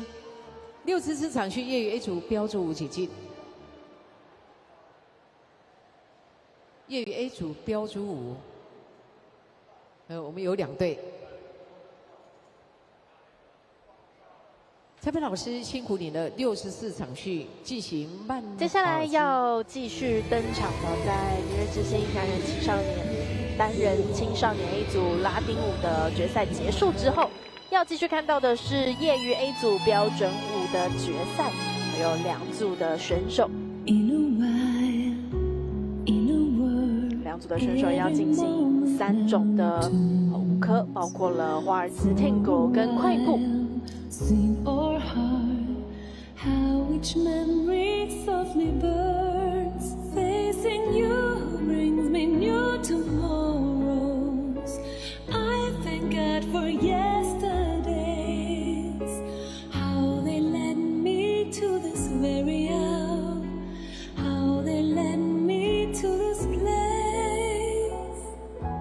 Every touch, every smile you have given me and care.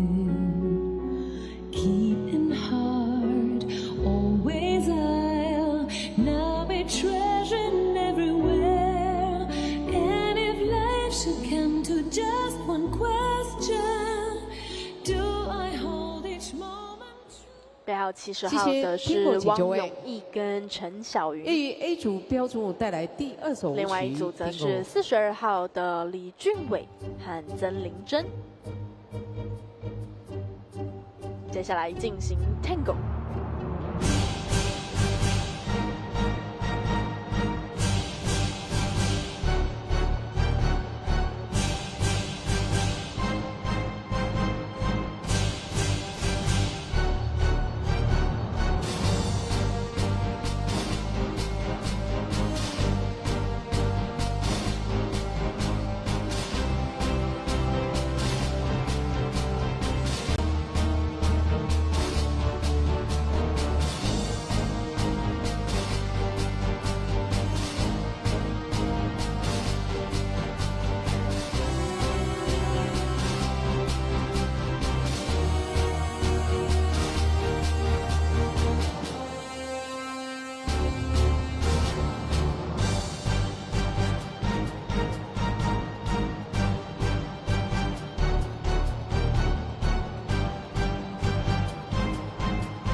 谢。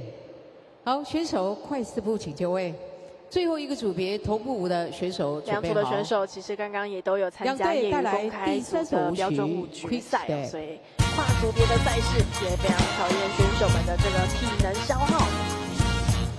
最后来进行快步。I don't feel hate, I just feel sorry. If it's a very clever one, I bet you find another way to wear me down. I don't feel hate, I just feel sorry. So you can wiggle with the middle finger and I'll never wiggle back to you. Cause I don't feel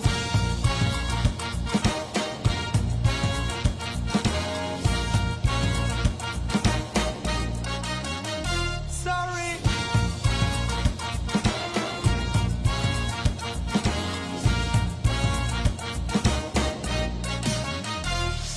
I really don't care if you want to bash me. Do a flare and I'll let you be. But don't you dare to get angry when you realize those words. 恭喜你们移驾到颁奖区。今天比赛最后一个组别65场序，65AB 双人 U12 还有 U18头部舞拉丁一起进场。最后压轴登场要来看到的是双人 U12 跟双人 U18同步舞拉丁的决赛，只有一队，所以我们一起跳。在 U12 的部分总共是有5队的选手，那 U18只有1队的选手。带来第一首舞曲《Cha Cha Cha》。在舞科的部分会进行2种的舞科。分别是恰恰跟 rumba。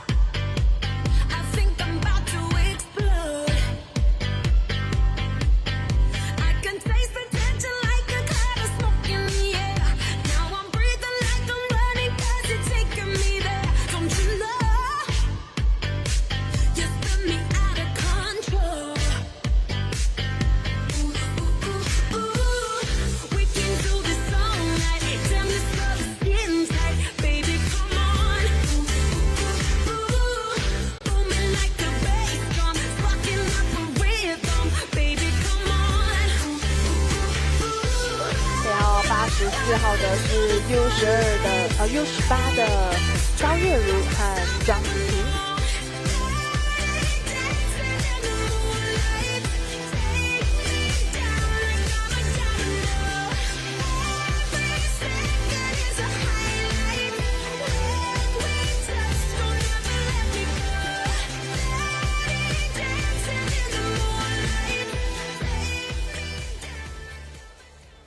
我们想带到标15号的，则是 U12同步的蔡先跟陈欣颖，一样热闹滚滚。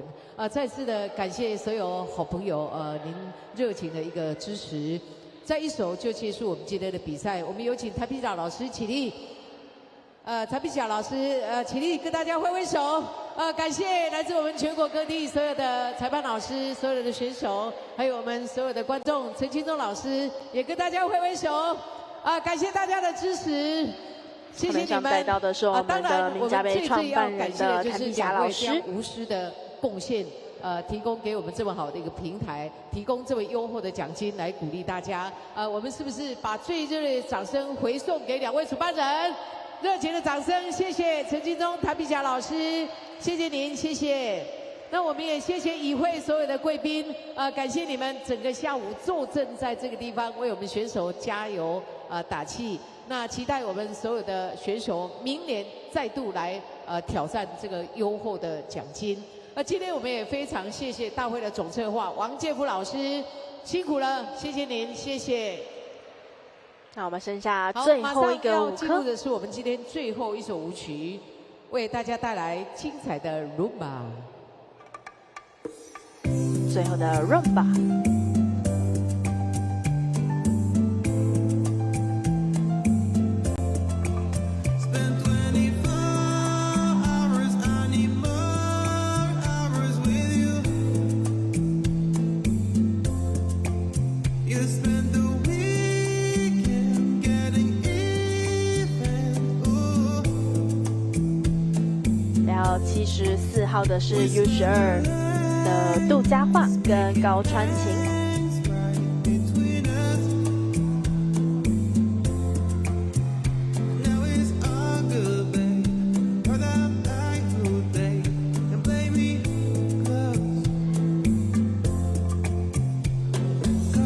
15号的则是同样在 U12的蔡先跟陈欣颖。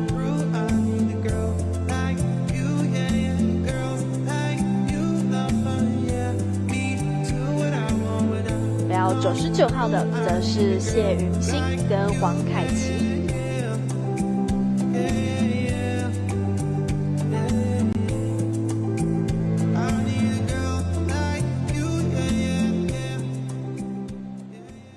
好，谢谢场中的选手移驾到颁奖区来颁奖。我们再次的代表主人，谢谢所有裁判老师，大家辛苦了，感谢你们。也谢谢大会裁判长李文正老师，辛苦了，谢谢您。双人 U12跟 U18同步拉丁舞的决赛结束，也代表我们在今天2025年的名家杯台湾之星运动舞蹈全国公开赛所有的赛事都已经正式的结束。今天的比赛过程呢，我们真的有非常多的专业的讲评们陆续的来为我们带来精彩的讲解。当然，在这个转播的过程中，也有多位的嘉宾跟我们的这个表现非常精湛的选手们都来到我们的主播台前来跟我们进行一些访谈。那也期望在这一次名家杯的转播过程中，是能够让大家对于运动舞蹈的了解能够更多一些、更深入一点哦。也希望在这个比赛的筹备的这个初衷就是希望能够有吸引更多的人来参与运动舞蹈，来投入到这个领域里面。不管你是来实际的参与来跳舞，或是来观看比赛，都非常的好。那么在2025年名家杯台湾之星运动舞蹈全国公开赛的转播工作到这边也差不多告一个段落。我是今天的主播蔡怡景，非常感谢我们今天有多位的讲评都陆续的为我们带来精彩的讲解。在这边也代表台亚转播团队全体的工作同仁们跟您说一声感谢收看，我们在后续更精彩的赛事再见喽，拜拜。